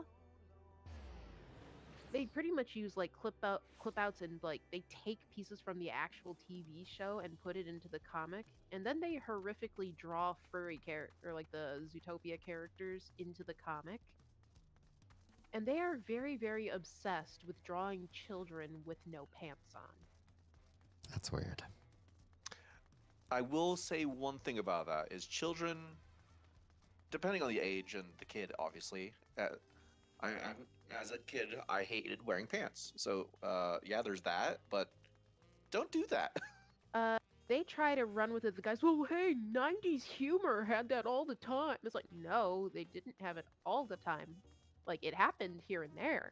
But you're literally drawing pictures of children in their underwear. Like, drawing, like, Chucky, Tommy, and all the babies wearing underwear, like, when they were a little older children. In just nothing but underwear. Constantly drawing, like, what's the name of the kid from Fairly Odd Parents? Timmy Turner. Yeah, having Timmy have some creepy old man come up behind him in a trench coat on the bus and pull his pants down. Mm. And it's like, oh no, this is funny. It's like, no, it's creepy. What the fuck is wrong with you? Yeah. Yeah. Had some dude who claimed he was also in the brony fandom harass me for 4 months because he didn't like that I was saying that there was a certain type of people in the brony fandom. I don't think I need to elaborate. It has to deal with the conversation we were just talking about. Yeah, I believe it. Like, he would try to hunt me down to tell me off about, no, they're not, that's not a problem. It's not true. There's nothing of that in the brony fandom. It's like, dude, there's like... I met both aspects of that. Hmm? Like, I met people who genuinely liked the show for the writing. Sure. Liked the characters. But then I also met the, like, oh, you're creepy kind of guys. I'm sure there are legitimate fans in almost every type of fandom. Yeah. Well, I'm not saying that there aren't legitimate fans. Like, I'm not saying there are not legitimate adult men who do love the show and enjoy it. Sure. But there very much is a problem with pedos in those types of situations. There very much is an issue. And if you did a quick search, there's at least 4 or 5 videos that will immediately pop up talking about these problems. One of them was a very big person of the fandom who got busted for grooming not 1, but 2 under the age of 18s. Wow. He tried, or like the group pulled him aside into a voice chat and like, yeah, you are this. You need to take yourself to the police. Like, we'll let you do it, but if you don't go by this date, we are going to call and we are going to turn you in. The dude kept saying, like, I was in a bad place. Like, I'm like, I'll do better. Like, okay, I promise I won't do this again. Like, oh, it's going to be okay. Like, no, it's not going to be okay because you are this. So we are ending all projects with you. We are removing you from the fan Discord. We are removing you from these websites. We are any collaborations, those are done. You are being cut out of everything. He's like, you can't do that to me. What about my livelihood? I depend on my channel. It's like, oh, yeah, not our problem. You need to go to jail. Yeah. You committed a crime. The dude also kept insisting that he was a furry too for whatever reason. The dude literally had his grandmother come and tell them to stop bullying him. Hmm. Maybe they should have stopped bullying him. I don't want to get yelled at by grandma. Yeah. It's like there was that one.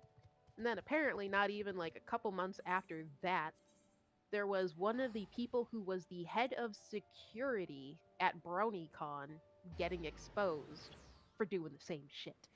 Wow. So it's like, yeah, no, there's not a problem. Yeah, there is. Yeah. Sounds like there is. Yeah.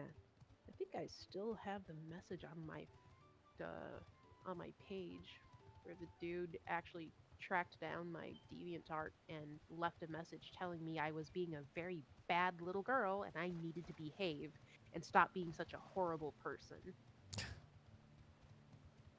It's like, oh no, this isn't creepy. That the way you phrased it hurt me. Yeah. Here. 1 second. I'm not logged in, but let's see if I can see it. The only time I've really gotten like bad stuff said to me like on my DeviantArt was someone just randomly saying like I'm trash for no reason, and I was like, "Who are you?" And then they never messaged me again. Okay, yeah, I have to log in to look at those. 1 second. Let's do this just for entertainment purposes. Well, if I remember my password, of course. So D, how are you liking the American Nightmare compared to the base game? You know, I felt Not like as bad as we were making out to be, but yeah, not I good. felt like it wasn't as bad as everybody made it out to be. The storyline is cheesy, but it's responsibly doing so in order to match the flavor of the Twilight Zone. The gameplay of the story parts has been interesting, sort of learning the scope of the game. I don't want to say anything about the story for those who haven't watched the playthroughs yet, but I recommend going to youtube.com/Damian Halme and watching the Alan Wake playlist that is now there. Definitely worth it. It's pretty good content as a viewer myself. Well, thank you. And I think that it's one of the best games that I've played that reuses areas and gives you a good reason why.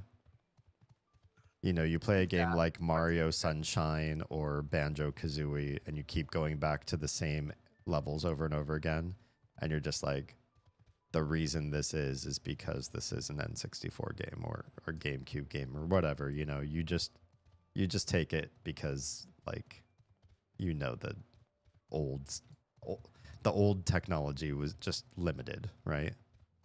Yeah. But this does the same loop or the same reuse of areas, but in a much more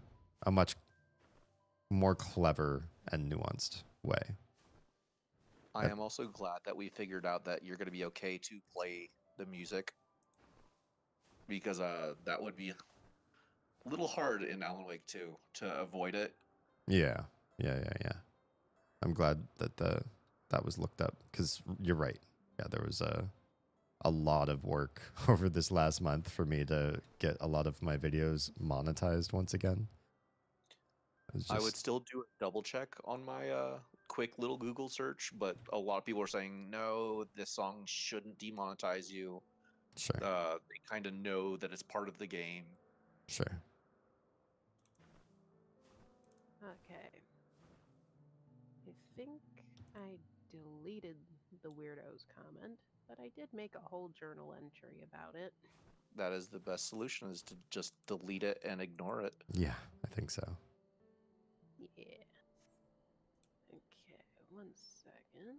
Unless it's funny to make fun of, which is its own thing. It would have been funny to make fun of if I hadn't gotten rid of it, but there, let's see. How the fuck do I get to the journal entries again? I hate to cut things short on my end, but I must go. How dare you need sleep in a different time zone where it's way later than it is here? Okay. If it weren't for the littles and other work obligations, I would stay up for good. Okay. I do honestly. If anyone deserves like a pill that makes it so he doesn't need to sleep, it would probably be you. Thank you. I'd have Just become a vampire. so much I'd love to give to the world if we could make that happen. Okay. Yeah. I posted. I feel like the you'd link. also not go insane from it compared to some other people. We'll see. I think everybody eventually would. Like, you need sleep at some point. Like, I mean, like a magic pill that gave you all the benefits, but just constantly being aware for the rest of your life seems kind of a lot sometimes. True. I mean, I think Doctor Who had an episode on that. Probably. It's the Doctor. The Sandman one. I know American Dad did. But, yeah. I posted a link to the status update I'd made about it. Let me know if that actually lets you see it, or if it's just a link to the page myself. Okay. Sounds good. All right, guys. Thanks for a great night. I'll catch you all on the flip side. Hope you enjoyed our company.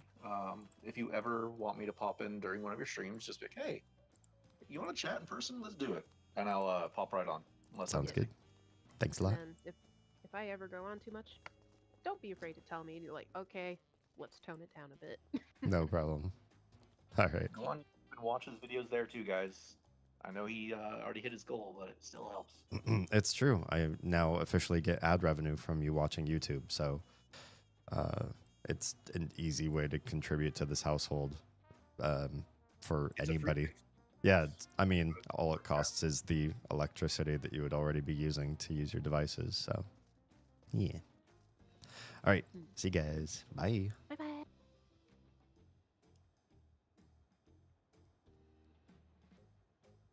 Damien's all like, no, we've had enough of you. That's how I am for everybody. Yeah. Shush. Quiet. Well, I have to say that right now, especially because I'm going to sleep.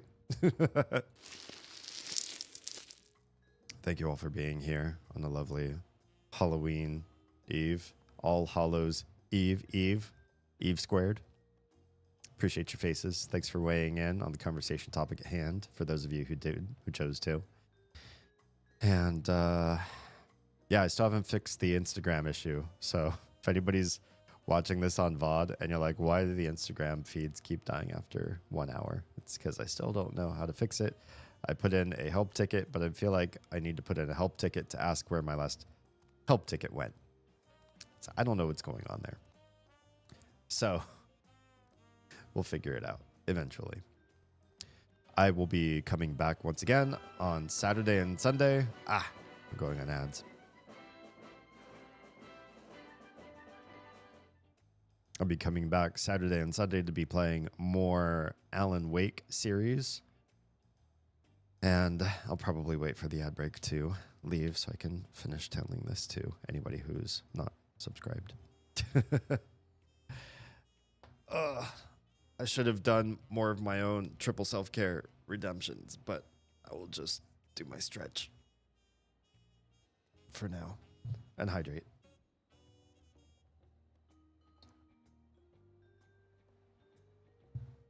I appreciate you all.